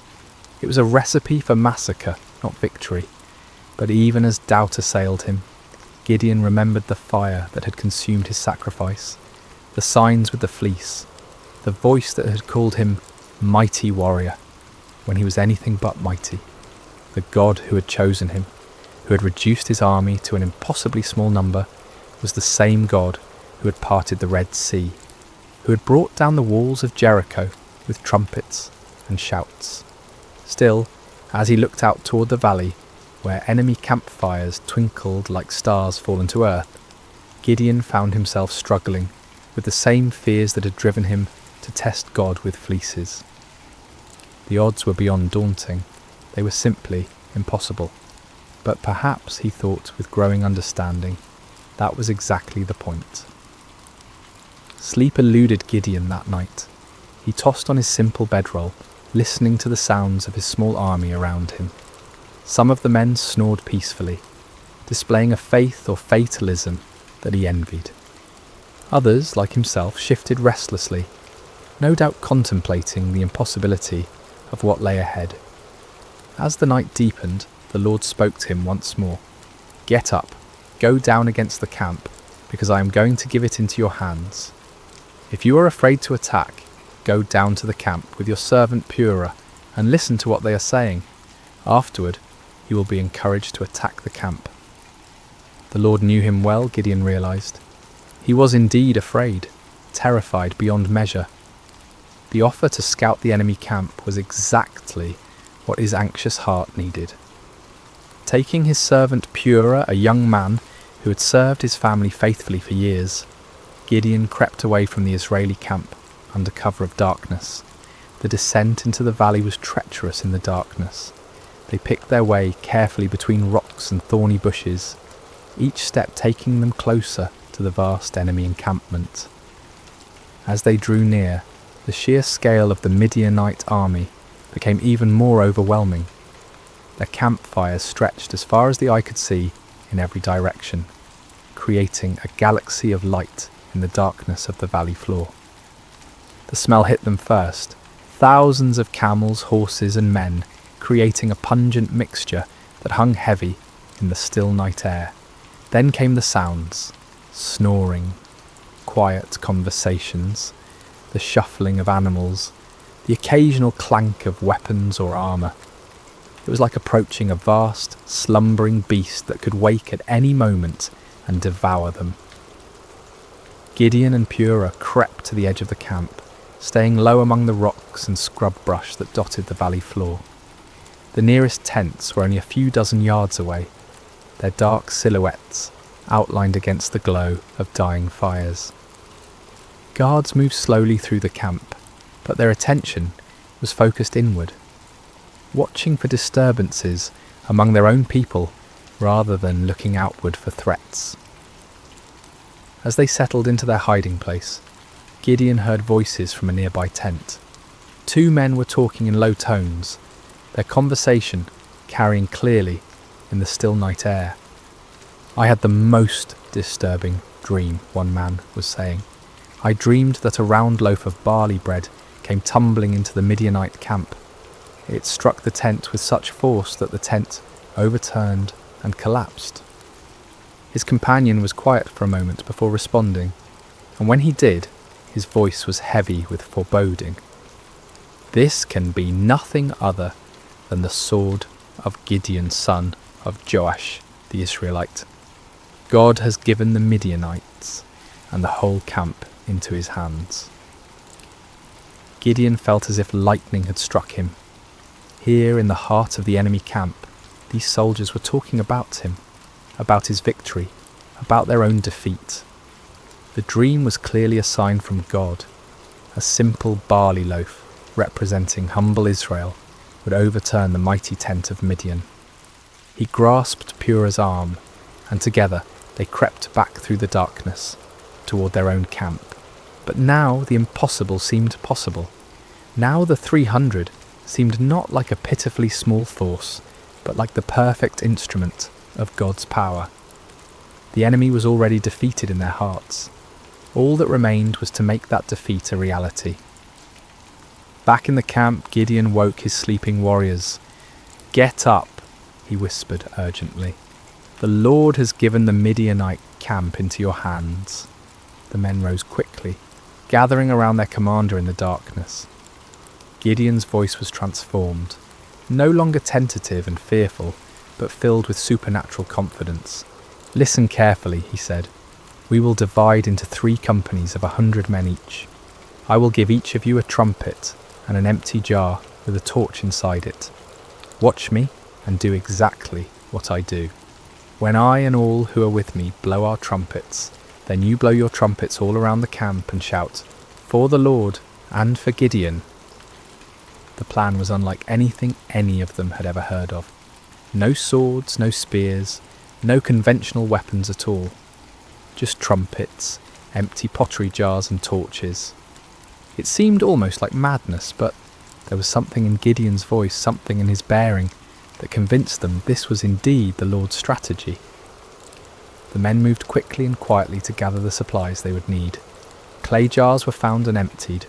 Torches were prepared and placed carefully inside, so that their light was completely hidden. Each man took a trumpet, though few of them had any experience with such instruments. The plan didn't require musical skill, however, only the ability to make noise. As the first company prepared to move out, Gideon looked at his men one final time. These farmers and shepherds, these ordinary men who had answered an extraordinary call, were about to attempt something that would be remembered for generations to come. They were terrified. He could see it in their faces, but they were also determined. They had come too far to turn back now. "Remember," Gideon said quietly, "we are not fighting this battle alone. The Lord goes before us.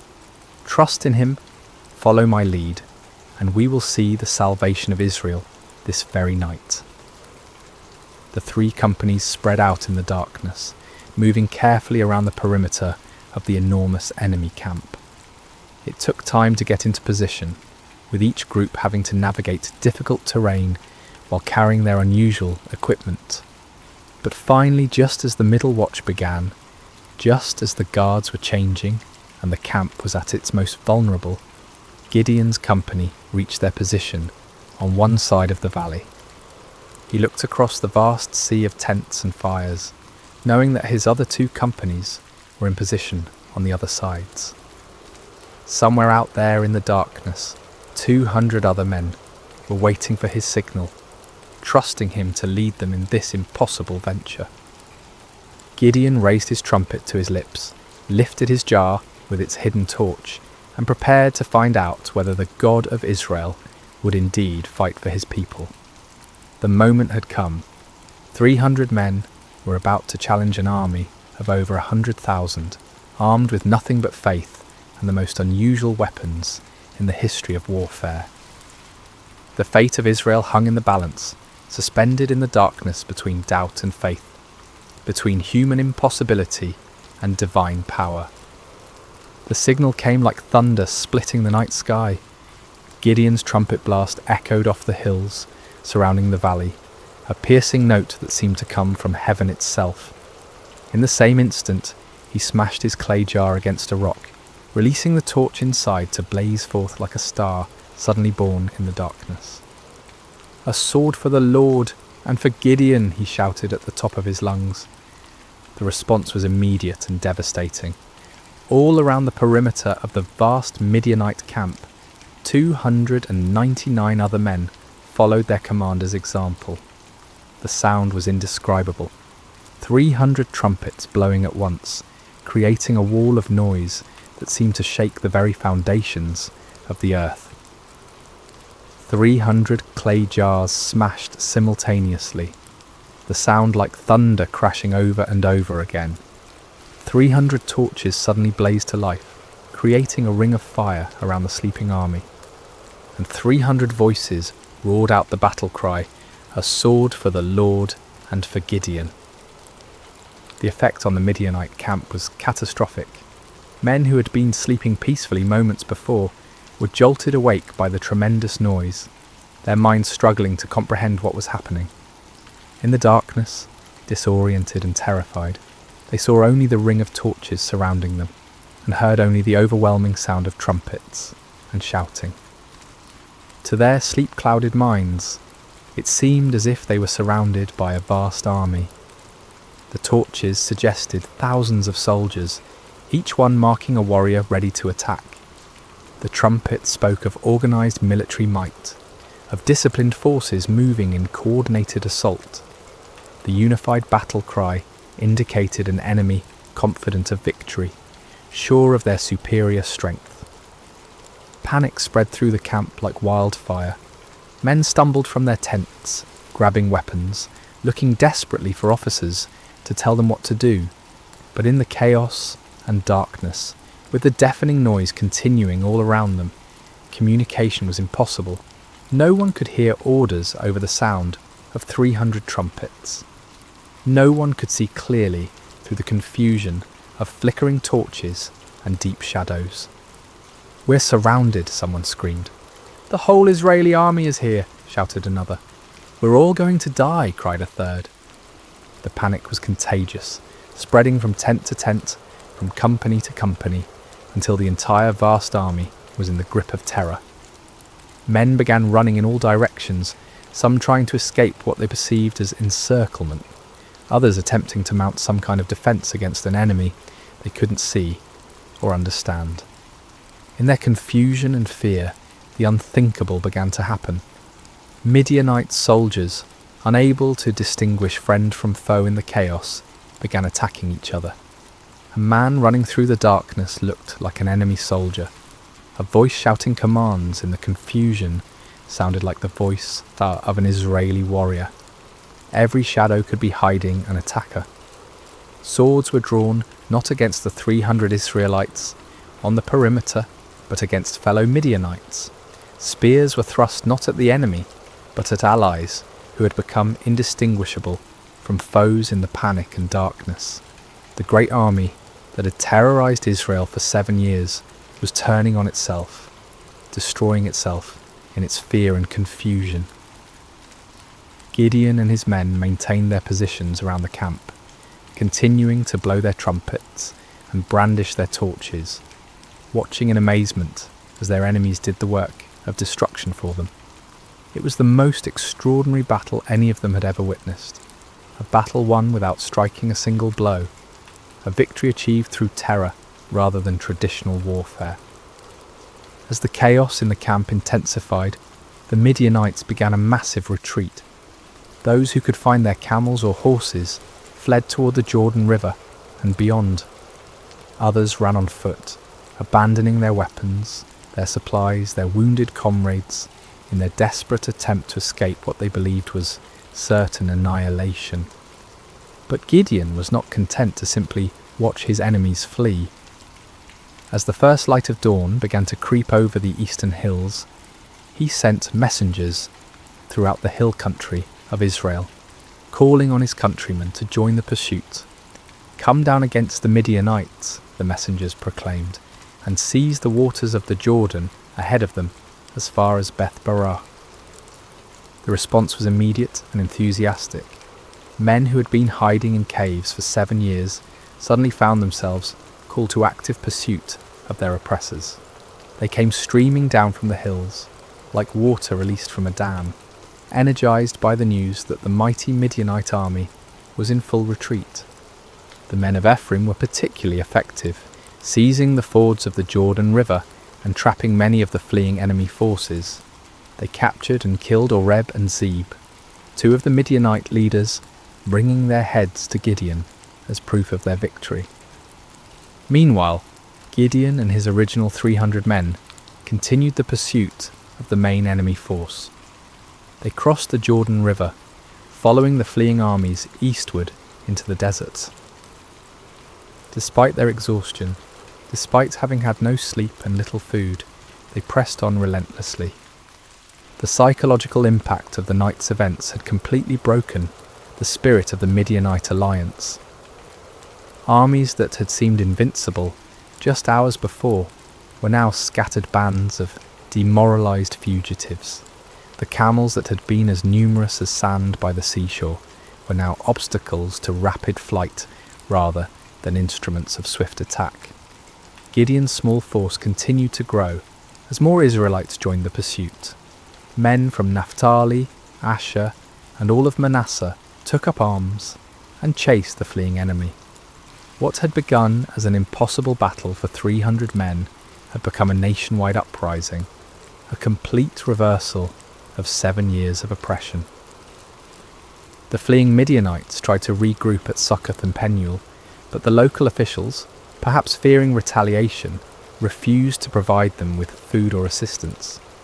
Gideon's pursuit was relentless, driving them ever deeper into the wilderness, further from their base of operations, further from any hope of mounting a counterattack.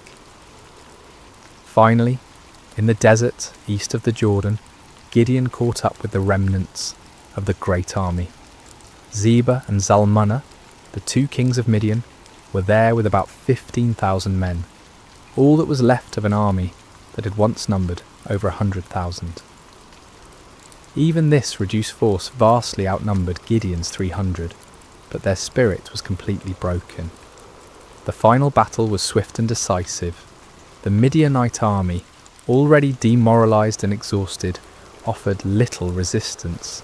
Zebah and Zalmunna were captured alive, bringing to an end the 7-year reign of terror that had plagued Israel.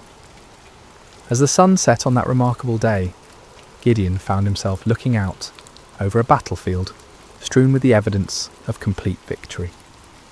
The mighty army that had seemed invincible just 24 hours earlier was destroyed. The kings who had terrorized his people were prisoners. The oppression that had driven Israel into caves and hiding places was broken forever. It had all begun with 300 men, 300 trumpets, 300 torches, and faith in a God who specializes in impossible victories. The journey back to Israel was unlike anything the land had seen in generations. What had begun as a desperate flight by 300 terrified farmers had become a triumphant procession that seemed to grow with every mile. Men emerged from caves and hidden places, women came out of their refuges, children ran alongside the returning heroes. The roads that had been empty for 7 years, too dangerous for normal travel, were now filled with celebration. Gideon rode at the head of the procession, the captured kings Zebah and Zalmunna walking in chains behind him. The sight of these once mighty rulers, who had struck terror into Israelite hearts for so long, now humbled and defeated, was almost too wonderful to believe. People lined the roads just to see them, to confirm with their own eyes that the nightmare was truly over. As they passed through villages and towns that had been ghost settlements just days before, people poured out of their houses with tears of joy streaming down their faces. Children, who had never known anything but hiding and fear, looked with wonder at the defeated enemy kings. Elderly men and women who remembered the time before the oppression began whispered prayers of thanksgiving to the God who had delivered them. The celebration that erupted across Israel was spontaneous and overwhelming. In every settlement, people brought out whatever food they had hidden away and shared it freely. Wine that had been buried for safekeeping was uncorked and passed around. Songs that had been silenced for 7 years rang out again from hilltops and valleys. But perhaps the most remarkable aspect of the victory was how complete it had been. The Midianite power was not just temporarily broken, but utterly destroyed. Their military organisation was shattered, their leadership eliminated, their will to fight completely crushed. Never again would they be able to mount the kind of massive raids that had devastated Israel year after year. The psychological impact was equally profound. For 7 years, the Israelites had seen themselves as victims, as weak and helpless prey for stronger predators. Now they had witnessed their God fighting for them in the most dramatic way imaginable. The story of the 300 and their trumpets would be told and retold around campfires for generations to come. A permanent reminder that no enemy is too strong when the Lord chooses to fight for his people. When Gideon finally reached his homeland, representatives from all the tribes of Israel came to meet him. They came with a proposal that on the surface seemed like the natural conclusion to his remarkable victory. "Rule over us," they said, their voices filled with genuine admiration and gratitude. "You, your son, and your grandson, because you have saved us from the hand of Midian." It was an offer of kingship, of dynastic rule that would establish Gideon's family as the permanent rulers of Israel.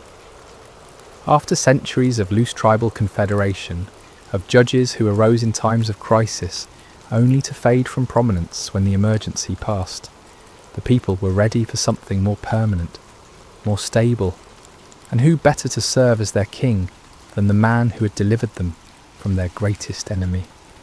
The offer was tempting beyond measure. Gideon had gone from threshing wheat in secret to being offered the crown of all Israel. The boy who had hidden in wine presses was being invited to sit on a throne. The man who had doubted his own worth was being told that he was worthy to found a royal dynasty. but Gideon's response revealed the depth of his spiritual growth during this incredible journey. The fearful farmer, who had needed multiple signs and confirmations, had become a man who understood something fundamental about the nature of God's kingdom. "I will not rule over you," he declared firmly, "nor will my son rule over you. The Lord will rule over you." It was a profound statement of faith and wisdom. Gideon recognized that Israel's true king was the Lord himself, and that any human ruler would be merely a steward of God's authority. He had learned through his own experience that victory came not through human strength or wisdom, but through complete dependence on divine power. To accept a crown now would be to claim credit for what God alone had accomplished. The people were disappointed but not surprised. They had seen enough of Gideon's character to understand that he was not motivated by personal ambition. Still, they wanted to honour him in some way, to create some lasting memorial to his remarkable victory. Gideon did make one request of the people, though it would prove to be a fateful one. "I do ask one thing of you," he said. "Each of you give me an earring from your share of the plunder." The Midianites, like many desert peoples, wore gold earrings, and the spoils of victory included a considerable amount of such jewellery. The Israelites were happy to comply with this modest request. They spread out a garment, and each man threw a gold earring onto it. When all the contributions were gathered, the weight of the gold was 1,700 shekels, an enormous fortune by the standards of the time. In addition to the earrings, there were ornaments, pendants, and purple garments worn by the Midianite kings, as well as chains from their camels' necks. With this gold, Gideon made an ephod, a ceremonial garment similar to what the high priest wore. His intentions may have been pure, perhaps wanting to create a memorial to God's victory or a way for the people to seek divine guidance. But the results were tragic. All Israel prostituted themselves by worshipping it there, and it became a snare to Gideon and his family. The very man who had torn down his father's altar to Baal, who had refused the crown because only God should rule Israel, inadvertently created an object that led his people back into idolatry. It was a sobering reminder of how easy it is for even the most faithful to stumble, how quickly victory can turn to spiritual defeat. The golden ephod, created from the spoils of a battle won by faith alone, became a false god that drew the people's hearts away from the true God who had delivered them. Yet despite this failing, the primary result of Gideon's victory endured. The land had peace for 40 years during his lifetime. The Midianites never recovered from their devastating defeat. Other potential enemies, seeing what had happened to the mighty Desert Confederation, thought twice before threatening Israel. Gideon himself lived quietly on his estate, enjoying the respect of his people, but never again taking up the sword. He married and had many children, 70 sons from his various wives. One son, born to a concubine in Shechem, was named Abimelech, and he would later bring great trouble to Israel in his quest for the power his father had refused. When Gideon died at a good old age, he was buried in the tomb of his father Joash in Ophrah of the Abiezrites. His death marked the end of an era, the passing of a man who had embodied both the highest faith and the deepest human frailty. As we reach the end of this ancient story, told now across thousands of years and countless retellings, the lessons of Gideon's life continue to resonate with profound relevance. His journey, from fearful farmer to victorious leader, speaks to truths that transcend time and culture, offering wisdom for anyone who has ever felt inadequate for the tasks before them. The first and most striking lesson is how God chooses his instruments. When the angel called Gideon a mighty warrior while he hid in a wine press, it seemed like either a mistake or a cruel joke. Gideon was none of the things we typically associate with great leaders. He wasn't brave, wasn't confident, wasn't from an important family, wasn't trained in warfare or politics. by every human measure, he was spectacularly unqualified for the task ahead.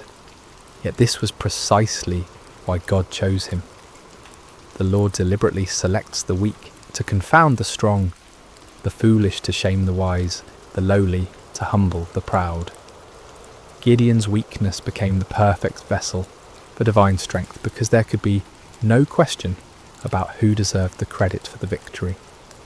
This principle was reinforced by the reduction of Gideon's army from 32,000 to 300.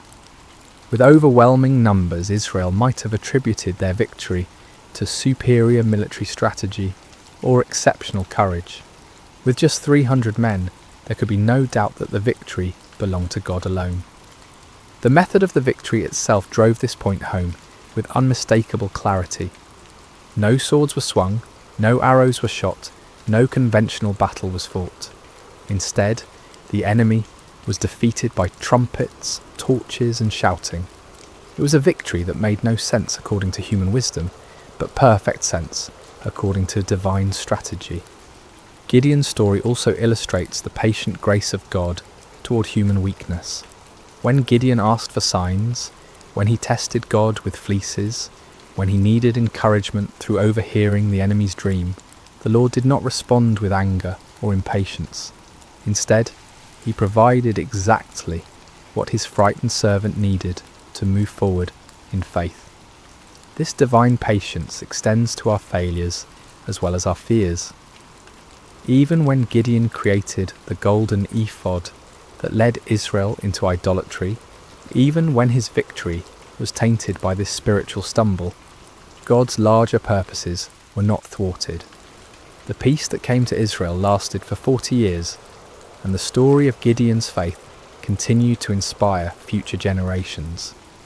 Yet Gideon's failure with the ephod serves as a sobering warning about the subtle nature of spiritual pride. The man who had refused a crown could still fall into the trap of creating an object that drew worship away from God. Victory can be more spiritually dangerous than defeat, success more corrupting than failure. Even those who have experienced God's power in extraordinary ways must remain vigilant against the pride that can grow from their very victories. The story also reveals the importance of recognizing God's sovereignty in our circumstances. When Gideon questioned why God had allowed the Midianite oppression, he was struggling with one of humanity's oldest questions: why does a good God permit suffering? The answer that emerges from his story is not a theological explanation, but a practical demonstration. God had not abandoned his people. He was preparing to deliver them in a way that would reveal his power and restore their faith. Sometimes what looks like divine absence is actually divine preparation.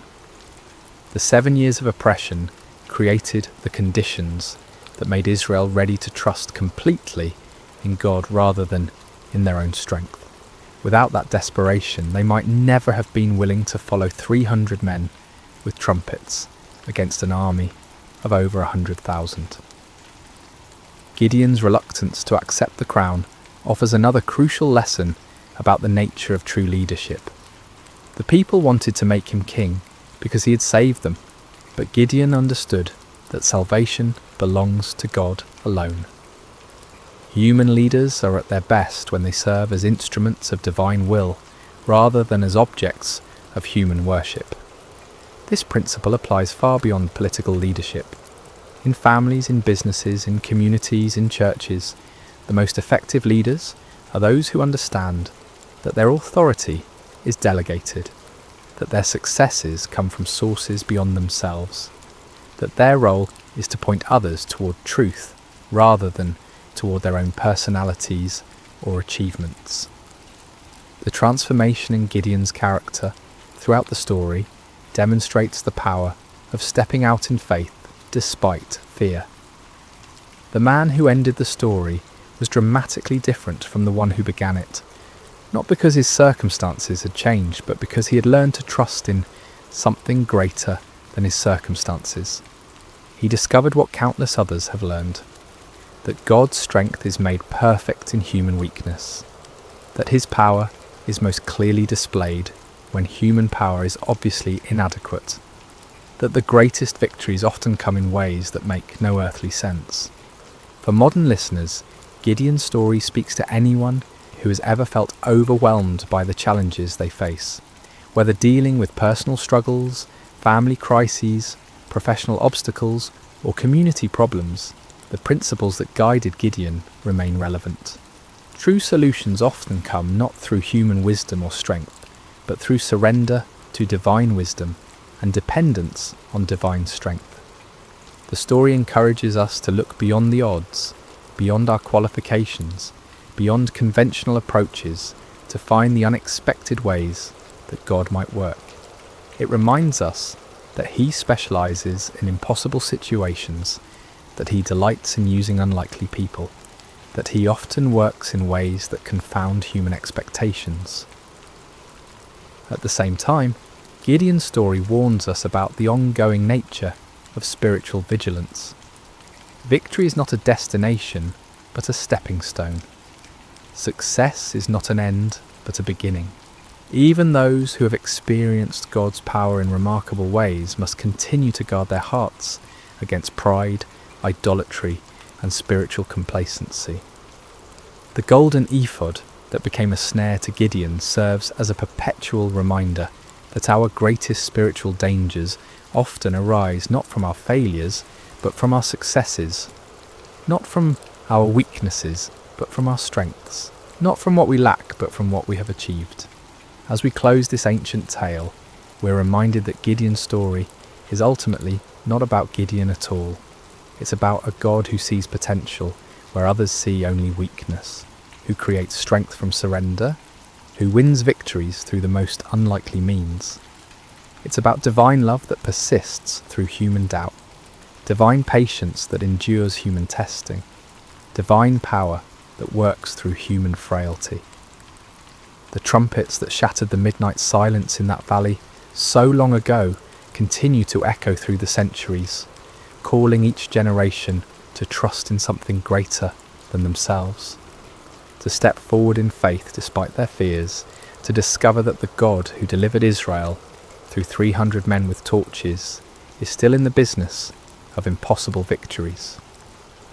In our own valleys of challenge and oppression, surrounded by enemies that seem too numerous to count, facing odds that appear insurmountable, Gideon's story whispers the same truth that changed a fearful farmer into a mighty warrior. The Lord is with you, and in Him even the weakest can become strong. Even the smallest can achieve great things. Even the most unlikely can be used for extraordinary purposes. The battle belongs to the Lord, and in Him, victory is always possible. And so we end where we began, with a simple truth that transcends time and circumstance. When God chooses to fight for His people, no enemy can stand, no odds are too great, and no victory is impossible. The story of Gideon continues to unfold in every generation, in every heart that learns to trust, not in human strength, but in divine power, not in earthly wisdom, but in heavenly guidance, not in what we can see, but in what God can do. May this ancient story find new life in modern hearts. May its lessons take root in contemporary soil, and may its timeless truths continue to inspire faith, courage, and hope in all who hear it. For the God who called Gideon from his hiding place continues to call ordinary people to extraordinary purposes, continues to choose the weak to confound the strong, and continues to win impossible victories through the most unlikely means. The story of Gideon is, in the end, the story of all who learn to trust in something greater than themselves. It is the story of divine love that never gives up, divine power that never fails, and divine grace that transforms fearful hiding into mighty victory. This has been the story of Gideon and the battle against Midian, shared with you tonight through sacred slumber. May it bring you peace, may it strengthen your faith, and may it remind you that no challenge is too great when faced with divine help. Sleep well, dear listener, and may your dreams be filled with the trumpets of victory and the light of hope that never dies. Before we begin tonight's story, I want to take just a moment to say thank you. If you're enjoying what you hear, using your hype points on this video truly helps the channel more than you could possibly know. It makes a genuine difference in allowing us to continue creating these stories for you. If you're listening on Spotify, leaving a review helps tremendously as well. And if you feel like it, drop a comment letting us know what time it is where you are and where in the world you're listening from. We absolutely love seeing where everyone is tuning in. And of course, if you enjoy the content and haven't already, consider subscribing. It means everything. Now, let's begin. There are moments in history when mercy appears where logic says it should not. When kindness walks through doors that fear has locked. When someone broken by the past is suddenly called forward into a future they never imagined possible. This is one of those stories. It begins not with triumph but with ash. Not with celebration, but with silence. Not with a throne, but with a crippled boy, a hidden life, and a king who refused to forget. Grace often arrives where shame has settled in, and in ancient Israel, during the blood-soaked years following civil war, grace arrived at a table set for the forgotten. Chapter 1. A House in Ruins. The house of Saul had fallen, not slowly, not quietly. It collapsed like a tower struck at its foundation, and when the dust cleared there was almost nothing left. King Saul, the first anointed ruler of Israel, was dead. His sons were dead. His army was scattered. His legacy, once golden, was now stained with madness, jealousy, and the tragic arc of a man who had lost the favour of God. The Philistines had come like locusts. They swept across the hills of Gilboa, their chariots grinding through the dirt roads, their swords flashing in the sunlight. Saul's army tried to hold. They fought with desperation, but desperation is not strategy. One by one, the warriors fell, the king's sons fell, and finally, wounded and surrounded, Saul himself fell on his own sword rather than be captured alive. The news travelled fast. In the royal household, panic erupted. Servants fled. Advisors disappeared into the countryside. Relatives gathered what they could carry and scattered like seeds in a storm. To be connected to Saul now was not an honour. It was a death sentence. David had been anointed king long before Saul's death. He had been hunted by Saul, driven into caves, forced to live among enemies. But David had never stopped being loyal to the throne itself. He had never raised his hand against the anointed king. And now, with Saul gone, David was the rightful heir. But the family of Saul did not see it that way. They saw only danger. In the ancient world, when a new king rose, the old royal line was often erased. Wives, children, distant cousins, anyone with a claim to the throne could be seen as a threat. It was not cruelty. It was survival. It was politics written in blood. History was filled with such purges. When dynasties changed hands, the former royal families rarely survived. It was understood that to allow them to live was to plant seeds of future rebellion. A surviving prince could rally loyalists. A remaining heir could become a symbol for the discontented. And so, kings acted preemptively, not out of personal hatred necessarily, but out of cold political calculation. The household of Saul understood this reality all too well. They had seen how kingdoms operated. They knew the unspoken rules of power, and now, with David ascending to the throne, they expected the worst. So they ran. Some fled north, to all the territories still loyal to Saul's memory. Others went east, crossing the Jordan River into lands less controlled by David's authority. Still others simply vanished into the countryside, taking new names, burying their royal connections, hoping that distance and time would erase the threat they represented. And among those who fled was a young boy named Mephibosheth. Chapter 2. The Child Who Fell. Mephibosheth was only 5 years old when the news came. His father, Jonathan, was dead. His grandfather, Saul, was dead. The kingdom was collapsing and the household was in chaos. His nurse, perhaps a servant, perhaps a relative, grabbed the boy and ran. She did not stop to pack. She did not pause to plan. She simply ran, clutching the child in her arms, her heart pounding, her mind racing with fear. The roads were crowded with refugees. Other members of the household, servants, guards who had abandoned their posts, farmers fleeing the expected violence, all of them moving in the same direction, away from the centre of power, away from Jerusalem, away from whatever judgment was coming. The nurse held Mephibosheth tightly. He was crying, confused, asking questions she could not answer. Where were they going? When would they come back? Where was his father? She did not tell him the truth. How could she explain to a 5-year-old that his entire world had ended? That his father would never return? That the palace he had known, the life he had lived, was gone forever? She just kept running. And then she fell. Maybe it was the uneven ground. Maybe it was exhaustion. Maybe it was the weight of the boy combined with the speed of her panic. Maybe she was jostled by the crowd of other fleeing refugees. Whatever the reason, she stumbled, and when she did, Mephibosheth fell from her arms. He hit the ground hard. The impact was devastating. His small body crumpled, his legs twisting beneath him at unnatural angles. The pain was immediate and overwhelming. He screamed, a sound that cut through the chaos of the fleeing crowd. The nurse scrambled to her feet, her own knees scraped and bleeding. She reached for the boy, panic rising in her throat. Around them, people barely paused. Everyone was focused on their own survival, their own escape. No one stopped to help. No one had time. She lifted Mephibosheth back into her arms. He was still crying, clutching at his legs, his face twisted in agony. She could feel the unnatural angles of his limbs, could sense that something terrible had happened, but there was no time to stop, no time to assess, no time to do anything but keep moving. If they stayed on the road, if they slowed down, they risked being caught. They risked being identified. They risked everything. So she kept running, the boy's cries gradually fading into whimpers, then to shocked silence.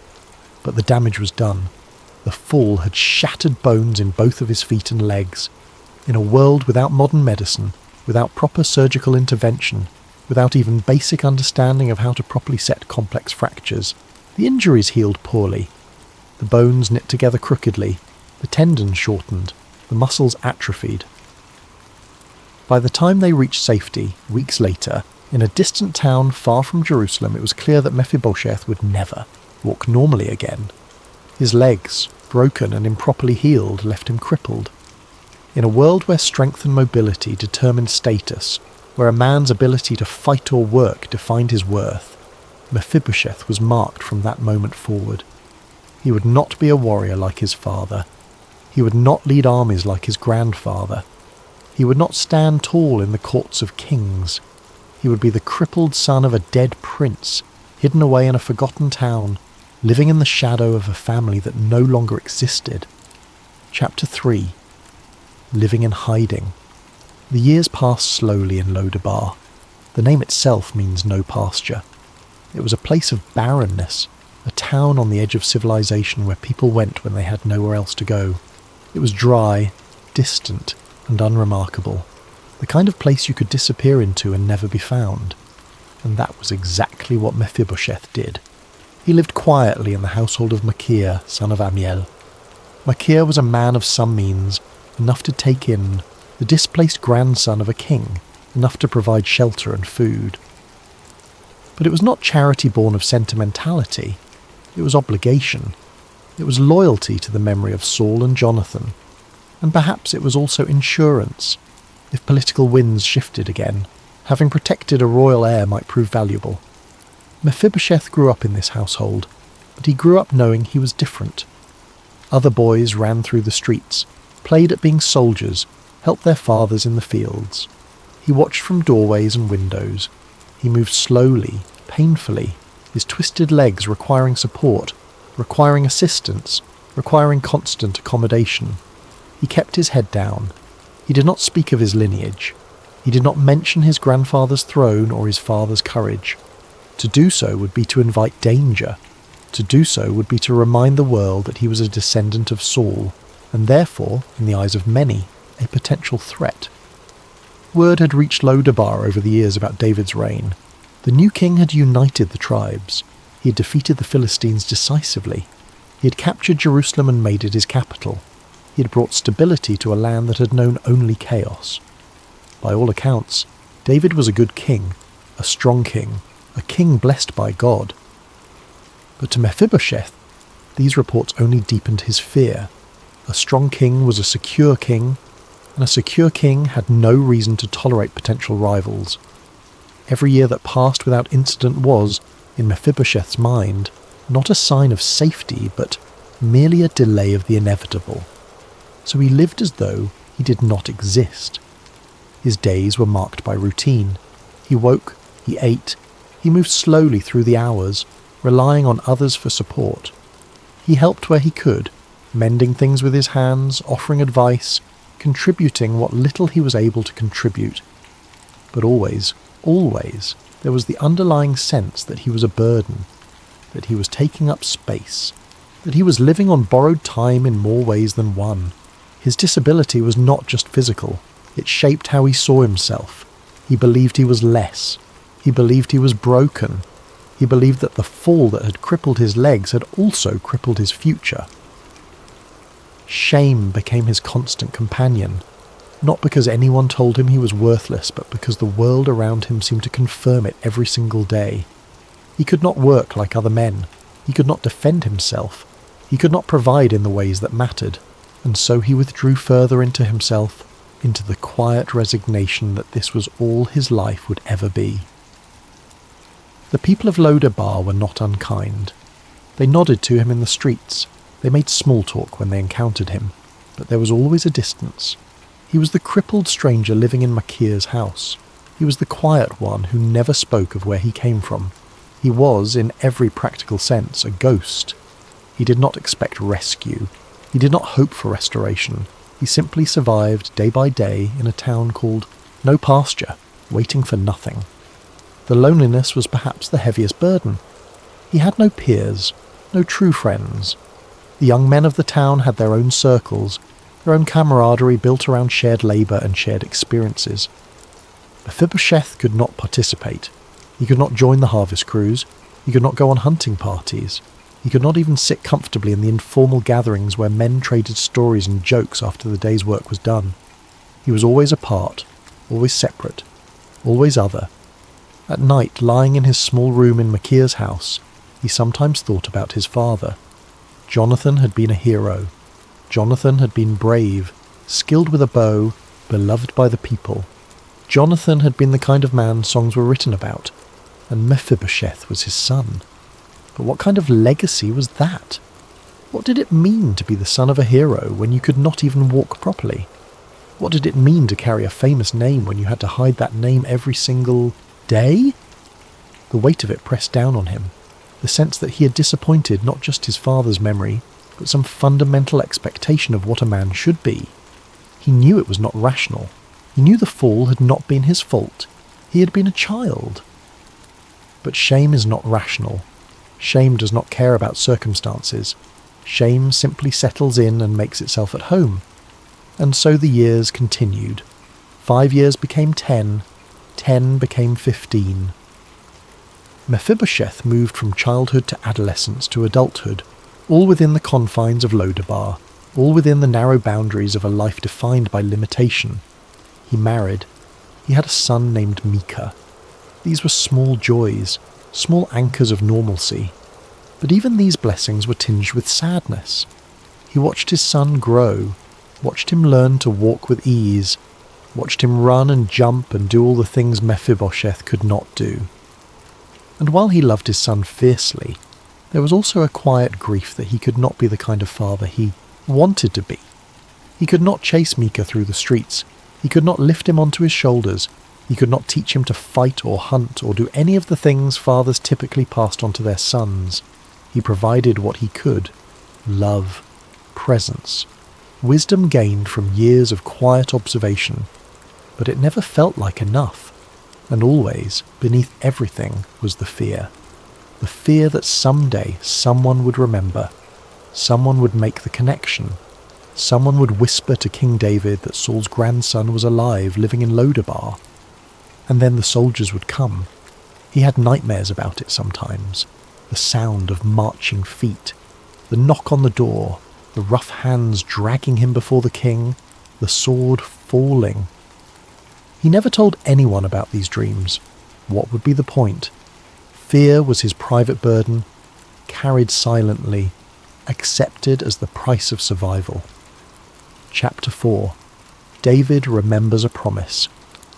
Meanwhile, in Jerusalem, King David sat on the throne of Israel. He had united the tribes. He had defeated the Philistines. He had brought the Ark of God back to the city. He had established his rule with wisdom, strength, and the favour of heaven. The people loved him. The kingdom was at peace. And yet, in the quiet moments, David's mind drifted backward. He thought of Jonathan.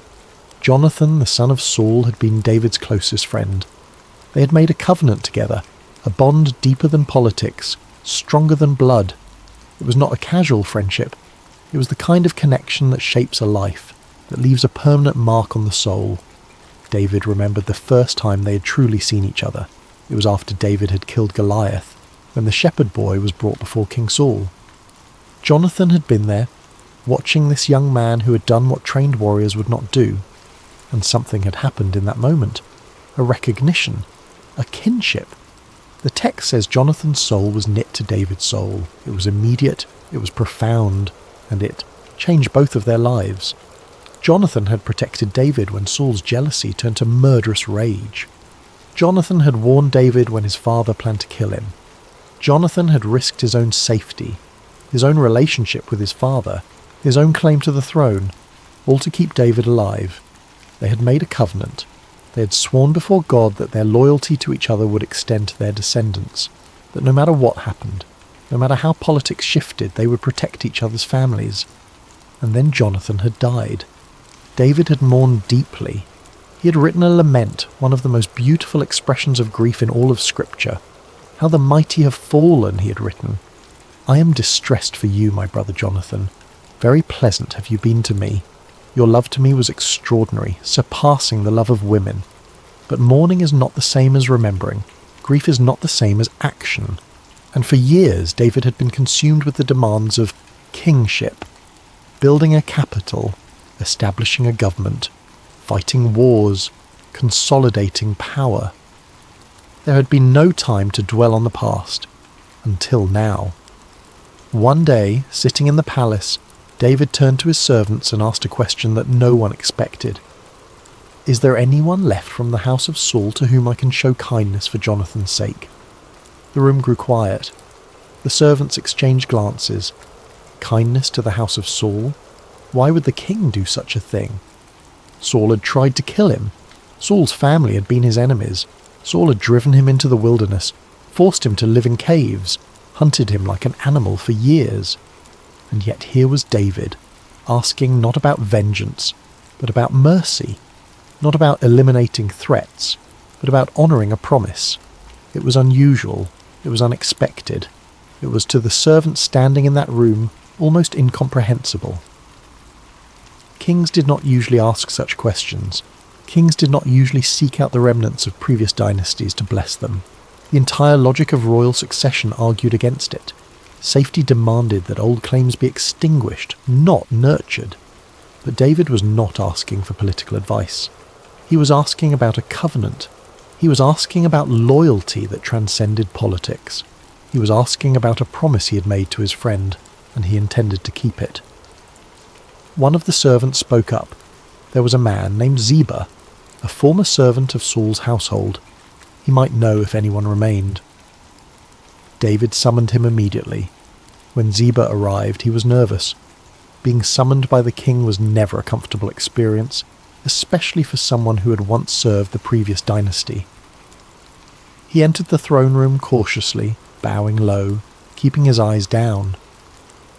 David did not waste time with pleasantries. "Are you Ziba?" "I am your servant," Ziba replied carefully. David leaned forward.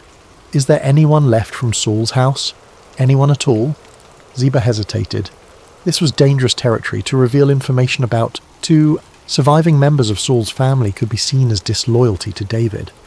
But to lie to the king was even more dangerous. He chose his words carefully. "There is still a son of Jonathan. He is crippled in both feet." The detail about the disability was deliberate. Ziba was making it clear that this was not a viable threat.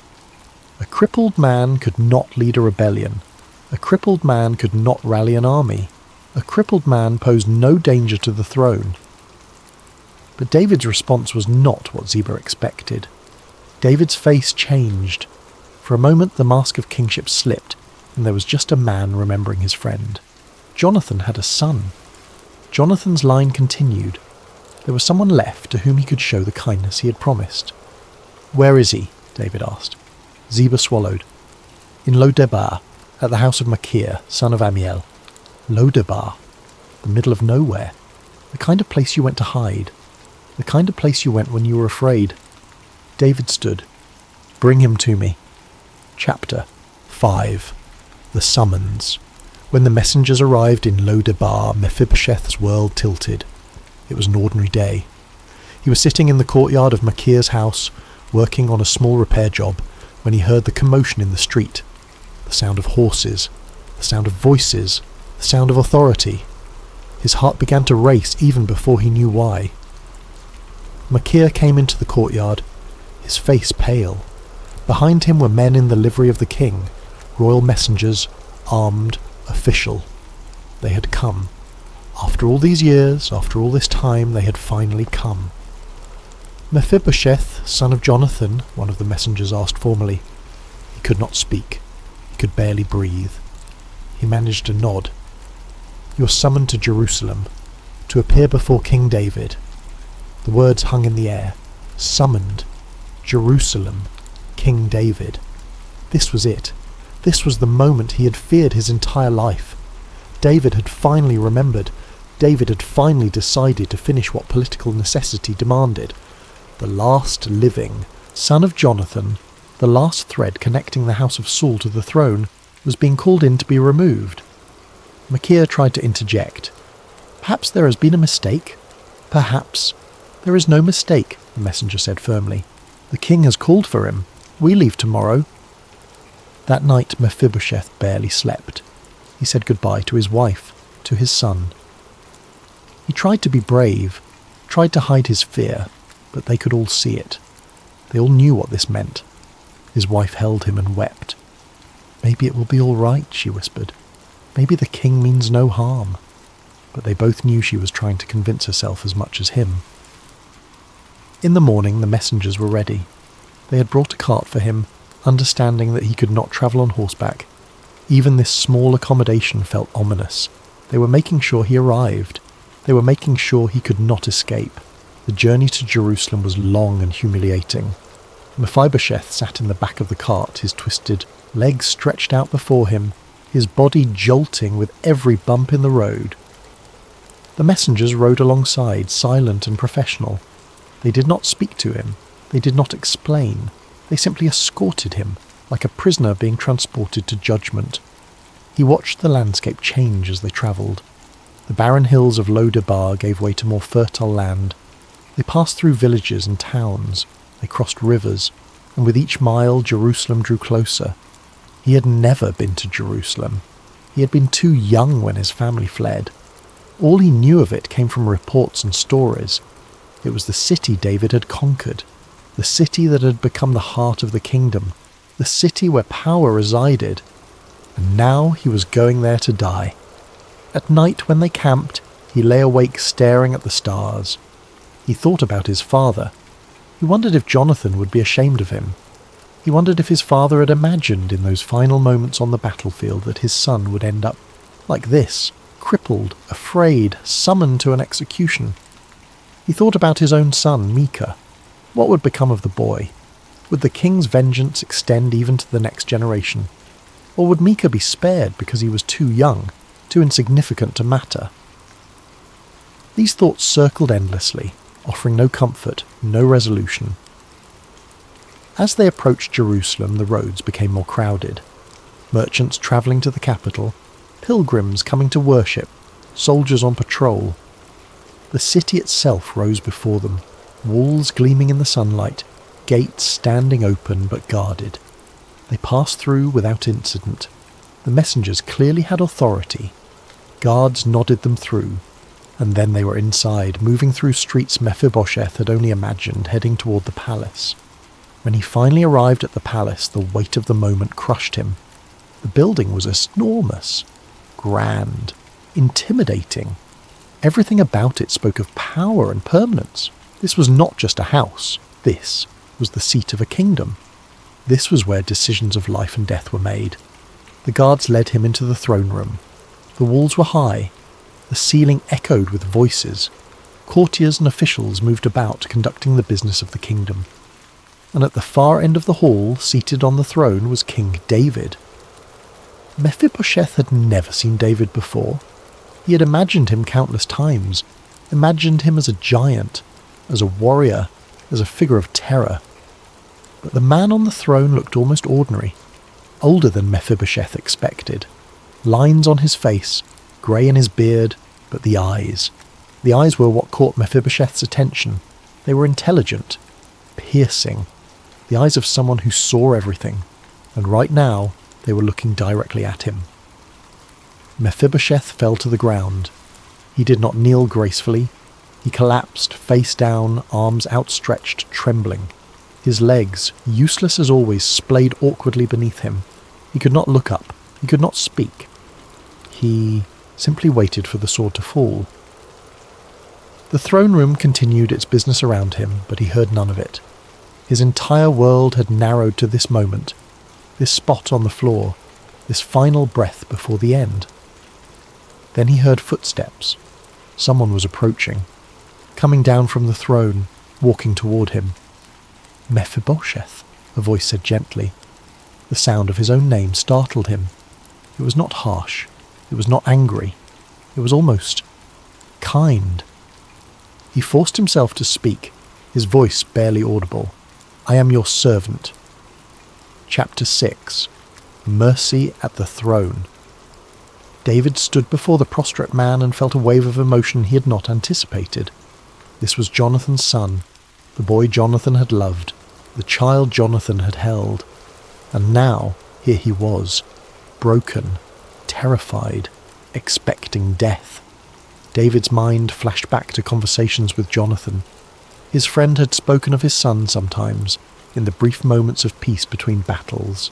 Jonathan had loved the boy fiercely, had wanted so much for him, had dreamed of the kind of man he might become, and now, because of politics and fear and the cruel mathematics of power, that boy had grown up in hiding, believing himself to be hunted.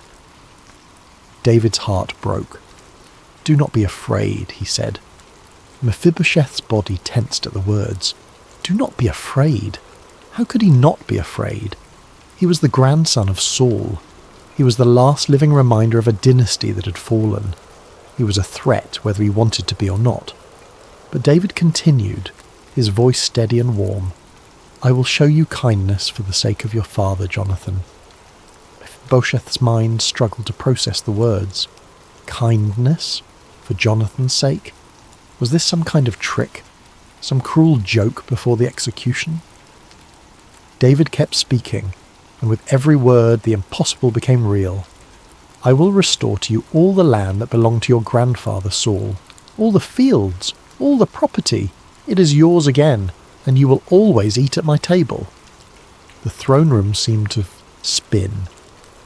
Mephibosheth's thoughts tumbled over each other, unable to form coherence.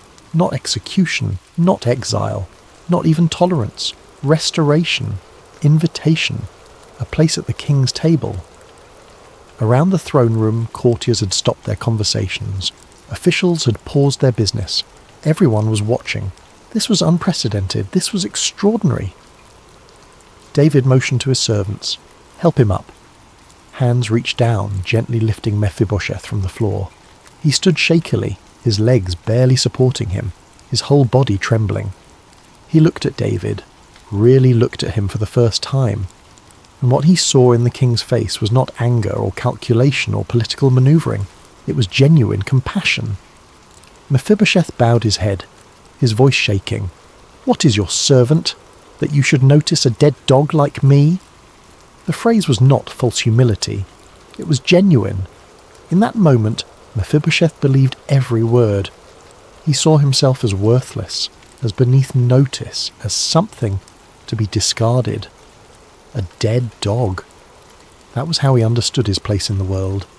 A dead dog had no value. A dead dog could not serve. A dead dog was less than nothing, not even alive enough to be useful. That was how deeply shame had rooted itself in his identity. But David's face changed. He stepped closer, looking Mephibosheth directly in the eyes. "You are the son of my covenant brother," David said firmly. "You are Jonathan's son. That is who you are, and I made a promise." He turned to the assembled court. "Let it be known, Mephibosheth, son of Jonathan, is restored. All that belonged to Saul is his. He will live in Jerusalem, and he will eat at my table as one of my own sons." Then David called for Ziba. The servant appeared quickly, bowing low. David's instructions were clear and detailed. "You and your sons and your servants will work the land that belonged to Saul. The produce will support Mephibosheth and his household, but Mephibosheth himself will always eat at my table." Ziba bowed. "As the king commands." Mephibosheth stood there, unable to fully comprehend what had just happened. His entire life, every assumption he had made, every fear he had carried, every belief about his identity, it was all being rewritten in this moment. He had come expecting death and received life. He had come expecting judgment and received mercy. He had come carrying shame and was being offered honour. Chapter 7. A New Identity. The adjustment was not immediate. In the days following the throne room encounter, Mephibosheth moved through his new life in a kind of daze. He was given rooms in the palace. Servants attended to his needs. He was provided with clothes befitting his new status. Everything had changed. But inside he still felt like the man from Lo-debar, the crippled grandson hiding in no pasture, the one who did not belong. The first time he was called to dinner at the king's table, his hands shook so badly he could barely hold his cup. He sat among David's sons, grown men, warriors, princes, and felt like an imposter. They were polite. They welcomed him. But he could feel their curiosity. Who was this crippled stranger their father had elevated? Why was he here? David, at the head of the table, seemed to sense his discomfort. He engaged Mephibosheth in conversation, asking about his life, his family, his son Micah. Nothing heavy, nothing that required Mephibosheth to perform, just genuine interest. Slowly, over the course of that first meal, something inside Mephibosheth began to soften. These men were not his enemies. David was not his executioner. This was real. This was actually happening. Still, old patterns are hard to break. That night, alone in his room, he waited for the other shoe to drop. He waited for someone to come and tell him it was all a mistake. He waited for the conditions to be revealed. Surely David wanted something in return. Surely there was a price. But no one came. The next day was the same, and the day after. That. And the day after that. Every evening, without exception, he sat at the king's table and ate alongside David's sons. He listened to their conversations. He watched the way David led with wisdom and grace. He saw the king laugh with his children, discuss matters of state, settle disputes, offer counsel. And slowly something inside him began to shift. One evening, several weeks after his arrival, one of David's younger sons asked him about his injury. It was an innocent question, asked without malice, just curiosity. Mephibosheth found himself telling the story. The flight from Jerusalem, the nurse who carried him, the fall, the years in Lo-debar. When he finished, there was silence around the table. Then David spoke. "You have carried that burden for a long time." Mephibosheth nodded, unsure what to say. "But it does not define you," David continued. "Your legs may be crippled, but your heart is not. Your body may be broken, but your spirit does not have to be." It was such a simple statement, but it landed with the force of revelation. Your legs may be crippled, but your heart is not. Mephibosheth had spent his entire adult life believing that his disability disqualified him from mattering, that his inability to walk properly meant he had nothing to offer. that his brokenness made him less than human. But David was saying something different. David was saying that physical limitation did not equal personal worthlessness, that what was broken in his body did not have to be broken in his identity. That night, for the first time in years, Mephibosheth slept peacefully. The transformation did not happen overnight. It happened in small moments, accumulated over weeks and months. It happened when David asked his opinion on a matter and actually listened to his response. It happened when David's sons began to treat him not as a charity case, but as a brother. It happened when he realized he could contribute, not through physical labor, but through wisdom, through presence, through being part of something larger than himself. His legs were still crippled. That had not changed. When he walked, he still limped. When he moved, he still struggled. But the way he saw himself began to transform. He was no longer defined by what had been taken from him. He was no longer defined by the fall that had broken his body. He was no longer the forgotten son of a fallen house. He was a guest at the king's table. He was honoured. He was provided for. He was loved. Not because he had earned it. Not because he was strong or capable or useful, but because the king had made a promise, and the king kept his word. He sent for his wife and son. They came to Jerusalem, uncertain and afraid at first, but David welcomed them warmly. Micah, his son, was given opportunities Mephibosheth had never dreamed possible. The boy could train with weapons. He could learn from the king's advisors. He could grow up free from the fear and shame that had defined his father's life. Watching his son flourish, Mephibosheth felt a gratitude so deep it was almost painful. This was what grace did.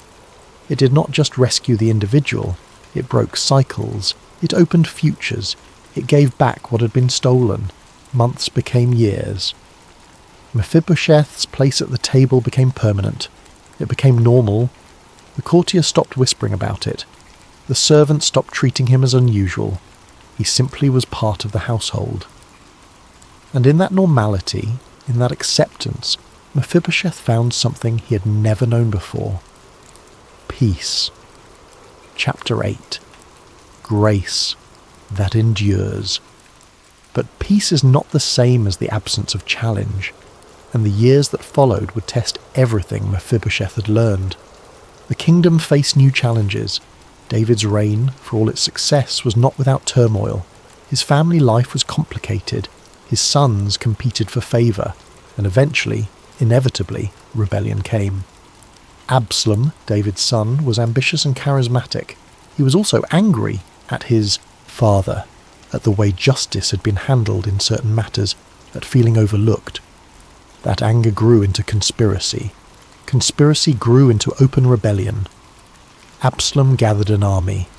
He positioned himself as the rightful king, the one who would bring justice and order. And shockingly, he gained support.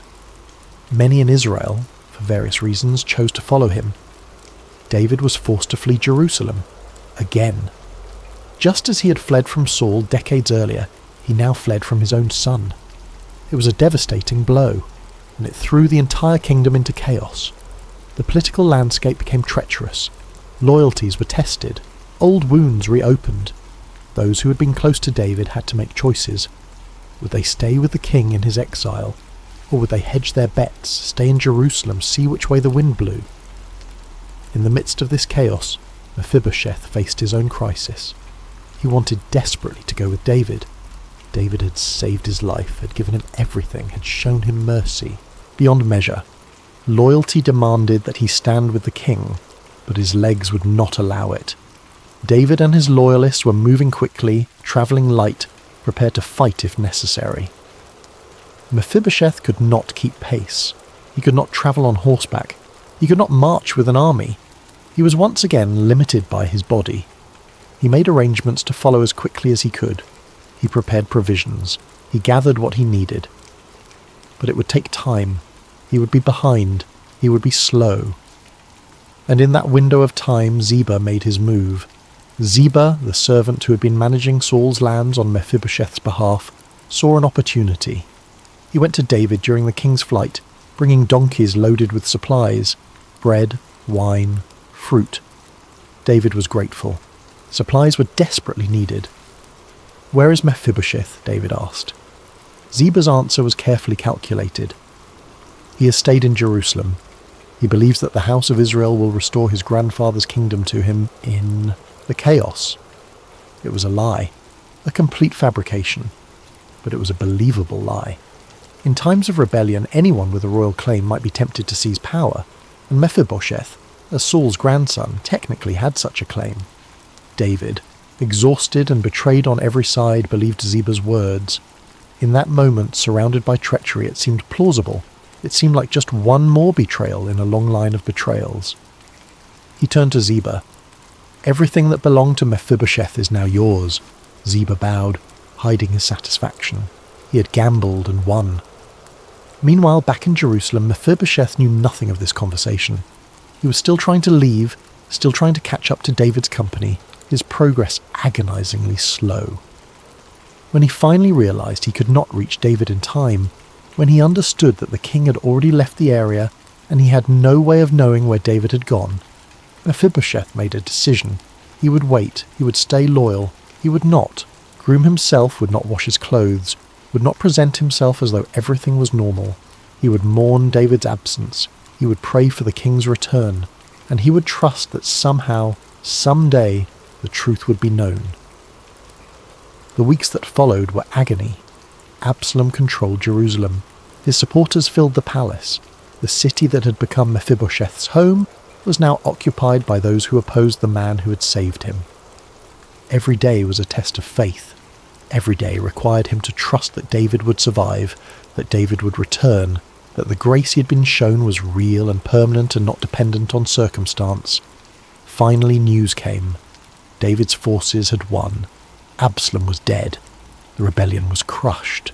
The king was returning to Jerusalem. Mephibosheth wept with relief. He prepared to meet David, but he did not change his appearance.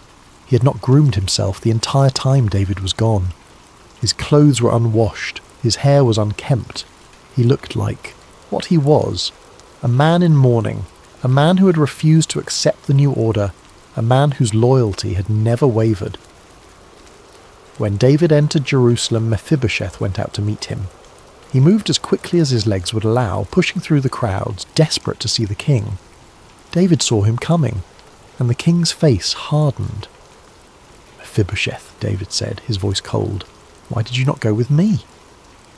The question hit like a physical blow. Mephibosheth's heart sank. What had happened? Why was David angry?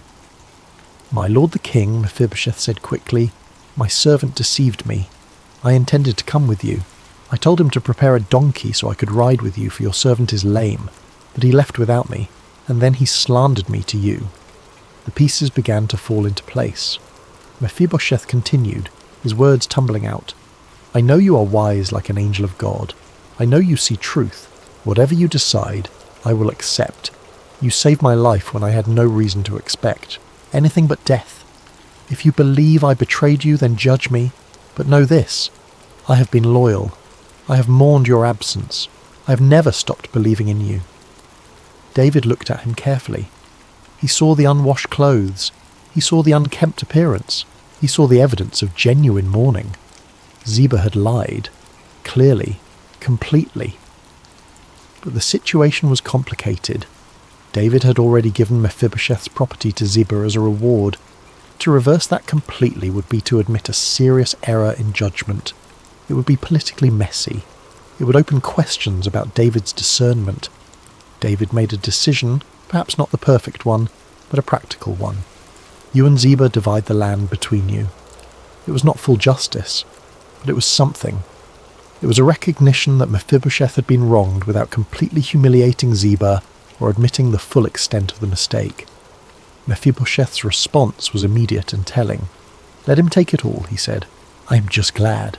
My lord the king has returned safely to his house." In that moment, David saw what Mephibosheth had become. This was not the terrified, shame-filled man who had been brought before the throne years earlier. This was not someone clinging desperately to property or status. This was a man who had been transformed by grace. A man who understood that his worth was not tied to what he owned or what he was owed. a man whose identity was secure enough that he could release his rights without losing himself. Let him take it all. I am just glad you're back. That was the heart of a man who had learned what mercy meant, who had internalized grace so deeply that he could extend it to others, even to someone who had wronged him. David nodded slowly, seeing and understanding. Mephibosheth remained at the king's table. The land was divided as David had decreed, but it barely mattered. What mattered was the relationship. What mattered was the covenant. What mattered was that grace, once given, had proven itself to be unshakable. Even in political turmoil, even in betrayal and accusation, even when tested by circumstance and misunderstanding, the grace remained. Because grace is not based on performance, it is based on promise. And David had made a promise to Jonathan that transcended everything else. Epilogue. The table. Still set years later, when Mephibosheth was an old man, he would sit at David's table and remember. He would remember the fear, the years in Lodabar, the shame that had defined him, the certainty that he would die for the crime of being born into the wrong family. And then he would remember the throne room, the moment when David spoke mercy instead of judgment, the moment when everything changed. His legs never healed. He never walked without difficulty. The scars of his fall remained with him for the rest of his life. When he rose from the table each evening, he still needed assistance. When he moved through the palace, he still limped. But those scars no longer defined him, because grace does not erase the past, it redeems it. Grace does not pretend the pain never happened. It declares that the pain is not the end of the story. Grace does not require perfection. It offers a seat at the table anyway. In the ancient Near East, to eat at a king's table was not a casual thing. It was not just about food. It was a declaration of status. It was a statement of belonging. It was a promise of protection. It meant you were under the king's roof, under his provision, under his care. For Mephibosheth, it meant he was no longer the crippled grandson of a failed king. He was a son of David's household, not by birth, not by right, but by grace. The story of Mephibosheth spread throughout Israel. People told it to their children. They remembered the king who kept his covenant. They remembered the man who had been lifted from hiding and given a place of honour. And in the retelling, the story became more than just history. It became a picture of something deeper, something universal, something that spoke to the human condition itself. Because Mephibosheth's story is not unique. In a spiritual sense, it is everyone's story. We are all crippled, not necessarily physically, but in the ways that matter. We are broken by circumstances beyond our control. We carry shame for things that were not our fault. We hide in barren places because we believe we have nothing to offer. We expect judgment because we cannot imagine mercy. And into that fear, into that shame, into that hiding, comes a summons. Come to the table, not because you've earned it, not because you're strong enough or good enough or capable enough, not because you can walk without limping or contribute without limitation. Just come. There is a place set for you. There has always been a place set for you, not because of who you are, but because of who the king is. The king who keeps covenants, the king who remembers the forgotten, the king who looks at broken people and sees not dead dogs, but beloved children. Mephibosheth lived out his days in Jerusalem at David's table, a living testament to grace. His son Micah grew up free from the shame his father had known. The cycle was broken, the curse was lifted, and at the end of his life, when Mephibosheth looked back over the strange and merciful arc of his story, he understood something profound. The fall that had crippled him had not been the defining moment of his life. The throne room had been the moment when he stopped being defined by his brokenness and started being defined by the king's mercy.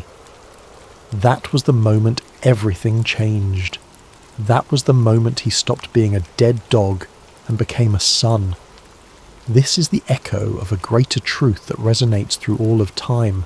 There is a table still being set, not in an ancient palace, but in the heart of God. And at that table, there is room for the crippled, the ashamed, the fearful, and the forgotten.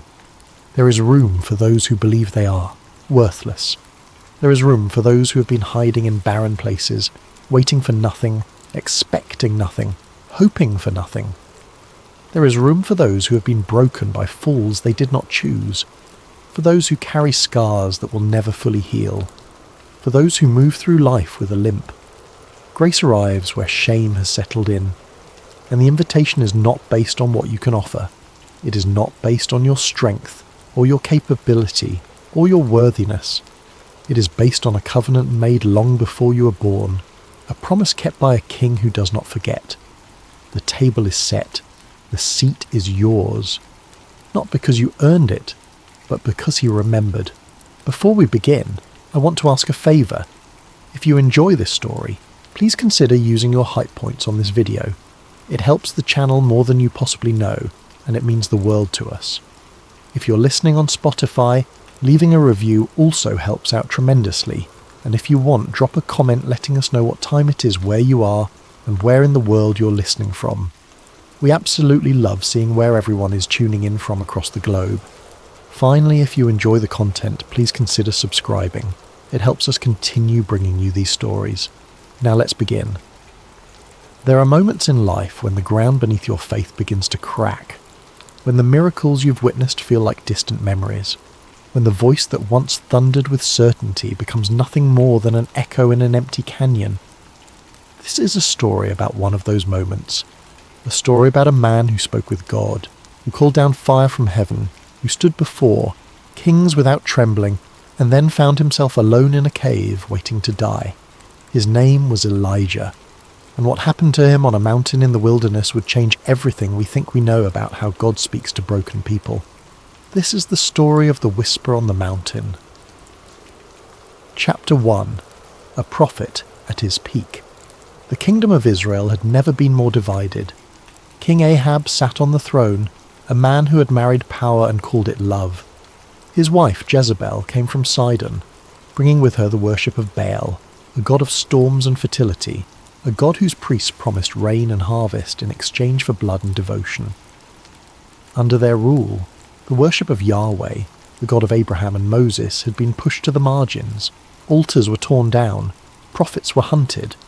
The people who once knew their God now bowed before golden statues and carved poles, hoping the gods of other nations might hear them. But there was one man who refused to bend. Elijah the Tishbite came from Gilead, from the rough country beyond the Jordan River. He was not a man of palaces or priestly robes. He wore animal skins and spoke in absolutes. When he appeared before King Ahab, his message was simple and terrifying. As the Lord God of Israel lives, before whom I stand, there shall be neither dew nor rain these years, except by my word. It was a declaration of war, not between armies, but between gods. If Baal truly controlled the weather, let him prove it. If Yahweh alone was God, the skies would remain shut until he chose to open them, and the skies stayed shut. For 3 years the land withered. Rivers became dust, crops failed, livestock died. The people cried out to Baal, but no rain came. The prophets of Baal performed their rituals, cutting themselves, dancing, shouting until their voices broke, but the heavens remained silent. Then Elijah appeared again. He sent word to Ahab, "Gather all of Israel at Mount Carmel. Bring the 450 prophets of Baal." It was time to settle the question once and for all. When the people assembled, Elijah stood before them and posed a challenge that cut through years of compromise and confusion. How long will you waver between two opinions? If the Lord is God, follow him. But if Baal is God, follow him. The crowd said nothing. They had learned to hedge their bets, to worship whichever god seemed most convenient. But Elijah was done with convenience. He proposed a test. 2 altars would be built. 2 bulls would be prepared as offerings. The prophets of Baal would call on their god. Elijah would call on his. Whichever god answered with fire would be proven true. The prophets of Baal went first. From morning until afternoon they called out, they danced, they cut themselves with swords and spears until their blood ran down their bodies. Elijah watched and mocked them. "Shout louder. Maybe your God is deep in thought, or busy, or travelling. Maybe he's sleeping and needs to be awakened." But there was no response. No voice, no fire, nothing. As evening approached, Elijah stepped forward. He rebuilt the altar of the Lord that had been torn down. He arranged the wood. He prepared the sacrifice. Then he did something that seemed like madness. He ordered that the altar be drenched with water. 4 large jars were poured over the offering, then 4 more, then 4 more again. The water ran down and filled the trench around the altar. Then Elijah prayed, not with frenzy or showmanship, but with quiet confidence. Lord, God of Abraham, Isaac, and Israel, let it be known today that you are God in Israel and that I am your servant and have done all these things at your command. Answer me, Lord, answer me, so these people will know that you, Lord, are God and that you are turning their hearts back again. The fire fell, not a spark, not a gradual flame. Fire from heaven that consumed the sacrifice, the wood, the stones, the soil, and even the water in the trench. The people fell on their faces, crying out in terror and awe, "The Lord, he is God! The Lord, he is God!" The prophets of Baal were seized and executed in the valley below. Elijah climbed back to the top of Carmel, bent low to the ground, and prayed for rain. He sent his servant to look toward the sea. Nothing. He prayed again. Nothing. 7 times he prayed, and on the 7th the servant returned with news. The cloud as small as a man's hand is rising from the sea. Within minutes the sky turned black with clouds. The wind rose, and the rain came. After 3 years of drought, the rain came in torrents. Elijah ran ahead of Ahab's chariot all the way to Jezreel, empowered by the hand of the Lord, his faith riding the crest of an undeniable miracle. He was at the peak of his prophetic power. He had stood before a nation and proven God's supremacy. He had called down fire and rain. He had witnessed the people return to worship the true God. In that moment, Elijah must have felt invincible. But that feeling would not last. Chapter 2. The Threat That Changes Everything. When King Ahab returned to Jezreel, he told Queen Jezebel everything that had happened. He described the challenge on Mount Carmel, the failure of Baal's prophets, the fire from heaven, the slaughter in the valley, and the rain that ended the drought. For Ahab, these were simply facts, events to be reported. But for Jezebel, they were a declaration of war against everything she had built. She sent a messenger to Elijah with a simple, chilling promise. May the gods deal with me, be it ever so severely, if by this time tomorrow I do not make your life like that of one of them. She meant the dead prophets. She meant blood and execution. She meant that his victory would be meaningless if he did not live to see the next sunset. And something inside Elijah broke. This was the same man who had stood before King Ahab without fear, the same man who had challenged hundreds of false prophets alone, the same man who had just witnessed the most spectacular demonstration of God's power in a generation. But now, faced with the threat of one woman, he ran. He did not stand his ground. He did not call down fire. He did not wait for God to protect him. He simply ran. He fled south, out of Israel, into the territory of Judah. He travelled to Beersheba, the edge of the settled world, and left his servant there. Then he went another day's journey into the wilderness, alone. This moment is where the story becomes uncomfortably human. Elijah was not weak because he ran. He was human. Fear is not the absence of faith. It is the collision of faith with exhaustion, isolation, and the weight of carrying too much for too long. On Mount Carmel, Elijah had been surrounded by thousands. He had been vindicated publicly. He had seen God move in undeniable ways. But now, in the wilderness, he was alone. And in the silence, the questions that he had kept buried rose to the surface. Why was he the only one left? Why did serving God feel like constant danger? Why, after everything he had done, did it still feel like nothing had changed? The drought had ended, but Jezebel still reigned. The people had cried out in worship, but how long before they forgot? The prophets of Baal were dead, but their altars could be rebuilt. Elijah had won the battle, but the war felt endless.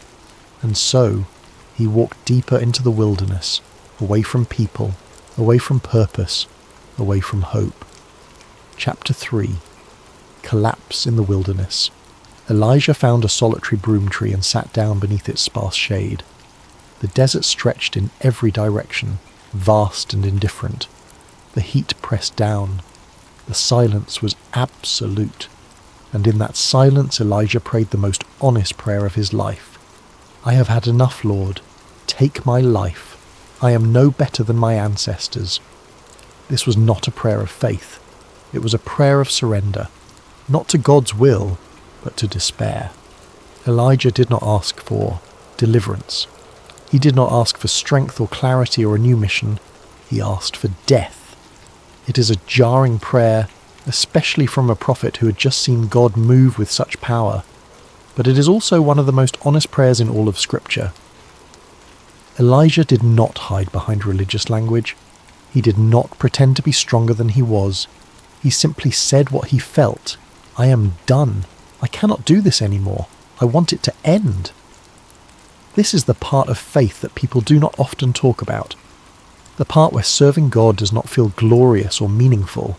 The part where the cost feels too high and the burden too heavy. The part where you wonder if you have given everything and received nothing in return. Elijah lay down beneath the tree and fell asleep, hoping he would not wake up. But then something happened, something gentle and unexpected. He felt a touch on his shoulder. A voice spoke, "Get up and eat." Elijah opened his eyes. Beside him was a freshly baked cake of bread on hot stones and a jar of water. There was no explanation, no sermon, no rebuke for his despair, just provision, just kindness. He ate, he drank, then he lay down again and slept. The angel returned, touched him again, spoke again. "Get up and eat, for the journey is too much for you." Elijah rose. He ate the bread and drank the water, and something shifted. Not in his emotions necessarily, but in his body. The food sustained him in a way that felt beyond natural. Strengthened by that meal, Elijah travelled for 40 days and 40 nights, walking deeper into the wilderness toward a destination he may not have fully understood yet. He was heading toward Horeb, the mountain of God, the same mountain where Moses had encountered the burning bush, the same mountain where the law had been given, the same mountain where the covenant between God and Israel had been forged. Elijah was returning to the source, to the place where it all began. And when he arrived, exhausted and empty, he found a cave and went inside. He crawled into the darkness and waited. Chapter 4. God provides before he speaks. There is something profound in the way God responded to Elijah's despair. He did not immediately correct him. He did not offer a theological explanation for suffering. He did not tell Elijah to have more faith or to stop feeling sorry for himself. Instead, God gave him bread and water. This is a pattern that runs throughout Scripture. God meets people in their physical needs before addressing their spiritual state. He provides rest before revelation. He gives strength before sending. When Elijah collapsed beneath the broom tree, he was not just spiritually depleted. He was physically and emotionally exhausted. He had been running on adrenaline and conviction for years. The confrontation on Mount Carmel was the culmination of a long and dangerous mission. And the moment it was over, the crash came. God understood this. The angel did not scold Elijah for his weakness. He simply fed him, twice, and then allowed him to rest. There was no rush, no immediate assignment, just the quiet provision of what was needed. This challenges the way we often think about faith. We imagine that God is most concerned with our spiritual state, our beliefs, our obedience. And while those things matter, God is also deeply concerned with our humanity. He knows that we are not merely souls housed in bodies. We are embodied beings whose physical state affects everything else. Rest is not a sign of weakness. It is a necessity. And sometimes the most faithful thing we can do is stop, eat, sleep, and let God sustain us. When Elijah finally set out again, strengthened by that miraculous provision, he travelled for 40 days and 40 nights. The number 40 appears again and again in Scripture. Moses spent 40 days on the mountain receiving the law. The Israelites wandered for 40 years in the wilderness. Jesus fasted for 40 days before beginning his ministry. It is a number associated with testing, transformation, and preparation. Elijah's journey to Horeb was not just physical. It was an internal pilgrimage. Every step took him further from the noise of his mission and deeper into the silence where God was waiting. He was not running away anymore. He was moving toward something, toward an encounter that would redefine everything he thought he knew about how God works. When he reached the mountain, he found a cave and went inside. The cave became a kind of womb, a place of darkness and waiting, and there, in the stillness, the word of the Lord came to him. "What are you doing here, Elijah?" It was not an accusation. It was an invitation, an opening for honesty. And Elijah responded with raw, unfiltered truth. "I have been very zealous for the Lord God Almighty. The Israelites have rejected your covenant, torn down your altars, and put your prophets to death with the sword. I am the only one left, and now they are trying to kill me too." This was Elijah's perspective. This was how it felt. He had given everything, and it seemed like nothing had changed. He felt alone, abandoned, and hunted. And God listened. He did not interrupt. He did not correct. Not yet. Instead, he gave Elijah an experience that would shift everything. Chapter 5. The Journey to the Mountain. Mount Horeb, also called Sinai, was not just any mountain. It was the mountain. The place where God had first revealed his name to Moses in a burning bush. The place where the ground itself was declared holy. The place where the covenant had been given amidst smoke and thunder, where the people had trembled at the foot of the mountain while Moses ascended into the cloud of God's presence. It was a place of power, a place of fear, a place where heaven had touched earth in a way that left no room for doubt. When God spoke from Horeb, the mountain shook. Fire blazed. The voice of God was so overwhelming that the people begged Moses to be their mediator because they could not bear to hear God speak directly. This was the tradition Elijah was stepping into. This was the weight of history he carried with him as he climbed.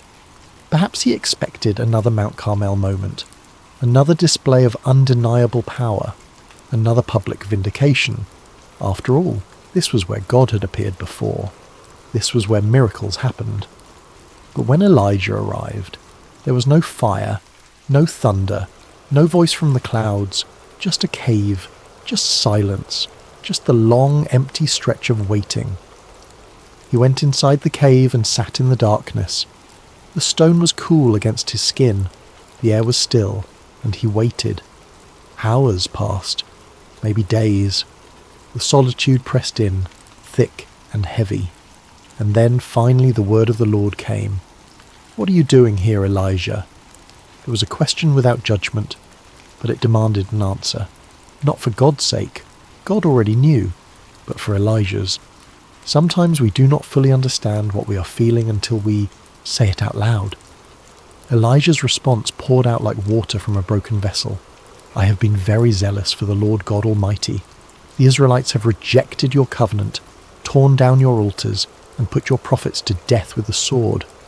I am the only one left, and now they are trying to kill me too." Every word carried the weight of isolation, the exhaustion of being the last one standing, the bitterness of feeling forgotten. Elijah was not asking for comfort. He was stating facts as he saw them. He had done everything right, and it had cost him everything. And now, even after the victory on Mount Carmel, nothing felt secure.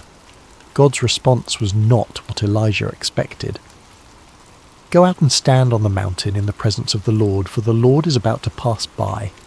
Elijah obeyed. He stepped out of the cave and stood on the rocky ledge, facing the vast expanse of the wilderness. The wind began to pick up. At first, it was just a breeze, then it grew stronger, and stronger, until it became a roaring gale that tore at his clothing and threatened to knock him off his feet. Then the wind became something else entirely. Chapter 6. Power without presence. The wind that struck the mountain was not a natural wind. It was a force of pure destruction. It howled through the canyons and shattered rocks, sending boulders tumbling down the cliffs. The noise was deafening. a sound like the world itself was being torn apart. Elijah braced himself, shielding his face, waiting for the voice of God to speak from the storm. But the Lord was not in the wind. As the wind subsided, the ground began to tremble. It started as a low rumble, deep beneath the surface, and then the entire mountain shook. The earth groaned and split. Fissures opened in the rock. Dust and debris filled the air. It was the kind of earthquake that topples cities, that swallows armies, that leaves nothing standing in its wake. Elijah clung to the stone, his heart pounding, expecting at any moment to hear the voice that spoke worlds into existence. Surely this was it. Surely this was how God would speak to him, just as he had spoken to Moses from the thunder and smoke. But the Lord was not in the earthquake. Then came the fire, not a small flame, but a roaring inferno that swept across the face of the mountain. It consumed everything in its path, turning stone black, burning away every living thing. The heat was unbearable. The light was blinding. Fire was the signature of God's power. Fire had fallen on Mount Carmel. Fire had led the Israelites through the wilderness as a pillar by night. Fire had descended on Sinai when the law was given. But the Lord was not in the fire. And then, in the aftermath of wind and earthquake and flame, there was silence. Complete, absolute silence. The kind of silence that feels heavy, that presses into your ears and your chest and makes you aware of your own breathing. And in that silence there was a sound, not loud, not dramatic, just a gentle whisper, a still, small voice, so quiet that it would have been missed if Elijah had not been listening, so soft that it required stillness and attention and the willingness to lean in. When Elijah heard it, he pulled his cloak over his face and went back to the entrance of the cave. He knew in that moment that he was standing in the presence of the living God, not because of power, but because of intimacy, not because of spectacle, but because of tenderness. God had not come in the wind, the earthquake, or the fire. He had come in the whisper. This was a moment of profound revelation.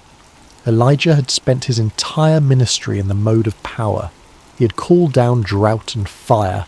He had confronted kings and executed false prophets. His faith had been expressed through bold, public acts of divine intervention, and those things were real. God had been in those moments. But here, on the mountain, God was teaching Elijah something new, that power is not the only way God speaks, that sometimes the most important truths are communicated not through spectacle, but through stillness, that the same God who can shake the earth and split the sky can also speak in a whisper so quiet that only those who are truly listening will hear it. The still, small voice was not weaker than the wind or the earthquake or the fire. It was more personal, more intimate, more direct. It was the voice of a God who does not need to shout to be heard, a God who chooses to meet his people not in their strength, but in their brokenness, not in their certainty, but in their doubt. And when that voice asked the question again, it carried a different weight. "What are you doing here, Elijah?" Chapter 7. The Still Small Voice. Elijah stood at the mouth of the cave, his face covered, and answered the same way he had before. "I have been very zealous for the Lord God Almighty. The Israelites have rejected your covenant, torn down your altars, and put your prophets to death with the sword. I am the only one left, and now they are trying to kill me too." The words were identical, but the context had changed. The first time Elijah spoke them, he was pouring out his frustration into the void, unsure if anyone was listening. Now, he was standing in the presence of God, having witnessed power and then heard the whisper. And God's response was not rebuke, it was redirection. God began by gently correcting Elijah's perception. Elijah believed he was the only one left, but that was not true. God had reserved 7,000 in Israel who had not bowed to Baal, 7,000 people who still worshipped in secret, who had not compromised, who had remained faithful even when it seemed like the entire nation had fallen away. Elijah was not alone. He had never been alone. His isolation was real, but it was not total, and this is one of the great dangers of despair. It distorts our vision. It makes us believe that the struggle is ours alone, that no one else understands, that we are the last one standing. But God sees the whole picture. He knows the hidden faithful, the quiet believers, the ones who do not make headlines but who remain steadfast. Then God gave Elijah new instructions. His mission was not over. There was still work to be done. He was to anoint Hazael as king over Aram. He was to anoint Jehu as king over Israel, and he was to anoint Elisha as his successor. These were not small tasks. They were political and prophetic acts that would shape the future of nations. But they were also acts of continuity. God was telling Elijah that the work would continue beyond him, that he did not have to carry the weight of everything alone, that there were others who would take up the mantle. The instruction to anoint Elisha was particularly significant. Elijah had been operating as if he were the last prophet, the final voice of God in a godless nation. But God was preparing someone to come after him. The ministry would not end with Elijah's death or retirement. It would be passed on. The torch would be carried. This is a profound mercy. God was releasing Elijah from the burden of believing that everything depended on him. He was not indispensable. He was not the final hope. He was a servant, yes, but he was part of a larger plan that stretched far beyond his own life. And in that moment, standing on the mountain, hearing the still, small voice outline the path forward, something inside Elijah began to heal. Not immediately, not completely, but enough. Enough to take the next step. Enough to return to the world. Enough to believe that even in the midst of exhaustion and fear and doubt, God had not abandoned him. The encounter on Mount Horeb did not erase Elijah's struggles. He would still face danger. He would still question. He would still carry the weight of a difficult calling. But he would no longer carry it alone, believing he was the only one left, and he would no longer expect God to speak only in fire and thunder. He had learned that God also speaks in whispers, in stillness, in the quiet moments when the world is silent, and all that is left is the sound of his voice, gentle and sure. Chapter 8. God's answer to Elijah's fear. The conversation on the mountain was not just about mission, it was about identity. Elijah had defined himself by his role as prophet, by his victories, by his willingness to stand alone. And when that identity felt threatened, when the victory on Mount Carmel did not result in permanent change, when Jezebel's threat reminded him that the fight was far from over, he collapsed. God's response was not to bolster that old identity, but to expand it, to remind Elijah that he was not defined solely by his prophetic acts, but by his relationship with the one who called him, to show him that strength is not the absence of fear, but the willingness to keep moving even when you are afraid. The anointing of Elisha was a pivotal moment. When Elijah descended from the mountain and found Elisha ploughing a field with 12 yoke of oxen, he threw his cloak over him. It was a symbolic act, a passing of the mantle, a declaration that the work would continue. Elisha left everything, slaughtered his oxen, burned his ploughing equipment, and followed Elijah. He became not just a successor, but a companion, someone to walk alongside, someone to share the burden. This is one of the gifts God gave Elijah in his despair. Community, not crowds, not public vindication, but one person to walk with, one person to invest in, one person who would carry the mission forward when Elijah could not. The story of Elijah does not end on the mountain. He continued to prophesy. He continued to confront kings. He continued to call the nation back to God. But something had shifted. He was no longer operating from a place of isolated strength. He had learned that weakness is not the end of usefulness. That doubt does not disqualify you, that even the strongest believers experience fear, exhaustion, and the temptation to give up. And perhaps most importantly, he had learned that God does not always speak in the ways we expect, that the fire from heaven and the still, small voice are both expressions of the same God. That power and tenderness are not opposites, but two sides of the same divine nature. Years later, When Elijah's time on earth was ending, he did not die. He was taken up to heaven in a whirlwind, surrounded by chariots of fire. It was a dramatic conclusion to a dramatic life, but the lesson of Mount Horeb remained, that even in the whirlwind, even in the fire, God is most intimately known in the quiet moments, in the whisper, in the still, small voice that speaks to the deepest parts of who we are. Chapter 9. Passing the Mantle. The relationship between Elijah and Elisha was not just a professional arrangement. It was a mentorship, a friendship, a spiritual legacy being passed from one generation to the next. Elisha followed Elijah faithfully, learning not just the mechanics of prophecy, but the heart of it. He witnessed Elijah's continued struggles, his moments of courage, his flashes of doubt. He saw that being a prophet did not mean being perfect. It meant being obedient, even when obedience was costly. When the time came for Elijah to be taken, Elisha refused to leave his side. They travelled together from Gilgal to Bethel, to Jericho, to the Jordan River.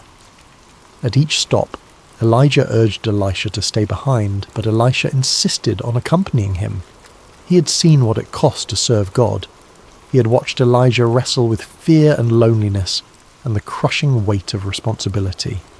And still, he chose to follow. At the Jordan River, Elijah struck the water with his cloak, and the river parted. They crossed on dry ground, an echo of Joshua and Moses, a reminder that God's power does not diminish with time. And on the other side, Elijah asked Elisha what he wanted before he was taken. Elisha's request was bold. "Let me inherit a double portion of your spirit." It was not a request for power, but for the ability to carry on the work, to have the strength to do what needed to be done, to continue the mission without collapsing under the weight of it. Elijah's response was honest. "You have asked a difficult thing, yet if you see me when I am taken from you, it will be yours. Otherwise it will not." Then it happened. A chariot of fire appeared, drawn by horses of fire, and swept between them. A whirlwind lifted Elijah up, carrying him into the heavens. Elisha watched, crying out, tearing his own clothes in grief and awe. And when it was over, Elijah's cloak fell from the sky. Elisha picked it up. He walked back to the Jordan River, struck the water with the cloak, and cried out, "Where now is the Lord, the God of Elijah?" The water parted, and Elisha crossed over, carrying the mantle, carrying the mission, carrying the legacy. The work continued, the story did, not end. And the lesson remained that faith is not about individual heroics, but about faithful obedience passed from one generation to the next, that we are not called to do everything, but to do what is set before us and trust God with the rest. Epilogue. When God speaks softly, there is a temptation, especially in moments of crisis, to believe that God has abandoned us if we do not hear his voice in power. We wait for the burning bush, the pillar of fire, the parting of the sea. We expect miracles to be loud and undeniable, and sometimes they are. But the story of Elijah and the still, small voice reminds us that God's presence is not measured by volume, that the same God who spoke worlds into existence also whispers to broken hearts, that the most profound encounters with the divine often happen not in the middle of the storm, but in the silence after it passes. Elijah went to the mountain expecting power. He got intimacy. He expected vindication. He got companionship. He expected answers. He got a question. "What are you doing here?" And in that question was an invitation, not to explain himself, but to be known, to be seen, to be met in his exhaustion and doubt and fear, and to be reminded that he was not alone, that the work was bigger than him, that his weakness did not disqualify him, but made space for God's strength. The lesson of the still small voice is not that power is unimportant. It is that power is not the only language God speaks, that sometimes the most important thing is not to witness a miracle, but to hear a whisper, to stand in the silence and listen, to trust that even when God seems quiet, he is near. Faith is not always loud. It does not always feel triumphant. It does not always result in immediate vindication. Sometimes faith is simply the willingness to stand at the mouth of the cave, face covered, listening for the voice that speaks not in thunder, but in stillness. And when that voice comes, it does not always give us what we want, but it gives us what we need. It reminds us that we are not alone, that our story is part of a larger story, that the mission we carry will be carried by others when we cannot carry it anymore. It tells us to rest, to eat, to be strengthened, and then, when we are ready, to take the next step, because God is not only in the fire, He is also in the whisper, and sometimes the whisper is all we need. Sleep well, and may you find peace in the stillness.